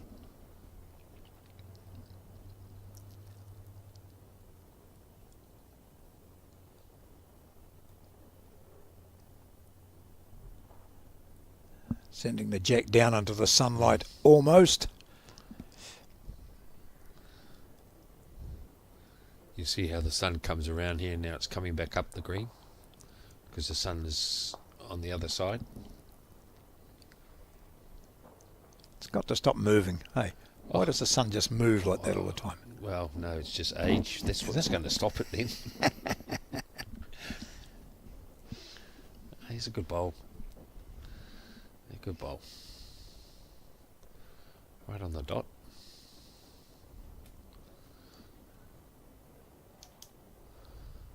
Well, we haven't seen the sun up here for a couple of days, so I think half the country would be happy to have sun and dry things out. You know, you look down Port Nelson. Gosh, God. can't believe what's happened to Nelson. But it's all around the world at the moment, John. Yeah, it is. Yeah. God. I just had to put an extra downpipe at home, you know, because I think when the homes were getting built, you know, the short in supply, like 3 downpipes in a big home. It's those days I didn't think of we're going to have all this type of weather conditions now. Well, my push, I bang on about it and say our building restrictions should include that in all areas now you build on stilts. You know. Well, it's not stupid at some No, areas. oh, well, yeah, you yeah, look yeah. at pole houses. Yeah, pole houses. Yeah, Yeah, yep. Look at those places around Hawke's Bay and what's happening up north, and when you're on, close to the Look at Gisborne, all river around and there beach that and time. that, you know. Just got to look at some of the bowling clubs that have been damaged or ruined, basically. Yeah. If you look at it, a lot of the houses that have just been absolutely Demolished. destroyed, Yeah. with the water getting up, 2 metres or more. So 2 metre stilts, put them on poles and you wouldn't be worrying. But landslides, it was devastating. Yeah. But hey, there again, we're talking. You look at some other countries there, and Yeah, I just thousands, that, just being that, ruined. those poor kids that were on a school holiday trip, 28 of them in Texas and all around there. We just got That was Joe Biden's fault, though, you realise? Oh, it wouldn't have been Trump's. Oh, she's got to play 3 good bowls here. Well, brilliant. All good line too. Look at them all sitting in the same great way. weight, great line. Yeah. Playing that open hand. Yeah. So she's in the groove here. This is looking a bit ominous for the Martinborough player. She needs a Not a bad line here either from her. If her I weight's think right, she could right I think set so. right in between these The two. way she stepped back, I don't think she liked the weight, No, John. well, it was a lovely line. What do you do here, John? Do you try and play around that, or you don't want to play the other hand because you might fatten it? So Well, you just want she's to played that hand so well. I mean, just keep to your back. it's the old, as Tasker would say, ignore that, not there. Well, that's it. That's what you got to do. Yep. It jumps out in front of you. It's a long way away, so it's actually a guide to make you draw around it. Yeah, You know, and she has. she doesn't want to open it up. That's the only thing, mate. Oh, look at that. Well, that's fattened Well- nothing, has it? Well, man, if I don't want to be, Yes, you do. mate, if I were hold 4 shots like that and I drop a 2, I'd be very upset with myself. To be honest, that's 4 great bowls. Yeah. You just got to try and get a squirt here, you know, because it's, Yeah. it's a backhand toucher, Yeah. and it's going to lock. Surely it will lock. And she's Yes. got a lovely guide That's inside her bowl. inside her 1 yellow o'clock bowl. Yeah, 1 on the o'clock right-hand bowl, side. Yeah, and you just come straight down. straight through there. But she's not. No, she's playing out of the hand. All right. No, she's going to come play down there. Yeah, she goes. She sees something. Oh. I don't know why she put her head, because that whips down there. Oh, she's coming into the That's- zone. That's what I mean. It actually whips there. Yeah. Great effort. Yeah, yeah. Well, there's a 4 there. A very good forward. Oh, Look you at that can't- compact head from Jessie Mccor. Gives her a 4. She moves to 9-7 ahead. Yes. Oh, you couldn't do anything more than that. Just to play up and just hope something would happen. Yep, here's the 4th of those bowls going in. It was perfect, actually, because if Yeah. she opened it up, it was a bit of a hole for her to come right through. But And here's the attempt by Frew yeah. to get into them. Now the jack's on the way down for the 10th end. This. Oh, there's some scoring somewhere, so it's 11-7. Correct. 11-5. 11-5. Oh, okay, Yes. so I gave. That's right. I see what I've done wrong. Yeah, That's right, mate. just added it to the wrong person. So you're still going to do some work on your home with placemakers being on board now, John? I've stopped doing that, mate. I get people in to do it for me now. Our placemakers are very good, mate, with Somerset being Yep. one of our sponsors there. So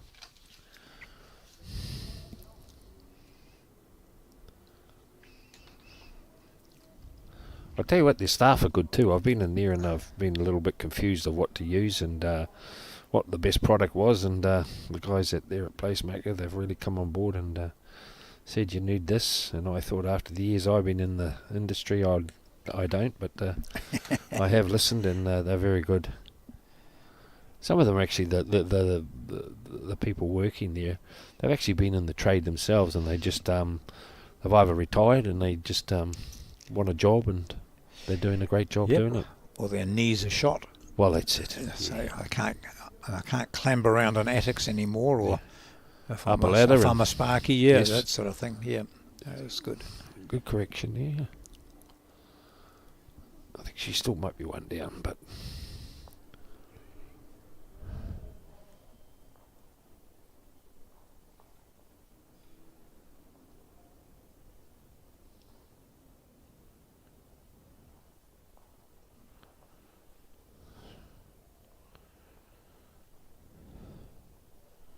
Work out very well for her unless she goes through that hole. No, it's a couple for Janelle.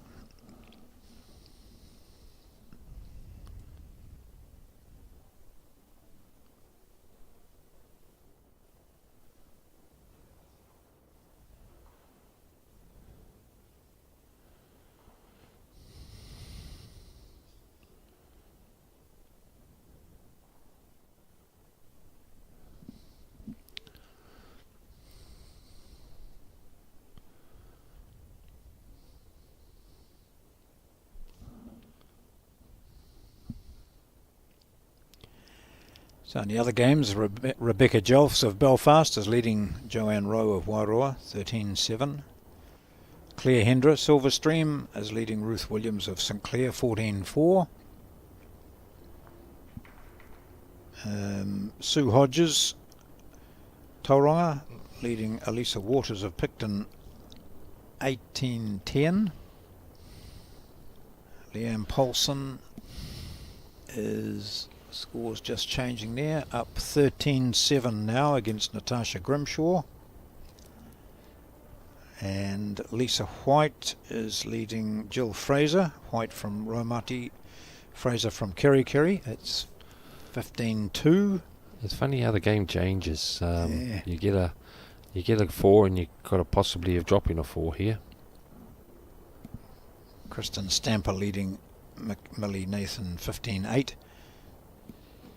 And Emma Henley of Gore leading Julie Logan of Morrinsville 20-17. Last bowl of this end. Having dropped a 4, she's played this not too bad.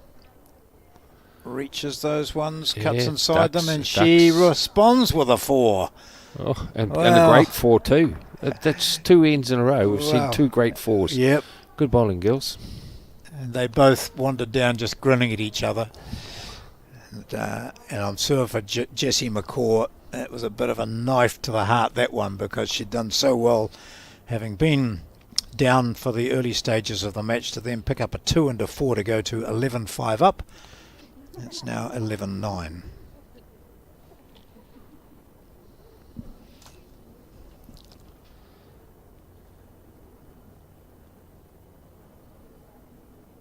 Just a reminder, if you've tuned in, that we're at the Royal Oak Bowling Club. This is the Somerset-supported National Champion of Champions singles.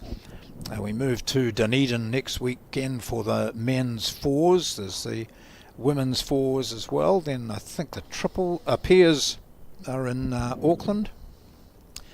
There's mixed pairs in Tauranga. So they're all over the place over the next 4 to 6 weeks. So keep an eye out for them. And if you're in the area, pop in and watch. You might be just attracted to the sport, or you might learn something if you are currently a bowler. There's men's competition being played at New Lynn here today in Auckland and over the next 2 days, and our coverage will extend through to tomorrow with some men's matches, and then on the final day, Sunday, we have the women's final in the morning and the men's final in the afternoon.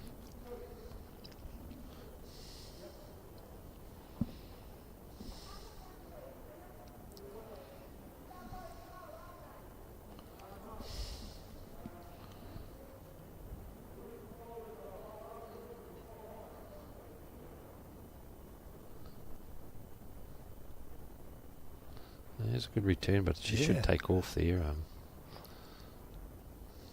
Well, it might be enough for the shot.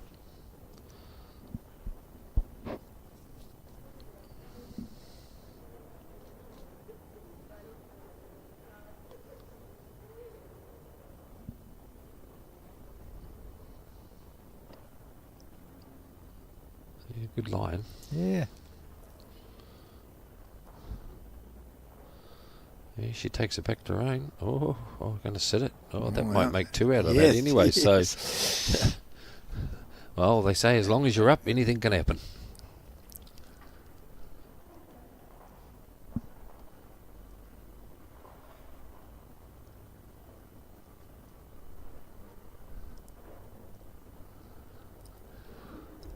Oops, she's turned her back on that one, I think. Be a bit tight.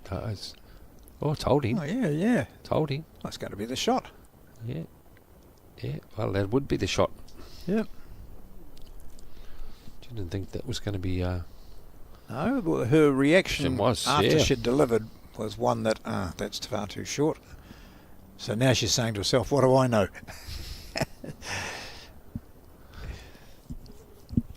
Still a big chance here for Jessie. Oh, she's on a good line this time. Hey, just she's on a good line. feather that jack and you've got 3. She's on a good line this time. Oh, brother. Oh. Well, that's enough for the shot. Yep. Oh, I'd be playing down onto my own bowl there. No. So only option here is dead draw. Yep.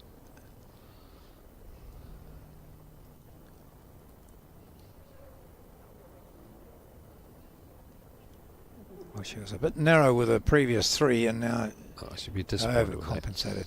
Yeah. So you were looking at coming in on the other hand Yes. and sitting That's it. the Oh, well, shot you play- bowl, play or you your- play onto your own. Yeah, play the 11 o'clock Yeah. bowl Yep. on that hand, and Yep. then promoting your bowl through.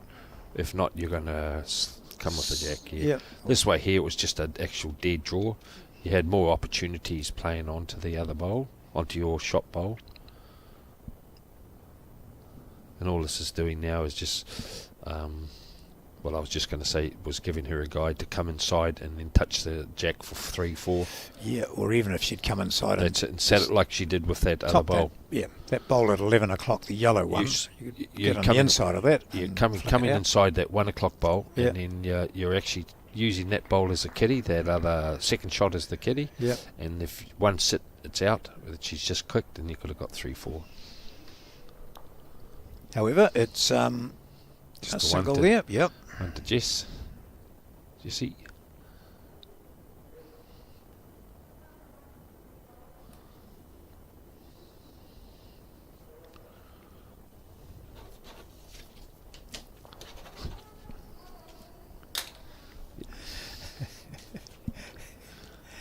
Out here. Sometimes when you're using scorecards and you start getting it wrong, you just cannot correct Catch it. up. Yep. Can't So catch up. I have thrown the scard away. That's why I and hand we'll it to you, just- John. Yeah. Otherwise, we'd only get 2 ends with me. Uh, Oh, it's pretty hard doing everything here. Another good first bowl from these bowlers. They've been doing it very regularly. Mccor there with that peachy coloured bowl, leading by 12-9.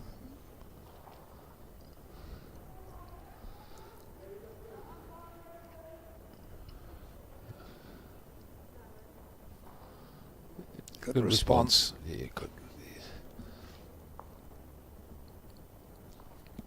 I think she still may be 1 down, but Jess just needs to use that as another jack just behind the head and sit it.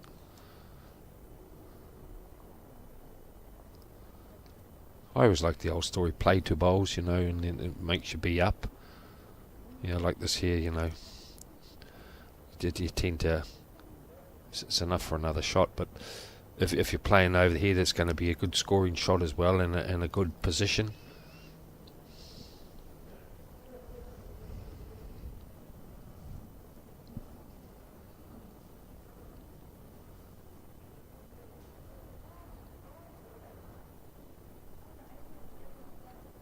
Good line. You get half a slide here, you're right. Oh, yeah, it did just. Oh, she's a bit unlucky there. I thought it just deviated slightly on the way through, but not enough. Good weight. Yeah. 2 good bowls there. While Jessie's probably holding a couple, the 2 bowls by Janelle are in really good position, aren't they? I'm pleased she's changing her hand here. Mainly because she could have trailed a shot for her, but this way here it's going to sit the bowls or push them through. Yep. And if not, you're just a metre over just in case she does trail her. Just looks like it's the sit. Going to sit it. That's good, yeah. That's perfect. That's a good spot. Well, otherwise you might put one out a bit jack level and you've got given them a shoulder and you're holding 2 good ones. Only a thought. Yep. You're allowed to think. Oh. She's giving a good ear this time. She'll come home. Great bowl. Gee, doesn't it finish well there? Yep. Oh, we're seeing some delightful draw bowls by these 2. Janelle Frew of Martinborough and Jessie Mccor of Tairua. Even makes the marker grin as we see the big toucher come up. Yeah. I reckon just follow her down myself. You get half the jack, you're going to square it over to your 2 bowls there, and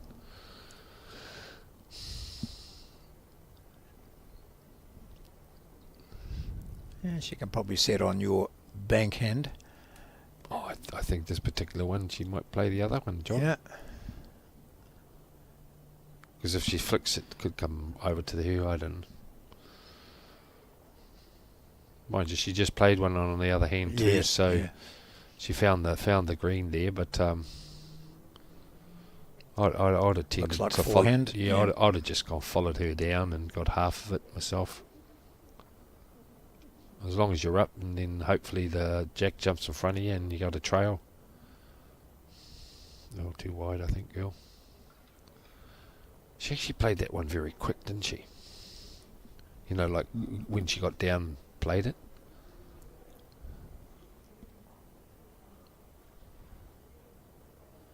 So Fru goes back, gets to about halfway down the rink and turns around just to reinforce what she could see, because the view will change when she gets to the mat.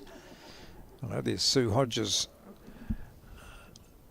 picking up her bowls bag as there's a few boards getting to that finish stage, but no, I don't. Oh well, we'll have a look at the results. Here we go. A bit wide, I think, mate. Yeah.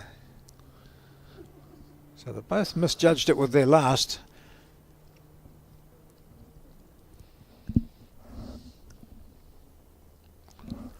And who's got the shot? The yellow bowl of Janelle Fru. 10-12 now, John. Yep. We could start it again.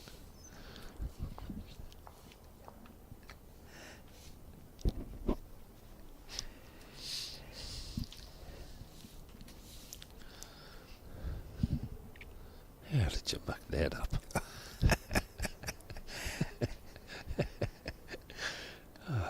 Yeah, that's better. Halfway. There we are, placemakers again.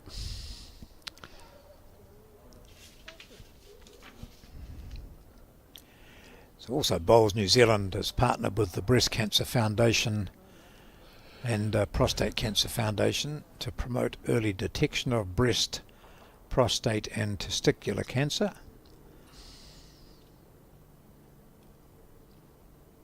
As we all know, within bowling clubs there are lots of our mates, male and female, who've been Nice ball. attacked or given a scare by the dreaded C.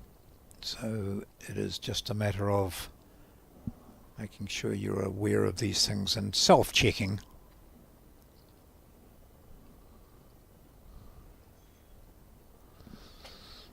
Yeah, never leave it too late. Don't think it's going to go away, John. Hey? No, closing your eyes to it doesn't help. Oh, great effort. They're applauding each other's bowls here. Yeah. That's great.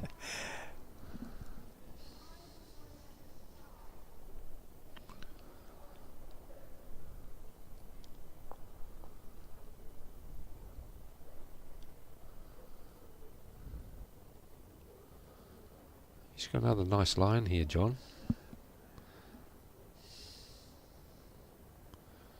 Yeah, the ball comes home. Yeah, very good.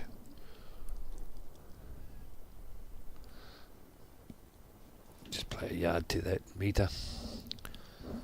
Sit it, let it jump out in front of you, and then you got a back bowl as well if you miss.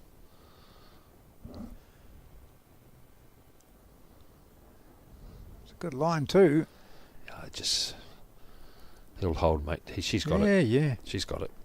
Great bowl. Oh, gee. Lovely bowl. That's More awesome. chalk required. Another toucher. Oh, yes.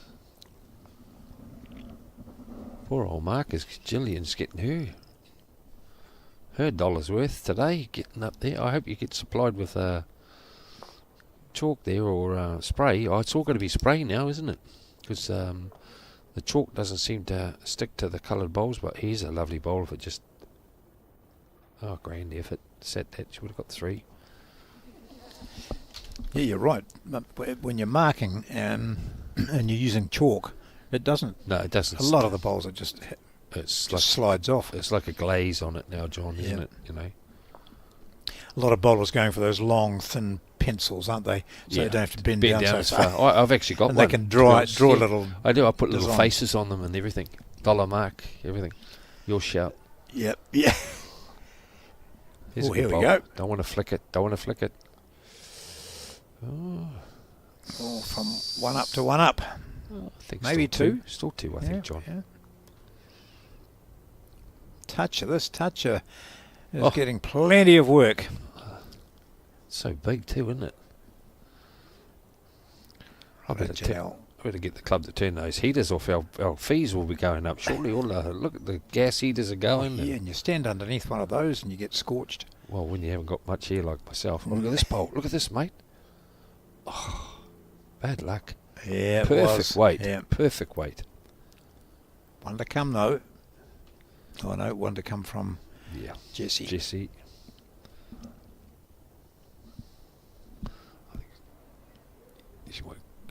Opportunity to get in the 3 here. That's a good drawing hand, that one. It doesn't matter if you drag it right back. It doesn't make any difference. Yeah. Isn't it amazing when these girls have got shots? They've been big shot, scoring big. This is a fascinating game. 3 gives her the lead by 15 to 10. Now, do you like that bankhand? Goes down well, doesn't it? It does. It's a great hand. And yet we've seen in 2 games players reluctant to use it. And every time they've played very good bowls on it. Yeah. Look at this. Great replay, guys. From that situation there, you'd be saying, oh, how can I drop a 3? Yeah. Wouldn't you? Yep. Honestly. And even after that shot, you'd be thinking, oh, well, I'm down and, one. And then she come through. They cut me off short here. What are you doing, guys? And then she drew another. Really Brilliant. good. And just shorten the length here, I think, John, is it? Yep. She'll come home. He'll come home. Quite good being a marker in this sort of game where there's tight ends, some very good shots being played, some lovely draw bowls. I don't know if the viewers knows. You'll see we've got dots here on the carpet here at Royal Oak. The reasoning is that too, it saves a lot of carpet wear and tear on it, like with chalk. When you put the chalk line on it, you don't have to give it as cleaning as much. So we've got little dots here. You'll see we've got yellow dots, and on the wing side you'll see whether we've asked the players not to stand for the viewers so they can see what's going on. You just see a couple of dots there right by the jack there now. Even on the outdoor you're always using chalk lines, so when you've got the indoor now it saves a lot of cleaning. And it doesn't look as shabby when you walk into your clubhouse and you see these little white dust marks and lines. So do you shift your greens around? Yeah. Oh, you have to. Otherwise, it's very similar. So otherwise, they just pick up and don't leave a mark. Don't leave a mark. Okay. No. So I had a look at getting those for our club with, and I checked out what they were doing down at Dunedin. Yeah. And they sent me up some, but our guys decided not to use them because they just will leave. And I don't think in Dunedin they changed them around much. I think they just stayed on the same rink. Yeah. So we like to. So what we've done, you'll see there up the line. Actually, it's right up, and then just over a bit there'll be another one, and we tend to use that for the social bowlers that come and use the rink, or we ask them to use the opposite way, so it's not a wear and tear situation. She's scoring the numbers here on this one here, so one out. Persistent, consistent. Yeah.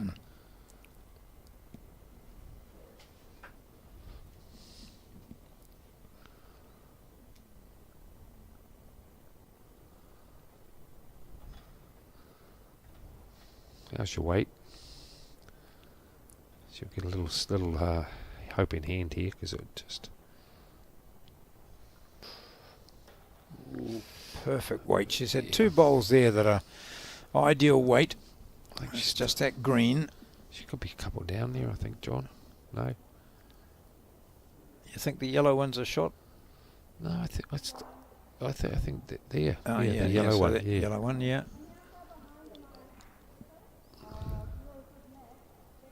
It's drawable, and as I say again, if you touch it, you got 4, so she's got everything to play for. And if you are a little bit narrow, you're going to sit the bowl, and it's like an imaginary kitty there.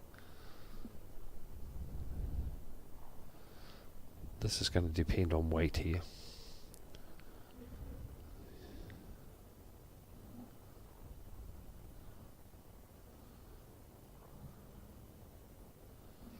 drops, she Or get the falls shot. in. That'll be the shot That'll now. be the shot. That'd have to be the shot. She's half a bowl in. Yeah.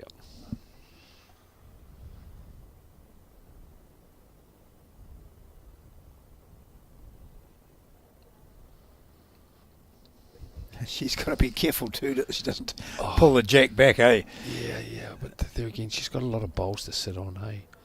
So this is her only problem. If she gets half of this, she's in trouble. Oh, she doesn't need Oh, any there's of a it. hole. Oh, Grand effort. hard luck. Grand effort. Yeah. So single to Mccor. I think that's what they'll decide on. One it is. 16-10.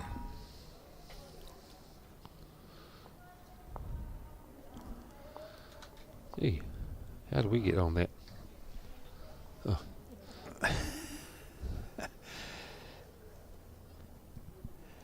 So there's a toilet break here as Jessie Mccor just wanders up the back here. Well, to the toilet, not Rest. just up the back.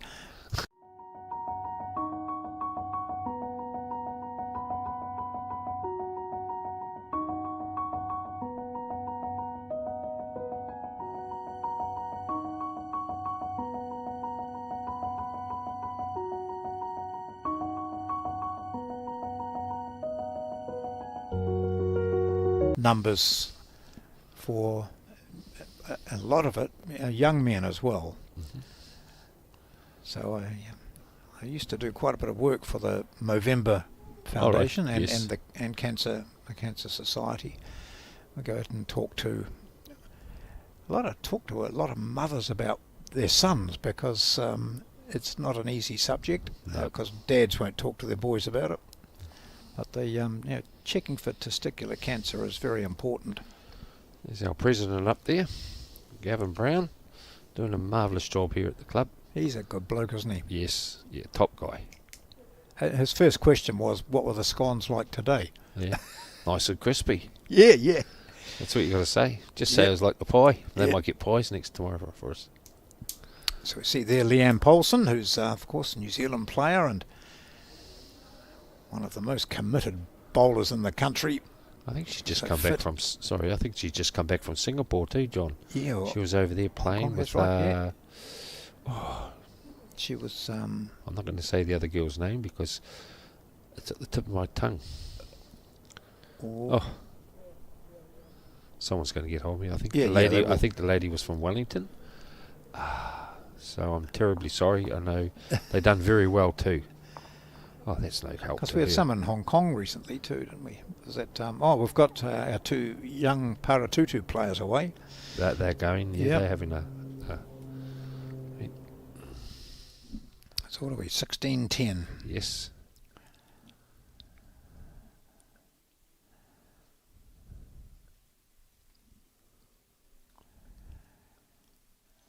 So at the moment we've got Grimshaw, Paulson, Hodges and White with 2 wins from 2.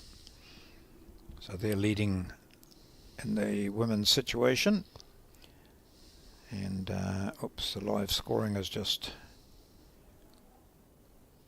gone a bit haywire on us. But just remember that you can check if you go to bowlshub.co.nz and click on to the women's singles and just hit the live button. You'll see the live updates there. Really good service. Oh, I see old Jess here. In She's fact, you just see like- the laptop on the right there, up on the left-hand window, up on the right-hand side. There's a laptop up there, and the updates are being fed in through there. Jesse's played the shorter end that we've Yeah, that's been played in this game so far. So she's adapted best, the better better. of the two.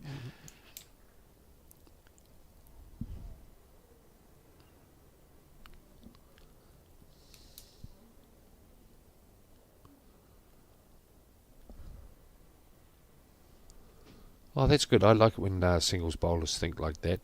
She mightn't end up getting the shot, but she's trying some variation in her game and trying to put her off. So it hasn't worked just at the moment because she's just going to be one down. But she's thinking about the game. So So Claire Hendrill's leading 20-6 against Ruth Williams of St Clair. Paulson might well have finished her game now. She was up by 20-7 over Natasha Grimshaw. That's a big win. Jack Luke, no, still one down, I think. Well, this is what I say now. Maybe Jess might want to play the forehand or the bankhand going down there, that promote her bowl or touch the jack. She might be two down, but let's cut the options out. So I think this. Two, do you think? Oh, I think we're very close to it. If not,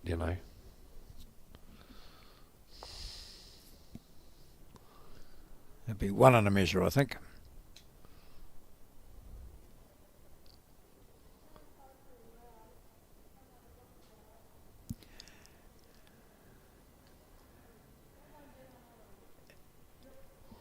If you're a qualified umpire, you hate saying measure because you rate yourself to pick a shot. Who's got it?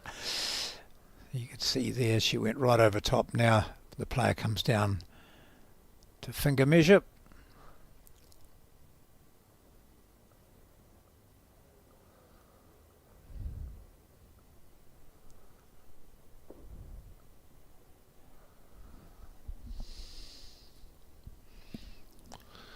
I should lean out the window and say, so what is it down there? Oh, yeah. Are you going to play that forehand backhand? You're going to play the bankhand? Yeah.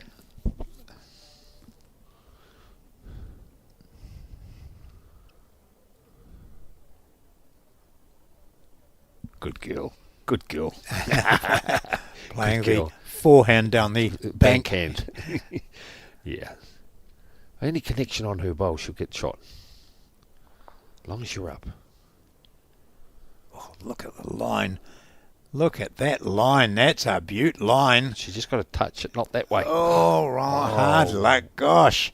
Look at the gathering of her bowls back there if she'd got that square. That was the shot, Yeah. So horrible bad luck, but you couldn't have played it any better except by drawing it. She's holding one. Yeah. So, okay, Janelle, Yep. in the back of my mind thinking, I don't want to move the jack. I've got to. So you end up being 2 metres short. Yeah, play imaginary kitty. Yeah. Chuck it wide.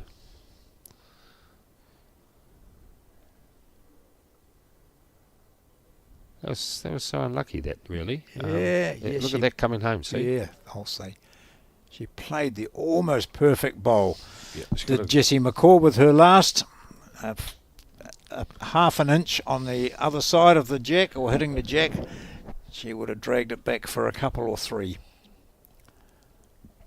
So what are we saying? Just one or two? Oh. She kicked it away for Two. It is two.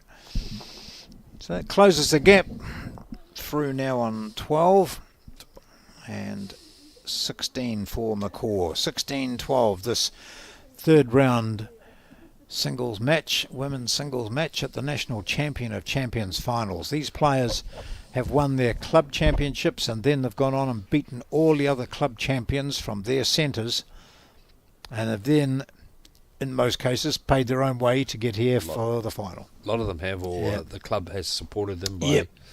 I know a few of the clubs have contributed a little bit of the airfares or petrol money to get here, and not only that, I know like up north they have a bonus on the lotto, and the clubs get behind their player.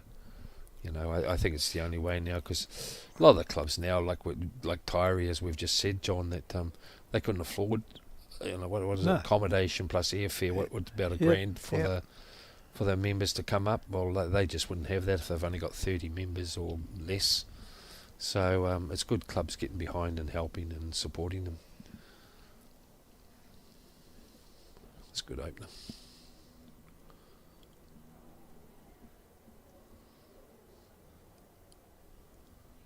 Not only that, the bigger club, people think the bigger clubs have got a lot of money. They haven't really. It's all it's basically all budgeted now, or what your forecast is for the year, and so everything goes out. You know, it's like when people have a little bit of a moan about your subs going up. I think our Sport is one of the cheapest ones around. You know, like for a facility we've got here, we've got Sky, we've got showers, we've got a surface here that we can play 365 days of the year, and we're only $300 a year. Yeah. You look at golf clubs, $5,000, and sometimes you Yeah. take your mate with you. That you've got to pay a green fee. So I think we're in a very good sport. It's not as if we need heaps of clubs. Okay, set of bowls, but normally you can borrow a set at the club till you find what you want. But bowls can last you for your lifetime. Absolutely. Playing, Yep. and it's $700. A golf club can cost you $700. The big berthers and all that. So I think bowls, it is the sport to join. Let's have for a pluck. There's a good bowl. It doesn't work too much. She'll come downhill now. Here we go. Yep. Fallen. Perfect weight. Oh, she's got a great shot here too. Yeah, come on. Even on the match, you'll see that's a nice target for her.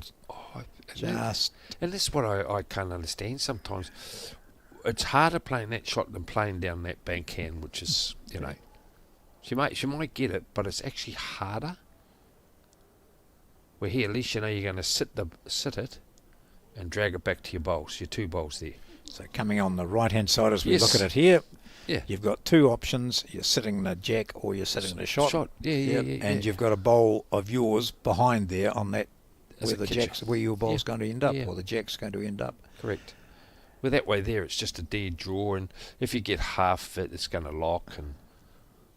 And I think Jessie will be a little bit with that bowl there. She would like that have been a metre over because she's got nothing at the back, and that's a guide now. Yeah. Oh, what's she going to do? Run it off? Yep. Play a bit of weight to it. Jack movement will favour her. Oh, she's tight. No.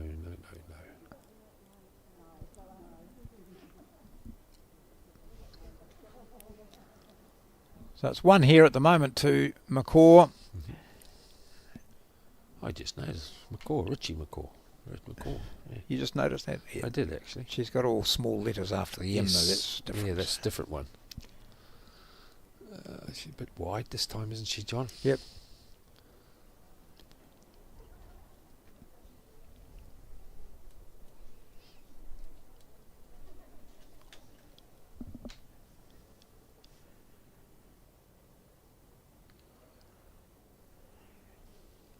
Just 4 away from taking out this match. These two players have won one each. They've played one.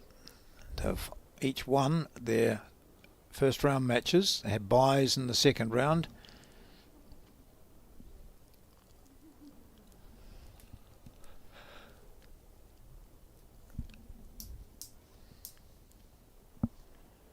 Oh, she's mixing up the length a bit. Yeah, she's going down that way. I wonder if it's the sun that she wasn't happy with, or because I've just noticed going down there the last couple of years that when she has placed the jack, it's been before the shade.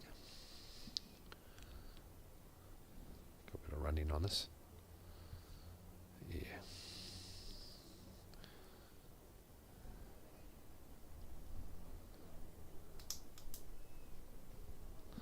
We've only got 1 or 2 games going left out there as well, Yeah, too, John. yeah. We've All the pumping other through. matches bar one have ended. Here's a nice reply here from Dylan. Good bowl.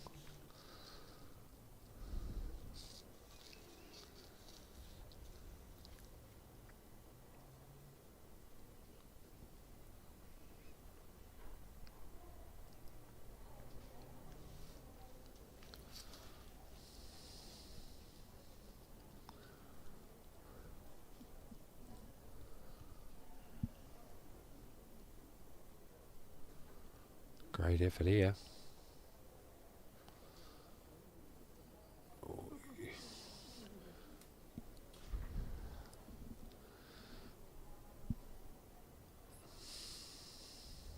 as she's setting a trap, Jessie, to touch the kitty back for Yeah, yes, yes. free I like fall. that. I quite like that as as an obvious tactic too. Sometimes, Yeah, isn't it? Yeah. Especially now with that bowl that she's just played that's a bit wide. You Yeah. can start looking for that now. Yeah. And then more of we call it more of a poking shot. And Yep. then if it sits the bowl or the jack goes back, you've got 3 shots, and There she goes. Fingers left pointing down. Yeah. She lets it go, studies it all the way. The line's good. Just a little bit over it. There's another one back there though, so Yeah, well, gee, the potential there. well, that's correct. Yeah. She just wants to get herself a back bowl and cover split those 3 bowls basically. Just say to yourself, well, I've got the shot. I'm happy with that. It's going to keep me in the game. But if I don't cover, I will be having an early. I was going to say a shower, but I was going to say it'd be an early knock. Well, it's all up to you now, Jessie. The game's set in your court. 4 shots here. And She this could one go is out with this. Yes, yep, definitely.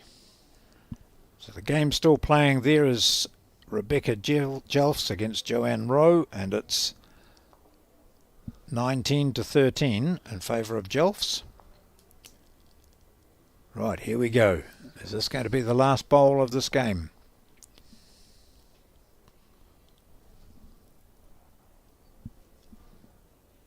Too wide, I think, mate, for that.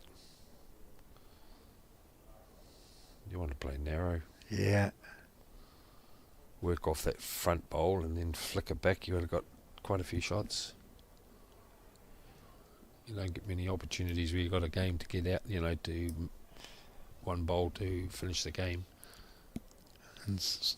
And could go from 17-12 up to 17-15. Yes, Which correct. is a different situation, and I think that's what it's going to be. Yeah. Oh, you don't want half of it. That's the problem here. You don't want half of it. Ooh. Still a couple though. Oh, she's grinning. Look at the smile on Janelle Frew's face. It wasn't a smile of happiness, or she might have I think it's only one. won. Yeah, she might have just given it away rather than getting 3. Yep. Goes to 13. So not the most effective last bowl by Janelle Frew, but it's 17-13.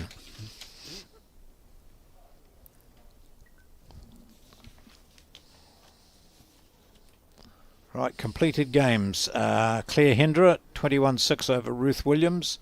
Sue Hodges, 21-10 over Elisa Waters. Leanne Paulson, 21-7 over Natasha Grimshaw. Lisa White, 21-7 over Jill Fraser. Kristen Stamper, 21-12 over Millie Nathan. And Julie Logan, 21-20 over Emma Handley.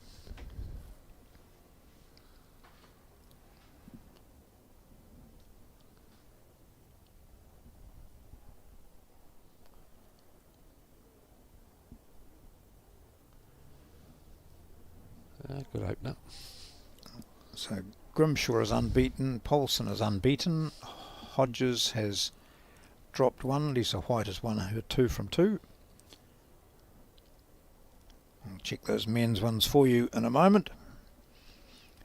But you can update yourself on the Bowls New Zealand website.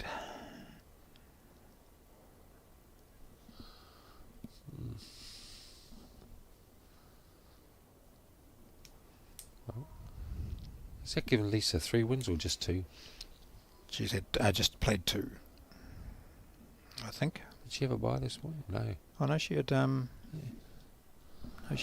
she has played 3. Yeah, 3 for 3. Yeah. I just haven't updated No, the ladder right. yet.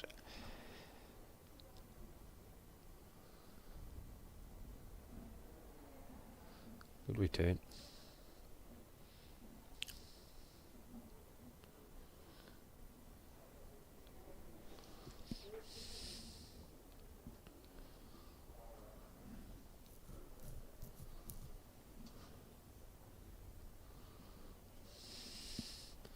There's a good track here, Jess. Just got to naturally turn, but you've got something to sit here if you are. Yep, that's the one.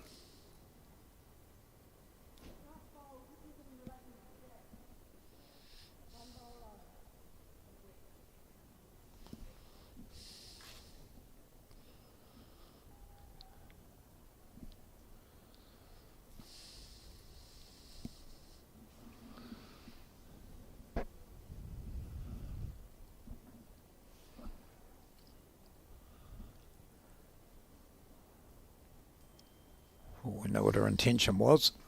Yes. Sit the bowl or bring Yeah, it back. yeah.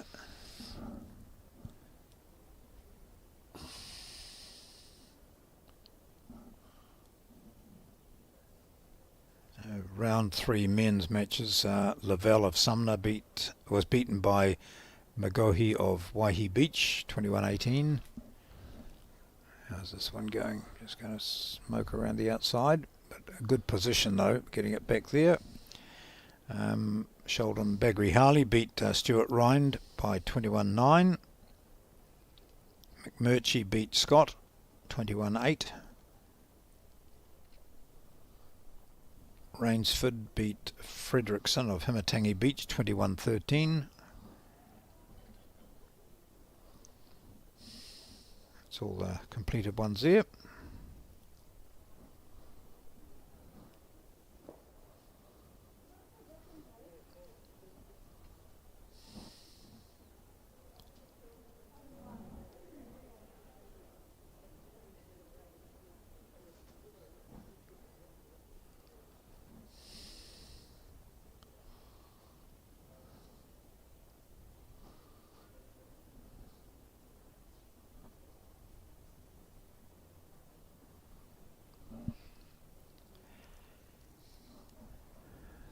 Why would I have a missed call from Howard Ivory, do you think? Howard. Oh, just to see if you'll be participating in a few lemonades later on today at the Johnsonville Bowling Club or at the Wilton Bowling Club. You'll be with the sheriff there. There was a couple there. He's probably just checking that I've got my yellow card in my pocket, which I have, Howard. Yes. We've got Jesse only needs 2 now to go out. And I wonder if she'll play that short length again.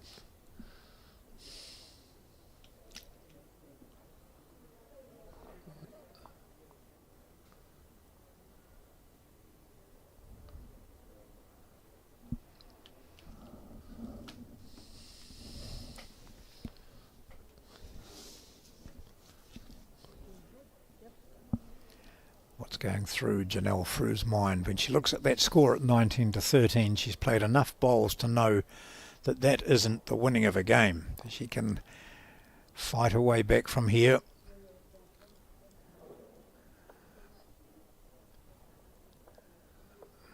Jessie is making it difficult. Yes.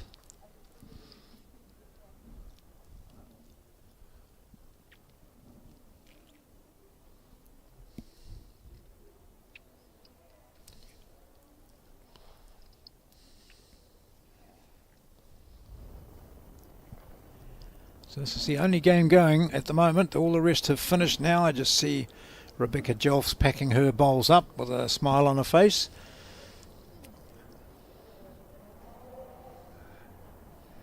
Just a reminder that we'll be back tomorrow with an 11:15-ish start, and it'll be Dan Dickerson of Tauranga against July Hoipo of Kahutia, and in the afternoon Rory Soden of Kaitaia Church against Kevin Rainsford of Manly.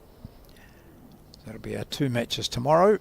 Yeah, she's going to snake this. Wow, that's the game there if she can hold those 2, but they're Well, beautifully placed for Peter Thorne to rip through. Oh, Cart the jack into the I'd be ditch. playing right to the ditch here with my back bowl there, sitting there. And you'd be playing on the bank hand. And forehand. Yep. That's correct. And she is too. Oh, I might duck, I reckon. Yeah. She heard you. She's that's a nightmare, isn't it? One thing she didn't want that.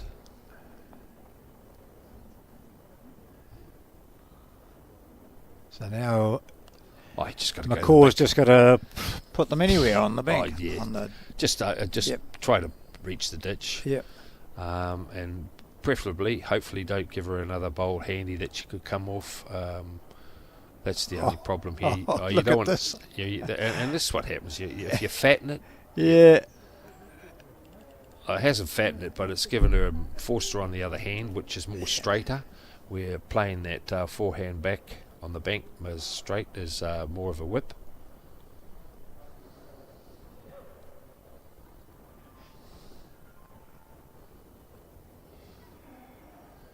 You do Do not want to.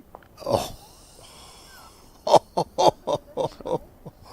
Wow. Well, you just go over. I think it's still 2 there. You just got to go over. Yeah. Don't fatten it. And all that she has to do next is just plough up the middle a bit and clunk onto her bowl and make it follow through. Yep. But definitely do not want to give her a wing bowl to come off. Oh. Or push her bowl up. Or push her bowl up. Or push her bowl up. Gee. Brave stuff, Jesse. She's sitting there with the game in her hand. Yeah. But there's a group of bowls there, and if Janelle Frew can make contact with one, this game could go on. And if the game is over after this, I don't think the score is any indication of this game. Myself, I think there's been some great bowls being played. A couple of fours have been played, and yeah.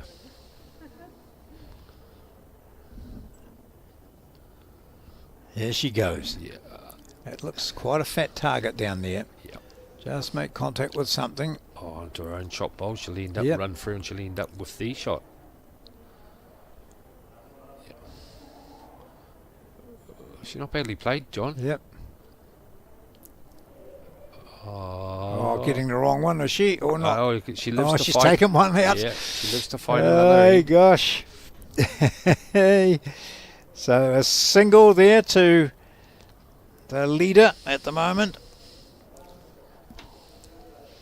It's 20-13.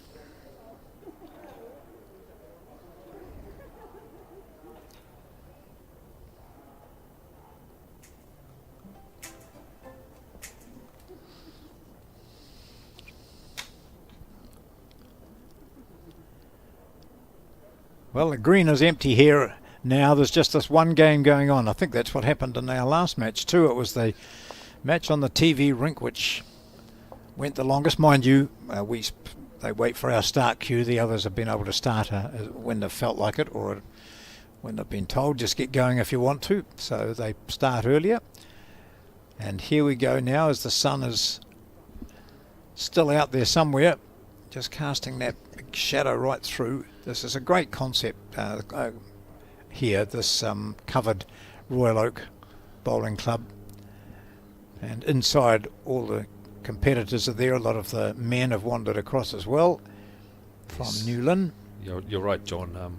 May look bare, but inside the clubhouse, it's they're starting to explain, and the old the glasses are going, I missed this shot, and that gets moved this, and I'll show you how he come off this or her come off that.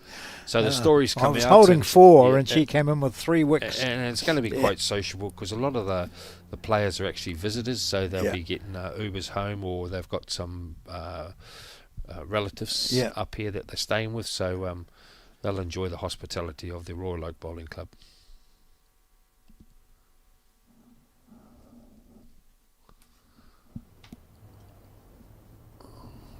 You don't want to be too fast.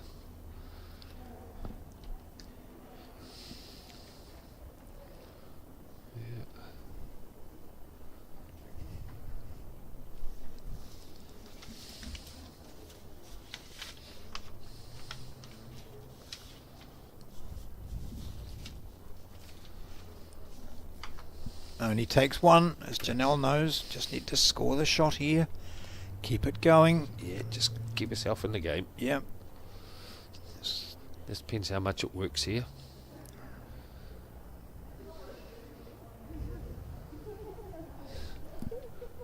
They both had a little wee giggle up there saying, oh, what's happened? Having nutted the jack for the last 6 ends, they're both spraying it a bit. They might feel lonely out there, John. Yeah. All the other players have moved inside, and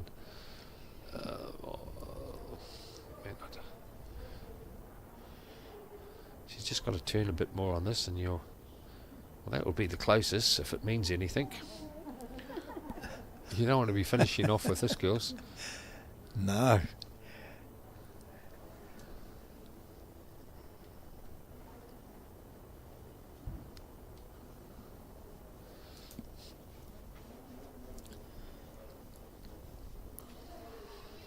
this has got to be the shot, isn't it?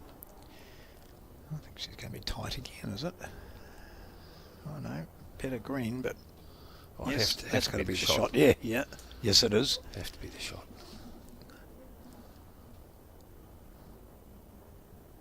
That's where you take a deep breath. Think this bowl here, then I don't have to play another end. A little bit of concentration, and she's not badly played. I'll tell you, she's not badly played. Going to run out of puff. Hoping. Here we go. Get a 2. If you got one there, you got to get another one there.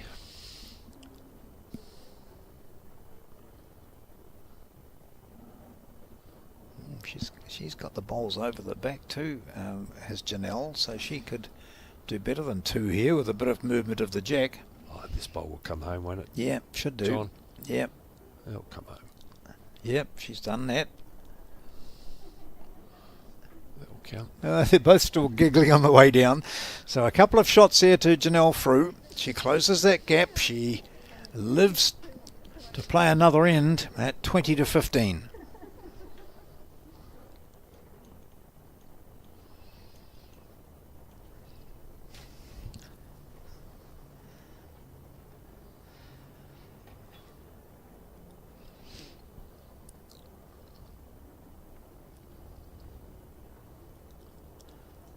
This time the jet goes way down into the sunshine. Yeah. Well, and that's what I like though. She's thinking about the game where Jessie's been putting it up before the sun on the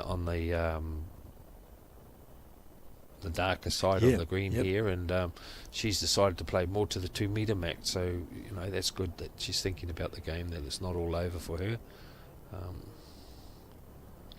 First bowl's got to be good, and from this situation when you're just hanging in there. Yeah. Good home.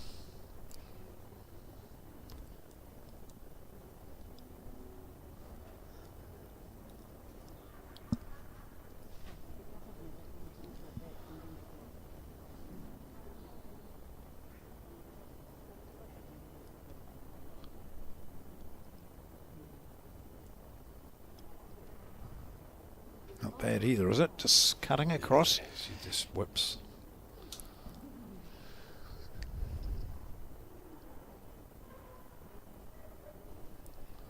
Well, it looks like no one's here, but the clubhouse is full. It's good to have those tinted windows.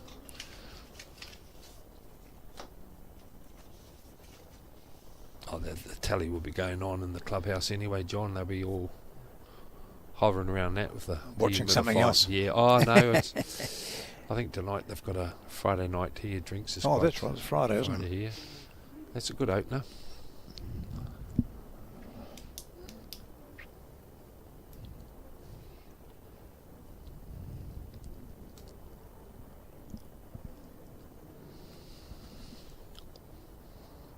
Good line.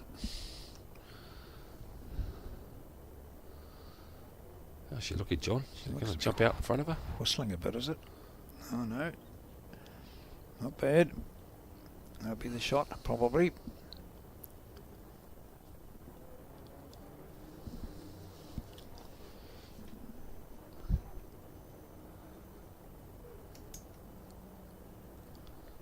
From the Martinborough Club in the Wairarapa, it's Janelle Frew with her Aero Optima yellow bowls, which have served her well. She won her first game. Don't want to flick it.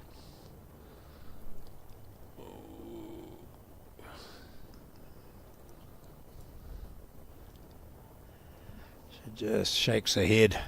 Yeah. Knows she was very close. Will she be able to get one closer? Well, she has to. Yeah. That's a good green. It's got to be closer, isn't it, John?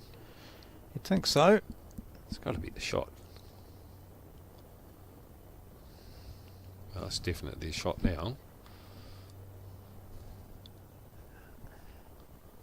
It's still clear there for Janelle. This, perhaps, the last bowl.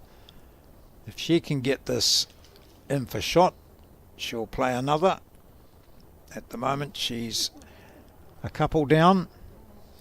Oh, she's going to slow down unless it jumps out in front of her. Jumped out in It's front of her. jumped out in front of her. Oh, look how she two. keeps going. She's got 2 or 3 Yeah. here.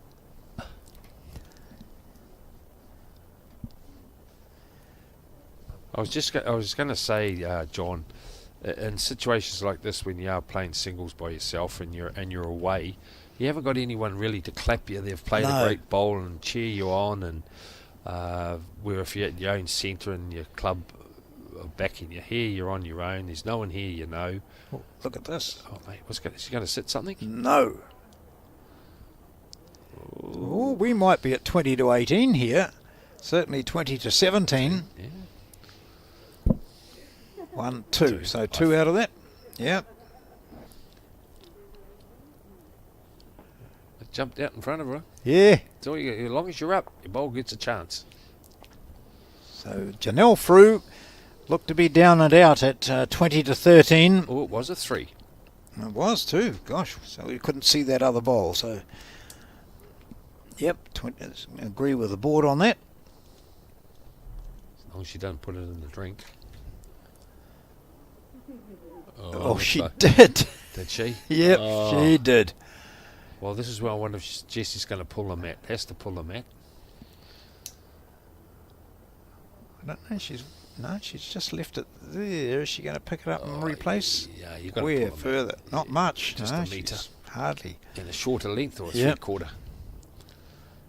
I think she'll go 3/4. Yeah. Or she might. That's definitely not going to go in the drink. No. As Janelle said, that's where I wanted it. Yeah. Right, so we had 20 to 13, then 20 to 15, now 20 to 18. Good feeling to be involved in a fight back. Well, it's a bit very similar to last game. There was That was all over the place, wasn't it? You know, we thought they may have had it secure, and then next minute plonk, and then back into the game.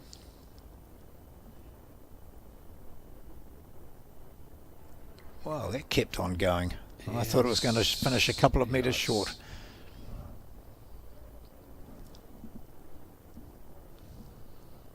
Yeah, you just got to take your deep breaths and concentrate a bit more now and get that 1 point. She's a little bit. As long as this comes home the way the others were finishing, as long as she's up, I think she's going to be short on this one. Yep.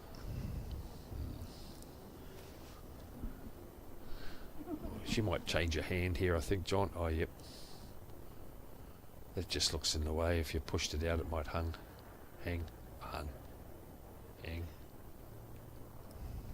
Well, you know, again, she'll find that this draws perfectly down here. Well, that's what I mean. I Yeah. can understand why they don't use it. You know, it's that there was more just Look just at that. maybe her That's weight. just perfect. Yeah, Just the the weight. green, just Look the at the weight. green is absolutely ideal. Yeah, you could look at following her down if you wanted. Because this is what happens. You've got a short bowl. You want to play inside it, and it'll duck. It's going to be very hard to draw around a bowl like that.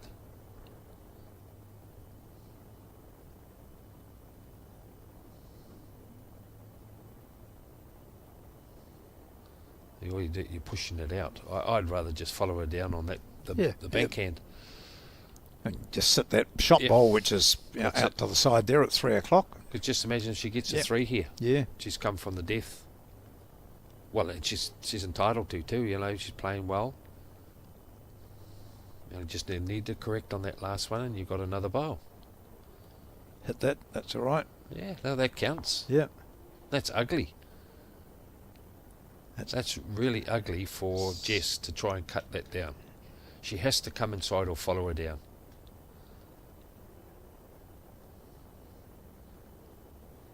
And it gets to that situation where I haven't played this hand much, and will I Wow. try it? You're 3 down, so it's not going to make any difference. I think the only way she's going to do it, she's got Yep, to. she's going to now. That's She's the made her only mind way. up. Yep. I'm sorry to say. Yep. Play it. You got a bowl to sit. I'm just wondering whether that side is slightly slower, because we saw with Janelle's first bowl that she was short. She had to make a correction. She's all over the place at Yeah. those.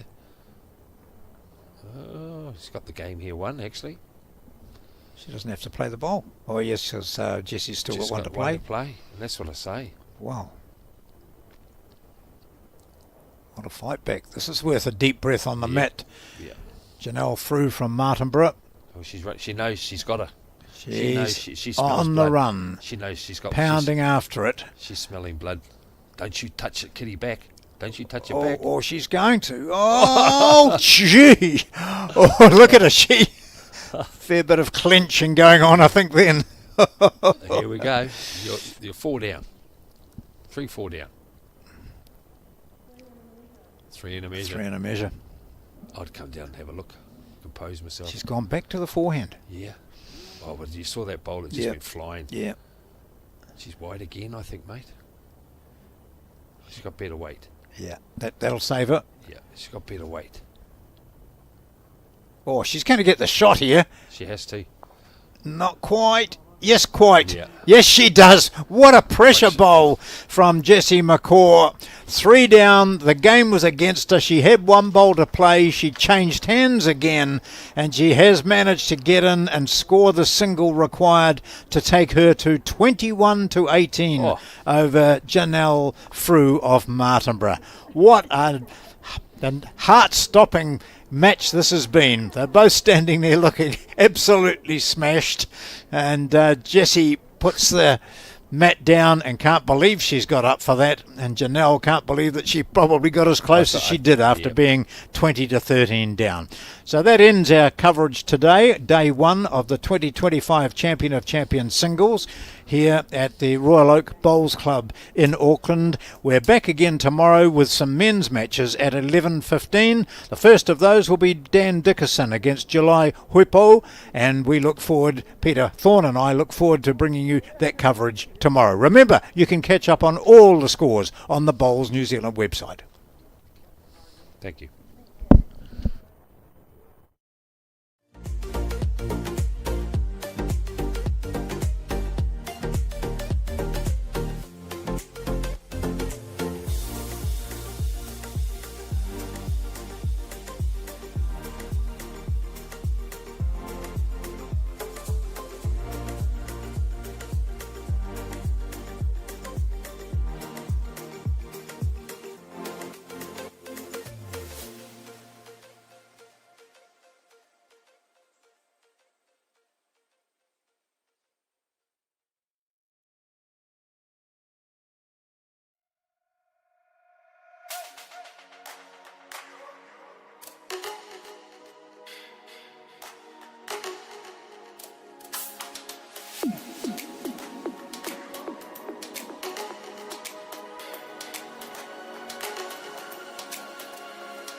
Dear Diary, my move to Somerset has been quite the page-turner. Sally wants me on the croquet team, but Beth says Mahjong is where all the fun is at. I can hear Barry's choir from here. And Kenneth's passionate about getting everyone's heart rate up. But Molly and I opted to do a whole lot of nothing today. A wonderfully underrated pastime.